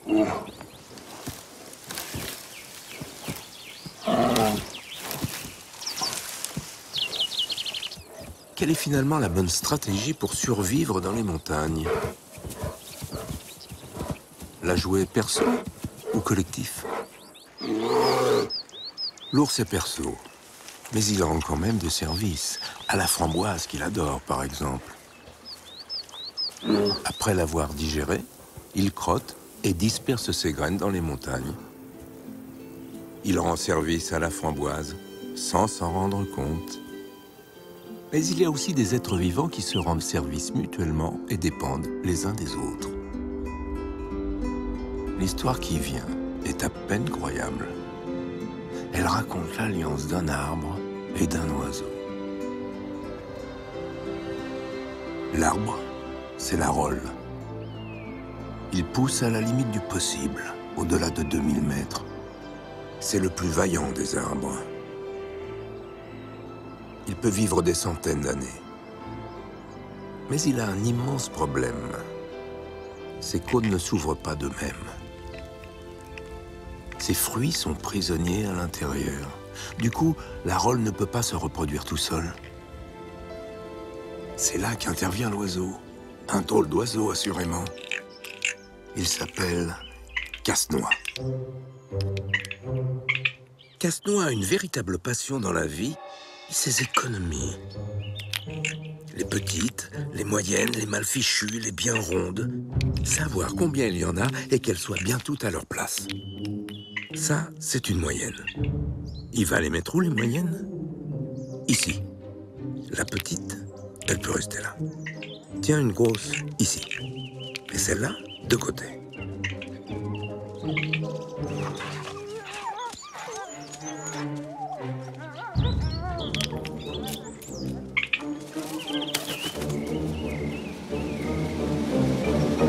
Mi-septembre, c'est l'ouverture de la saison des pignes.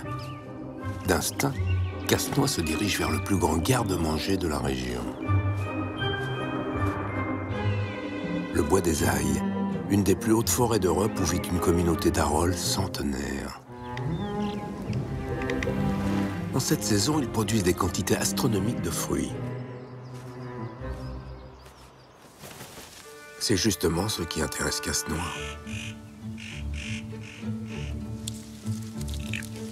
D'abord détacher les cônes.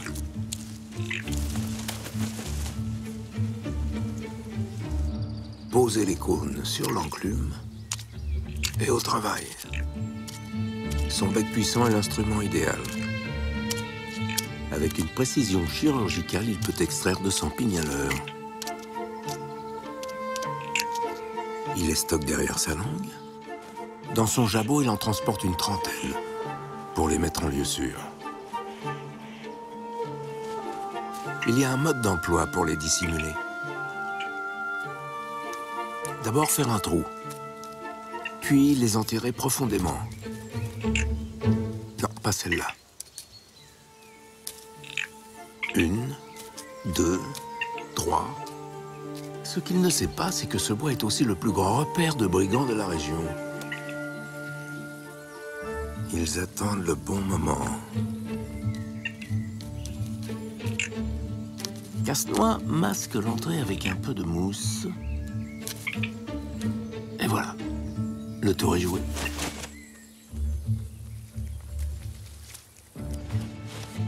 Castenois travaille comme un acharné du matin au soir. Il extrait, transporte et planque 100 000 pignes en 3 semaines. Mais dès qu'il a le dos tourné, les brigands dévalisent toutes ses planques.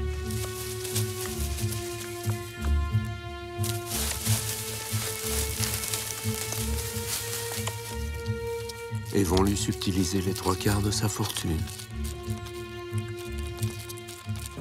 Face au vol de pignes, Castenois a la solution. Dans son immense prévoyance, il parcourt des kilomètres pour cacher ses richesses.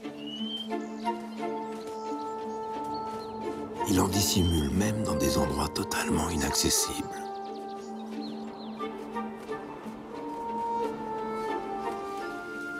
La bonne nouvelle, c'est qu'il oublie une bonne partie de ses cachettes.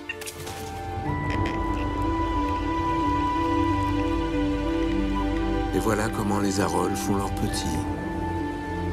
Et aussi comment ils se déplacent.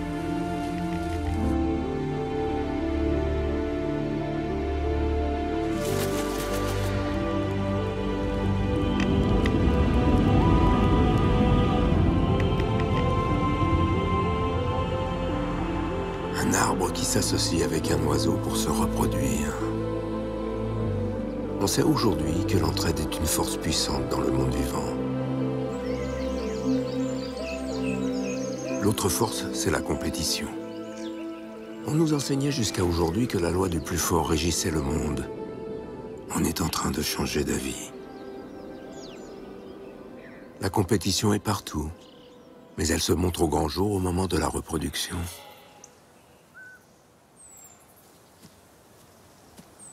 Un cerf de place rassemble ses biches. Un rival arrive de la vallée voisine.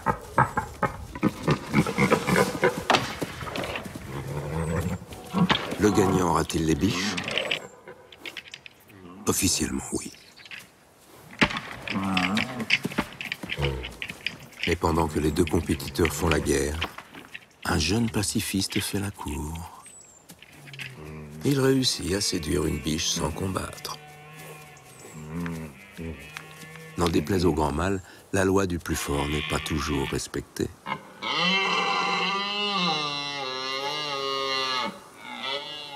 En réalité, dans les milieux extrêmes, la compétition est moins déterminante. Car elle a un gros défaut, elle est coûteuse en énergie.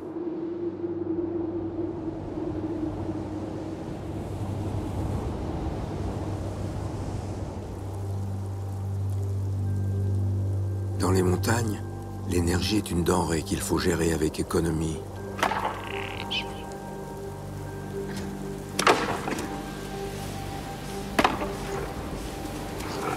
Aussitôt finis, les combats de cerfs sont remplacés par ceux des bouquetins.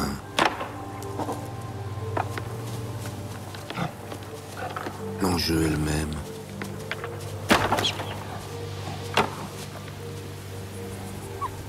Les marmottes se préparent à dormir. Les lièvres changent de couleur. Un jour, le grand manteau blanc est là. L'hiver s'abat sur le monde. Ceux qui ne sont pas prêts ne survivront pas. Les loups sont parmi les mieux adaptés à cette vie infernale qui commence. Leur force, c'est leur formidable organisation familiale. Mais que se passe-t-il quand elle disparaît? C'est le moment de revenir sur l'histoire de cette louve et de son mâle alpha.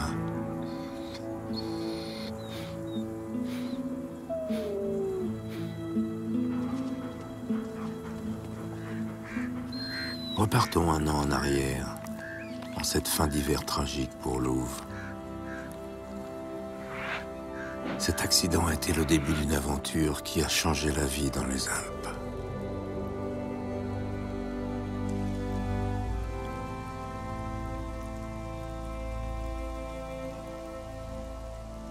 Le compagnon de Louve a fini par succomber à ses blessures. Et Louve n'a pas trouvé la force de quitter sa dépouille.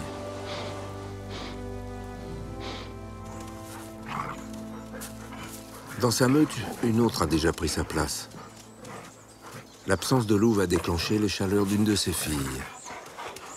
Elle est prête à enfanter. Elle est la nouvelle femelle alpha.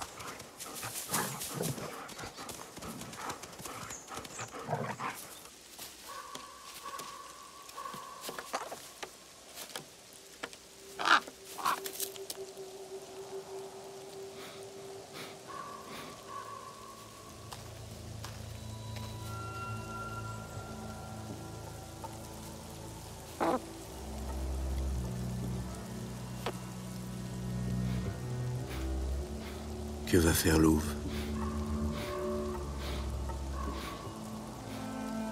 Si elle retourne dans sa meute, il faudra qu'elle affronte sa fille.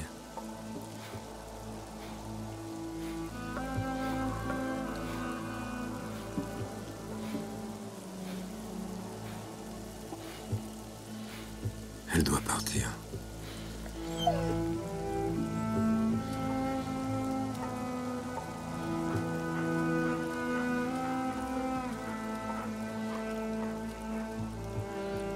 Pourquoi fait-elle ce choix?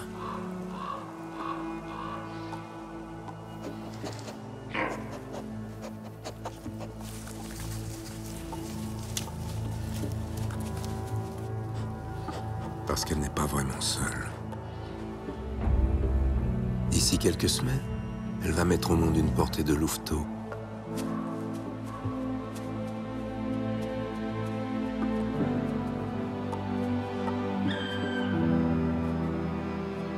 Chez les loups, seule la femelle alpha est autorisée à se reproduire.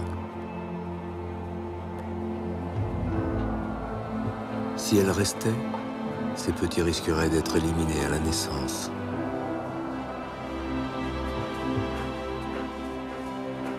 Louve est née dans ces montagnes. Pourtant, son instinct lui dit de les quitter.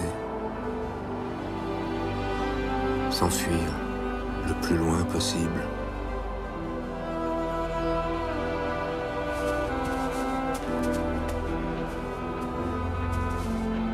Trouver un nouveau pays pour sa future famille.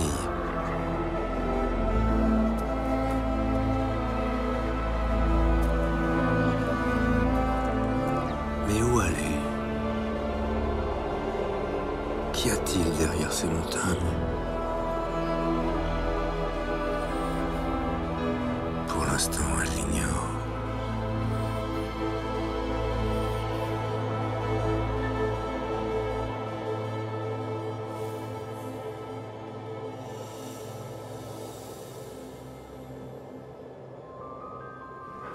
Louve est partie vers le nord. Pour éviter de croiser d'autres loups, elle emprunte la route des crêtes. Louve n'est pas la première. De nombreux loups quittent leur meute chaque année pour se faire une nouvelle vie. Ils parcourent des distances immenses. Des centaines, des milliers de kilomètres. Des scientifiques les suivent grâce à des colliers émetteurs.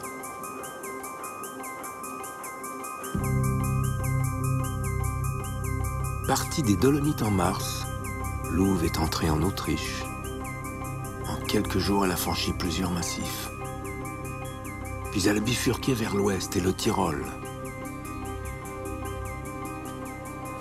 Elle n'a que 3 semaines devant elle. Après, elle donnera naissance.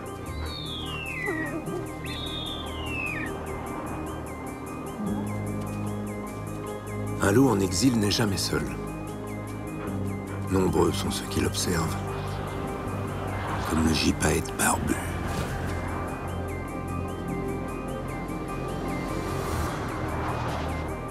Que lui veut ce grand rapace? Le gypaète est de retour dans les Alpes après un siècle d'absence. Comme le loup, il avait été exterminé par les hommes. On le prenait pour un dragon malfaisant, un tueur d'enfants.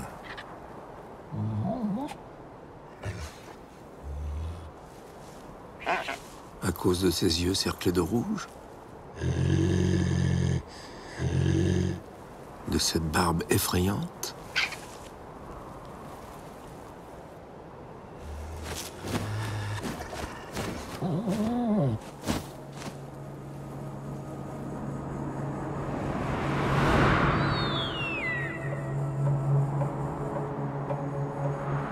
d'envergure.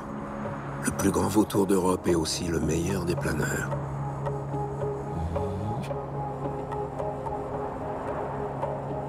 Ce mâle a 6 ans. Il est né dans le massif du Mercantour, mais en est parti très jeune. Il parcourt chaque année des milliers de kilomètres au-dessus des Alpes. Mais que cherche-t-il ?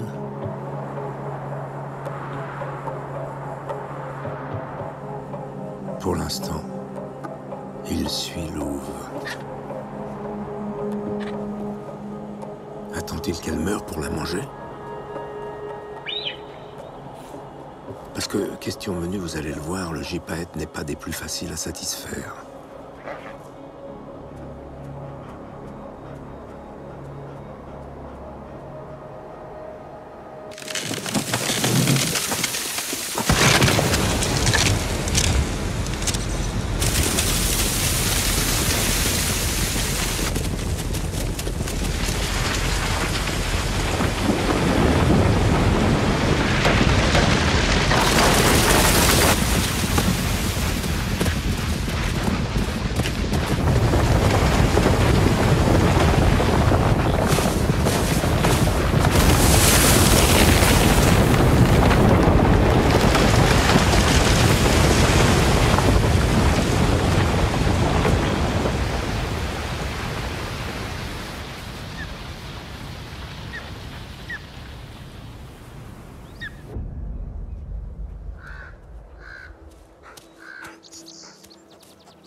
On comprend maintenant pourquoi gypaète suivait Louve.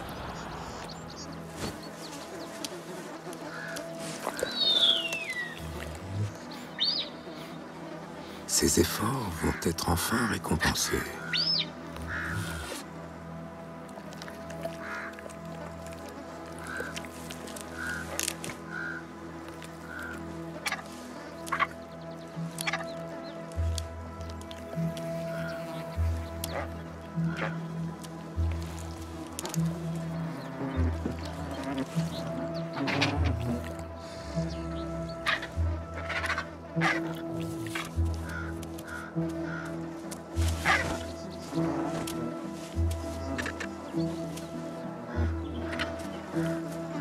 Gypaète n'est pas un vautour comme les autres. Son régime lui interdit la chair et la peau. préparer son repas, il a une recette bien à lui. D'abord couper le gibier en morceaux. Ensuite tenir fermement la pièce choisie à 50 mètres de hauteur. La lâcher délicatement sur un rocher saillant. Et voilà. Le déjeuner est servi. Des os brisés. Gypaète ne mange que ça.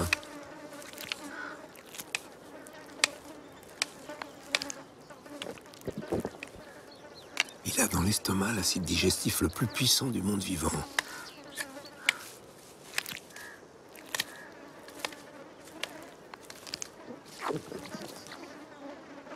Mais attention, des os frais seulement, pas des vieux os desséchés.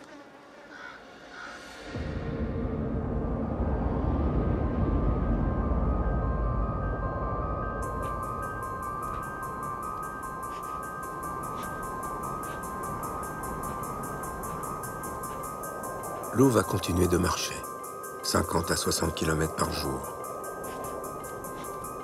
Depuis le massif des Zillertal dans le Tyrol, elle a traversé l'Autriche d'est en ouest. Puis elle est entrée en Suisse par les Grisons, a réussi à passer le Saint-Gothard et le Mont-Rose.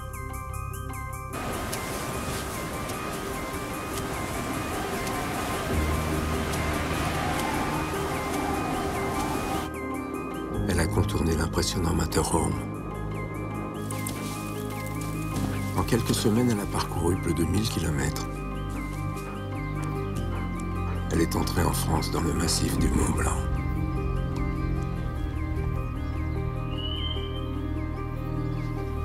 Elle est fatiguée et affaiblie par le voyage. Il faut qu'elle trouve un endroit pour se reposer.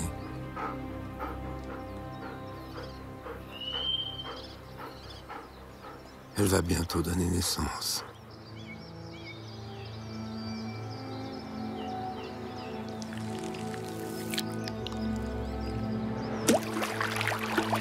Chez les loups, on accouche dans la tanière de la famille. Creusée par les ancêtres très profondément sous la terre, elle est placée au centre de leur territoire. Elle se transmet de génération en génération.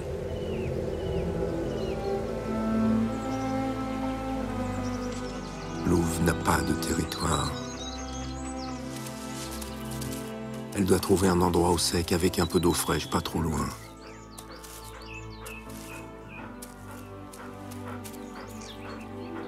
À mi-pente, pour voir venir les dangers.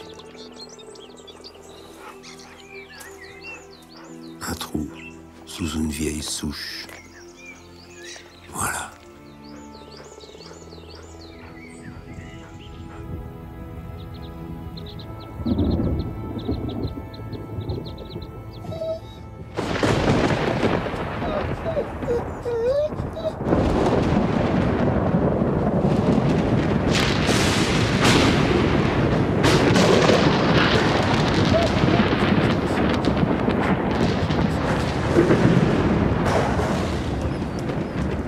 Elle a mis bas pendant la nuit.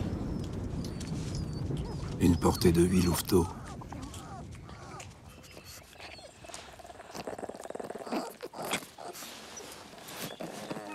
Deux petits sont morts à la naissance. Elle les a mangés pour ne pas attirer d'autres prédateurs.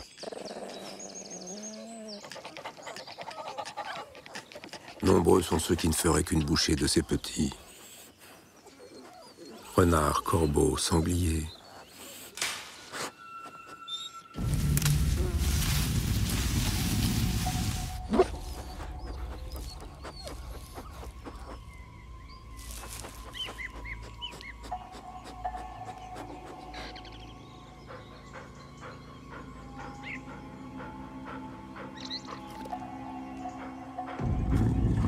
C'est un lynx.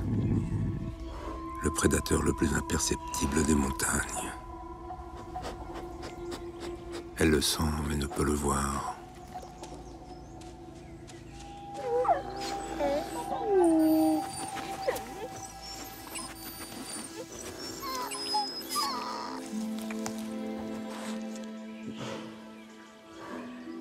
Le lynx peut rester à l'affût pendant des heures. Il attend qu'elle s'en aille chercher de la nourriture pour attaquer. Elle le sait. Et pourtant, elle a faim. Voilà 3 semaines qu'elle n'a mangé que de l'herbe et des vers de terre.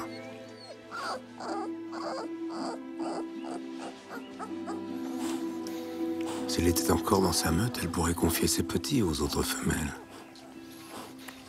Quand la mère alpha met bas, ses filles se mettent à produire du lait. Elles deviennent des nourrices.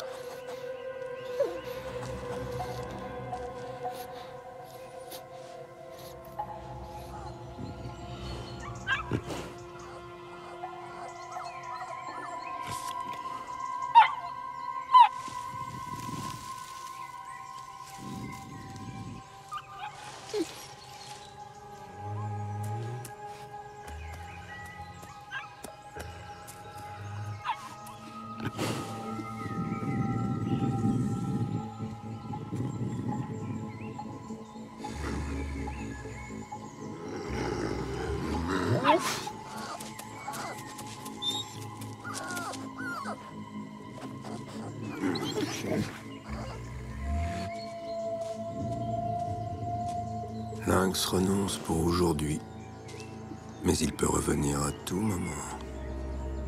Et en un éclair tuer ses petits d'un coup de griffe. Louve est coincée. En plus, elle a parmi ses petits un aventurier intrépide. Un cauchemar pour une louve seule. Et Lynx? 3 petits affamés l'attendent elle aussi. C'est une maman, et elle œuvre comme tous les parents au printemps. Elle protège et nourrit ses petits.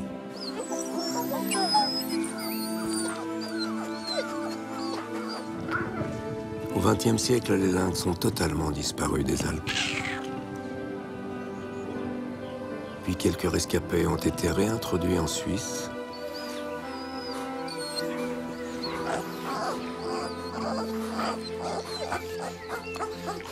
La bonne nouvelle, c'est que ça a marché.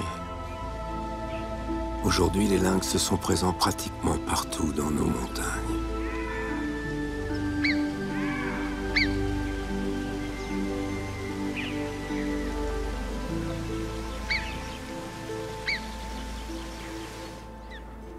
Les louveteaux ont maintenant 2 mois. Le moment de découvrir le monde et d'apprendre en observant les adultes.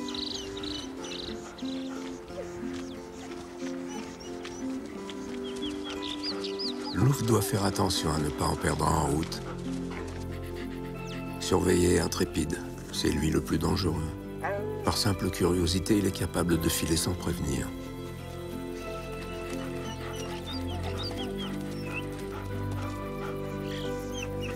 Leur instinct de prédateur est encore totalement endormi.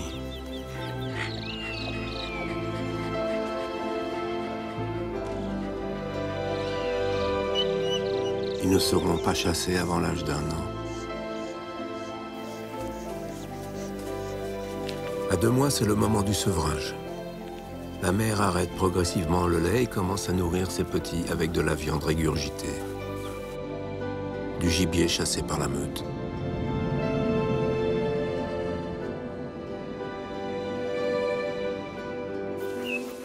Rien de tout cela n'est possible pour Louve.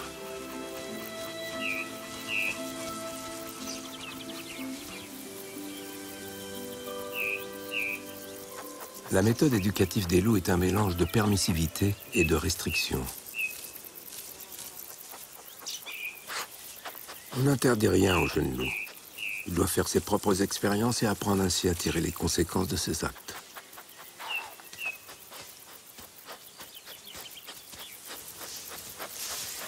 Comme apprendre à reconnaître les amis et les ennemis.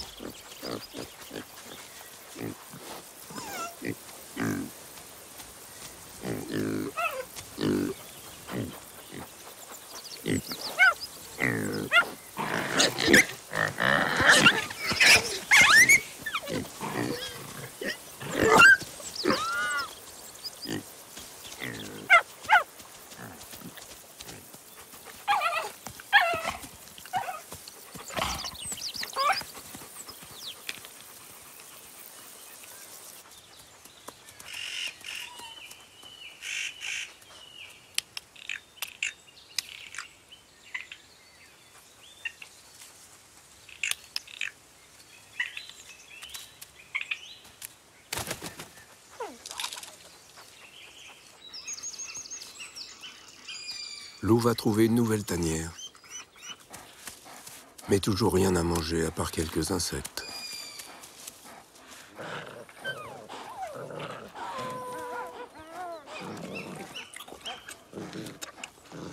C'est le moment le plus difficile. Elle n'a plus assez de lait.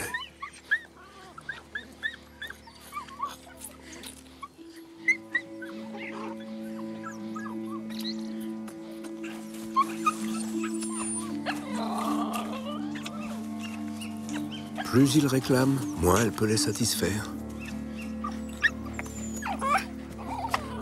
Il lèche sa bouche pour qu'elle régurgite de la nourriture. Mais elle n'a rien à régurgiter.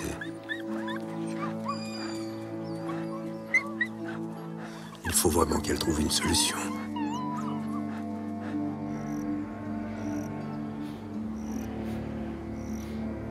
Il y a bien une possibilité. Les moutons.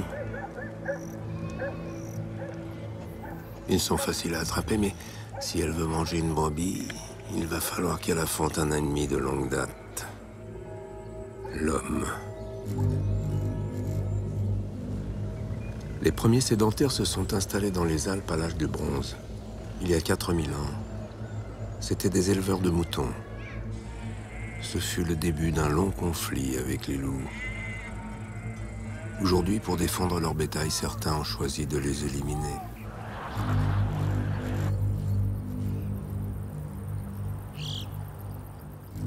Il existe un homme qui mène un autre type de combat.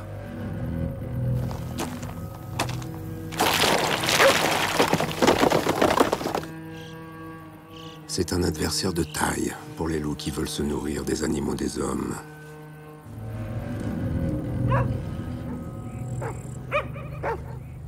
Cet homme a choisi de mener le combat d'une manière très singulière.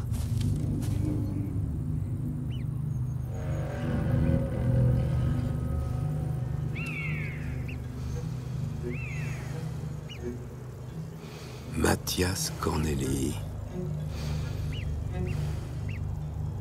Mathias a accepté cette année de conduire un troupeau dans l'estive la plus dangereuse des Alpes. Affronter les meutes de loups du Vercors. Ici, l'année dernière, 35 bêtes sont mortes.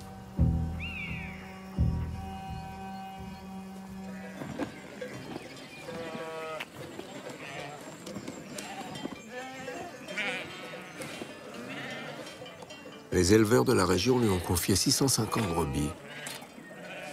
Elles ont passé l'hiver dans une bergerie et maintenant elles doivent se nourrir d'herbes tendres pour engraisser et donner naissance. La mission de Mathias, les conduire jusqu'au pâturage et les protéger de tous les dangers pendant 2 mois. Son défi, revenir à la fin de l'été avec toutes les brebis. Sur ce territoire, aucun berger ne l'a réussi depuis des années. À cause des loups. De son côté, Louve attend sa chance. Une seule brebis pourrait nourrir ses petits pendant plusieurs jours.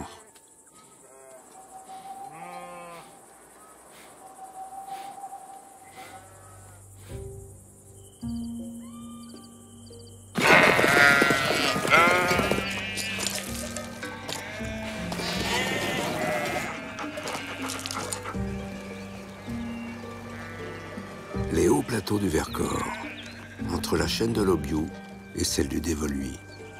Le col de la Croix-Haute est juste derrière les alpages attribués à Mathias.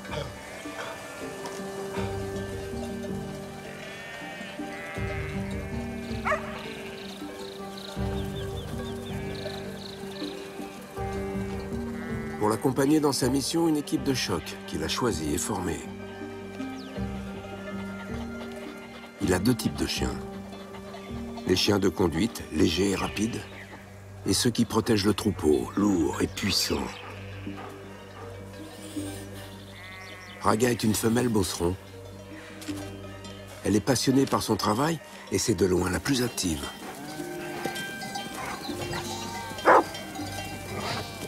Elle passe son temps à guetter les brebis qui s'écartent et à les ramener dans le droit chemin.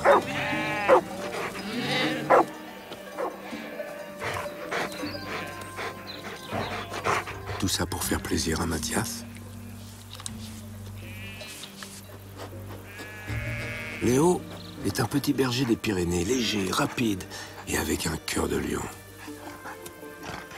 On peut compter sur sa vigilance de tous les instants. Il ne rate pas un épisode. La vieille Caille est à la retraite. Elle ne travaille plus, mais tout le monde fait comme si elle était essentielle à l'équipe. Bientôt, elle ne pourra plus escalader ces montagnes. Mathias emmène son troupeau dans l'endroit le plus périlleux, là où le plus grand nombre d'attaques ont eu lieu.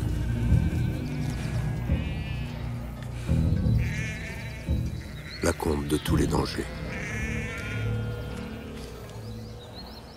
C'est volontaire. Autant être clair tout de suite.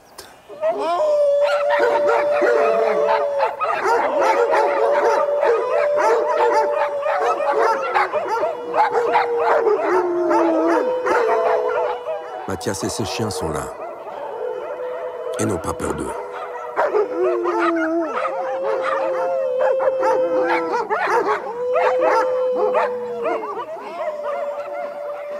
Louve a entendu le message. Mais elle a surtout senti un autre danger. Une meute de loups est là. Ils sont nombreux et prêts à attaquer.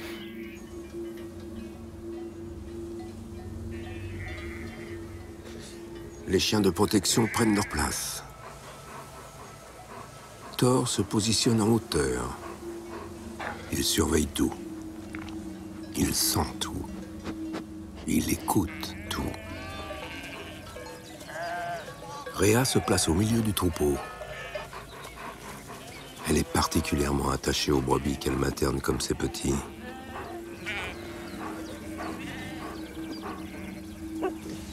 Mora fait les extérieurs.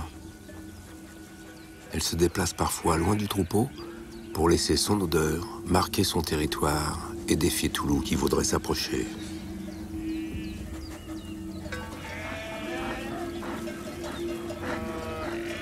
Quant à Mastin, le jeune molosse, il quadrille le territoire sur un grand périmètre autour du troupeau.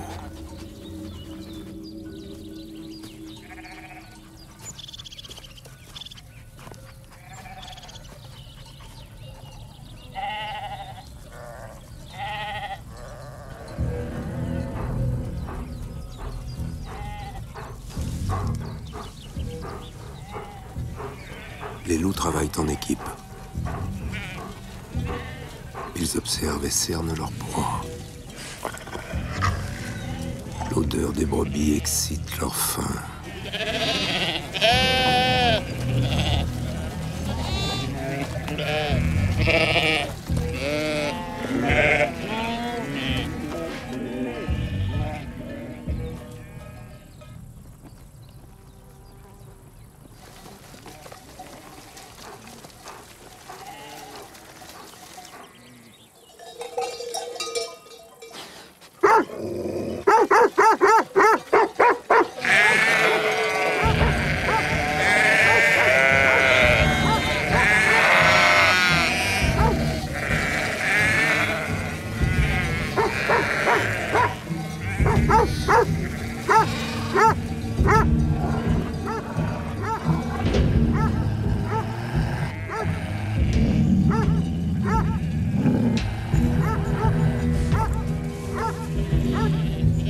Les loups ne cherchent pas la bagarre. Ils préfèrent se nourrir sans avoir de problème. Si les chiens occupent bien le terrain, ils vont chercher ailleurs. Cette première rencontre devrait marquer les mémoires des loups. Ils se souviendront de l'odeur de Thor, Mora et Mastin. La prochaine fois, ils passeront leur chemin.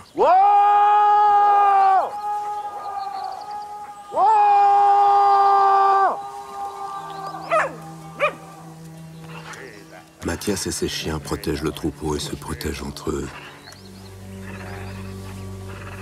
Ils agissent instinctivement grâce aux gènes de leur ancêtre à tous. Le loup, c'est la meute de Mathias.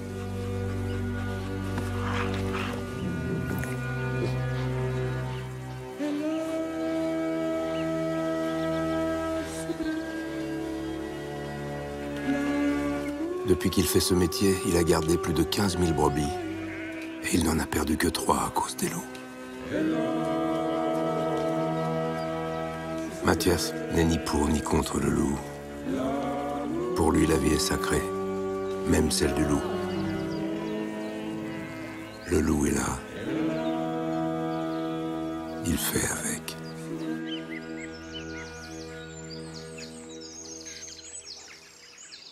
Louve n'est pas rentrée. Elle continue à chercher de la nourriture.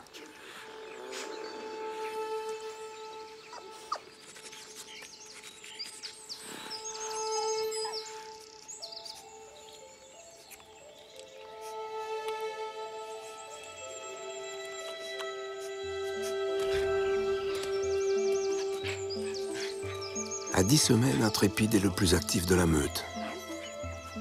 Il est atterré par tout ce qui bouge.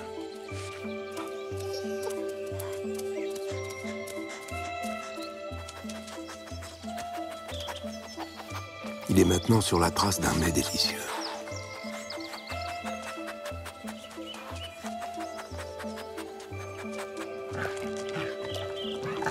Un os de bouquetin. Pour lui tout seul.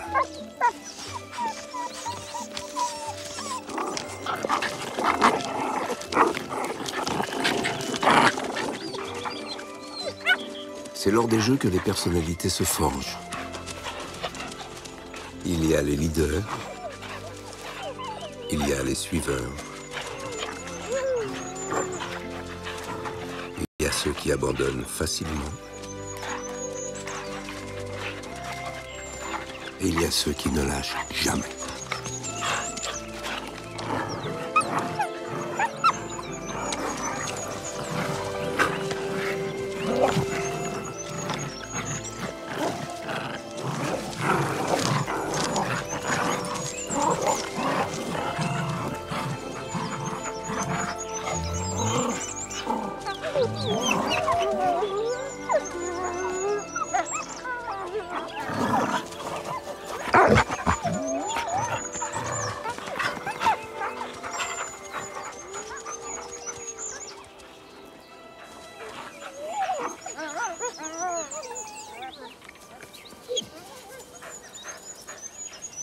Louve a repris la route vers des contrées plus hospitalières.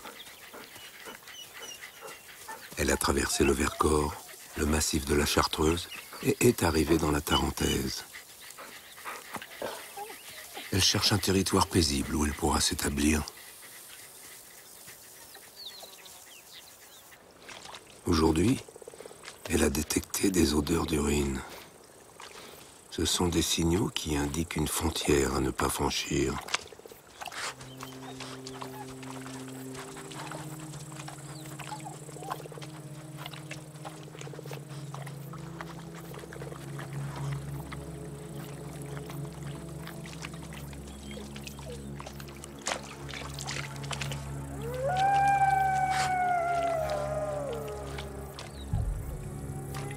Louve vient d'entrer sur le territoire d'une meute de loups.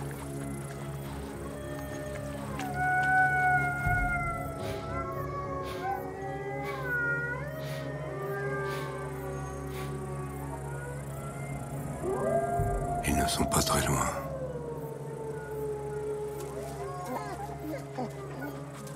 Les loups sont capables de tuer en cas d'intrusion. Mais il y a un autre danger.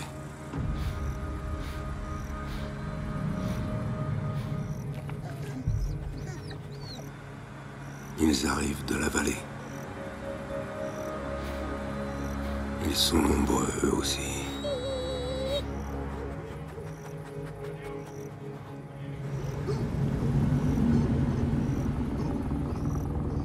Les Les hommes et les loups ne font pas bon ménage. Louve le sait, dans ses gènes. Elle sent qu'elle doit fuir.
Elle est au bout du chemin.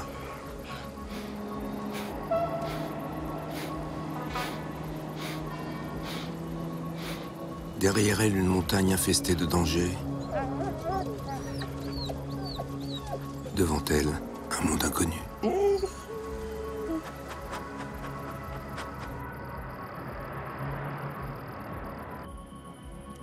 On sait aujourd'hui que de nombreux loups traversent nos villes et nos villages. Ils agissent de nuit, sans un bruit.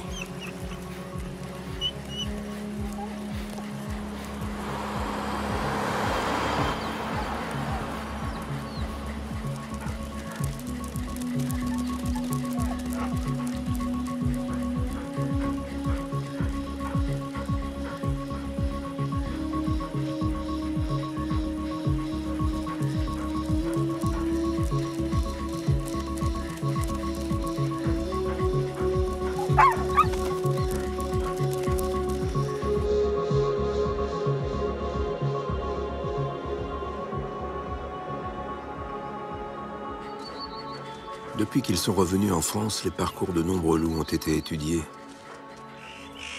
Ils franchissent tout, les fleuves, les autoroutes et même les lignes de TGV. Ils prennent des risques inouïs, rien ne les arrête. Louve a réussi à traverser la vallée de l'Ubaye et elle a trouvé un nouveau territoire plus tranquille.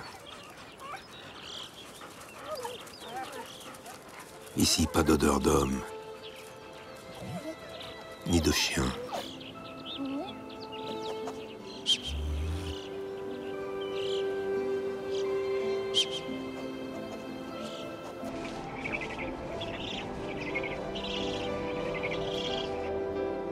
C'est une terre d'abondance, avec de la nourriture à profusion.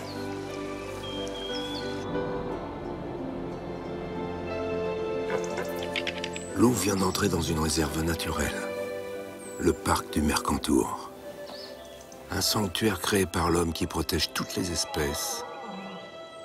C'est son nouveau territoire. Mais il y a une autre présence.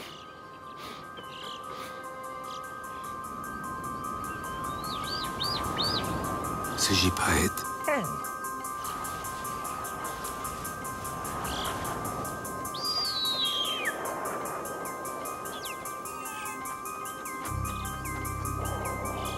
Il est retourné exactement à l'endroit où il est né. Et il a fondé une famille.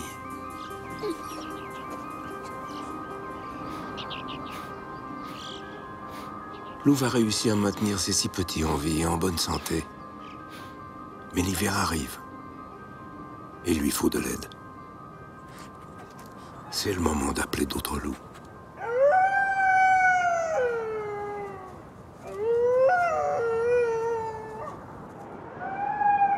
La voix des loups est faite pour les montagnes. Elle peut s'entendre à des dizaines de kilomètres.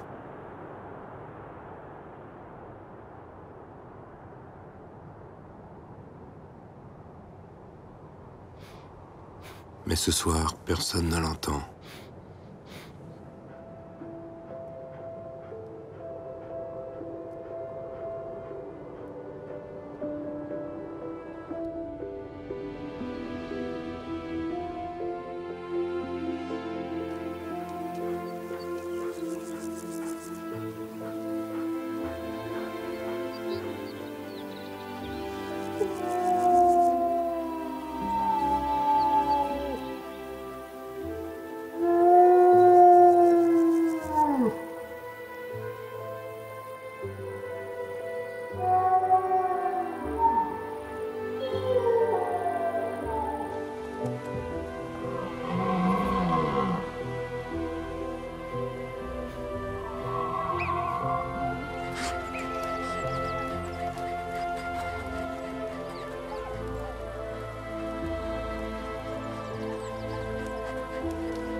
Dans une vallée lointaine, un jeune loup a entendu ces appels.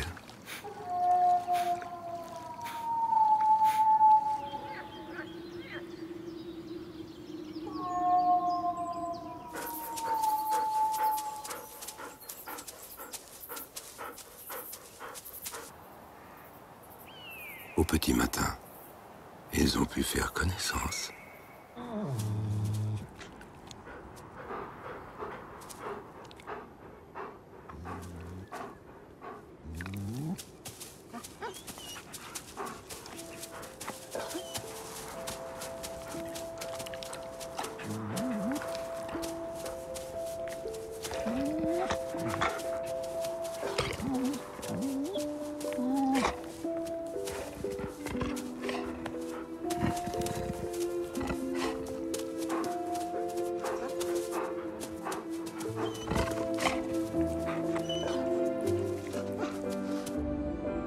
Louve a parcouru 1300 km. Partie en hiver des Dolomites, elle a traversé presque toutes les Alpes, seule. Elle a mis bas dans le massif du Mont Blanc. Puis elle a fait route vers le sud. Elle a traversé le Vercors, les Écrins, et s'est établie dans les Alpes de Haute-Provence. Quelques semaines plus tard, une caméra d'observation a capturé ces images. Louve a reconstitué une meute et elle a maintenant son propre territoire.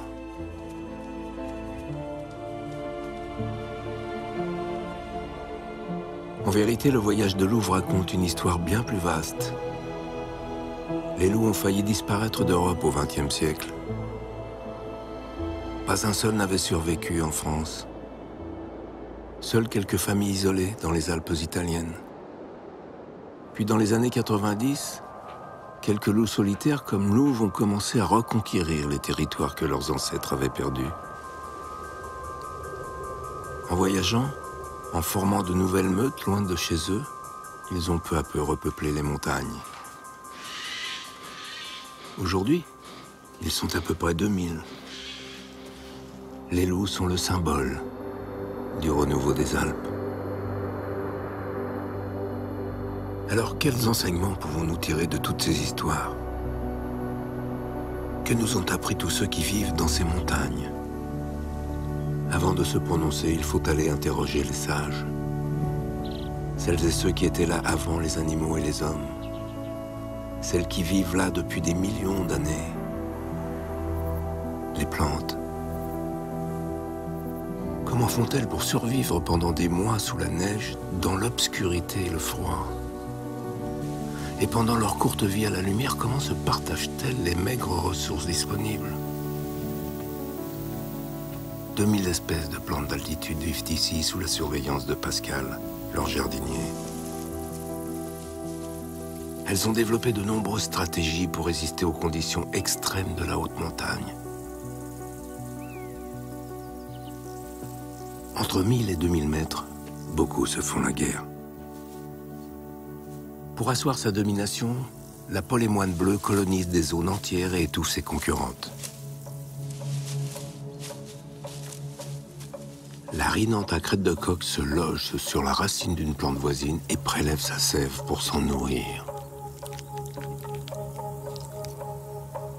Et la plus terrible d'entre elles, l'épervière velue, empoisonne ses voisines.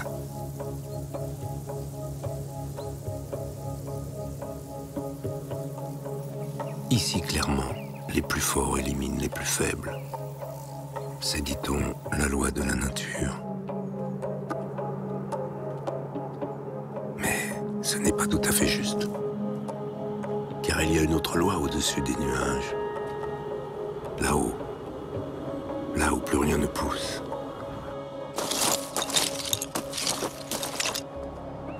Quand la pauvreté des sols s'allie aux infernales conditions climatiques, les règles changent et la vie révèle un de ses plus beaux secrets. Le Silène-Acole est une plante en forme de coussin. Au cœur, il y fait 10 degrés de plus qu'à l'extérieur. Un microclimat qui permet à de nombreuses espèces d'y trouver refuge. Telle cette gentiane bleue qui sans aide mourrait. Chaque petite fleur s'appuie sur sa voisine. Oh, non pas pour la tuer, mais pour préserver et partager l'eau et la chaleur.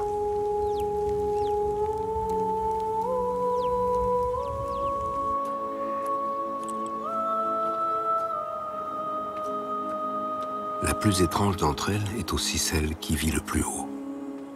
La mystérieuse Androsas et son agréable odeur de miel.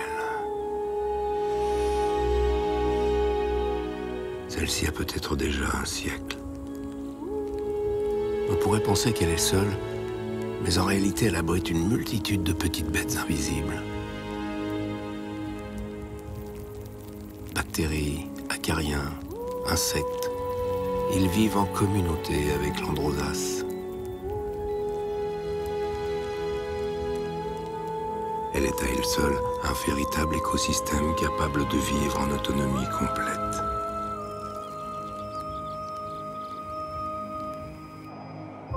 Ces plantes nous révèlent un des mécanismes fondamentaux du monde vivant. Quand il n'y a plus rien, ce ne sont pas les plus forts qui gagnent, mais ceux qui s'entraident. Plus les conditions sont difficiles, plus coopérer devient vital. Voilà la réponse de ceux qui vivent dans les Alpes. Et tous ici le savent. Les femelles bouquetins qui s'entraident pour garder leurs petits.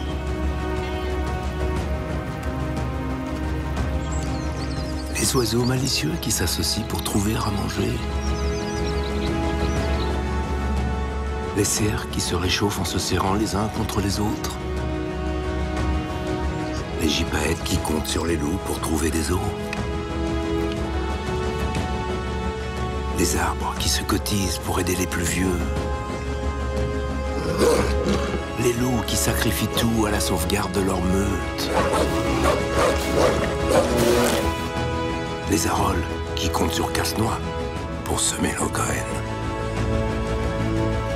Les loups qui surmontent des épreuves inouïes pour partager leur vie avec d'autres loups. Et les hommes qui comptent sur leurs chiens pour veiller sur leur troupeau.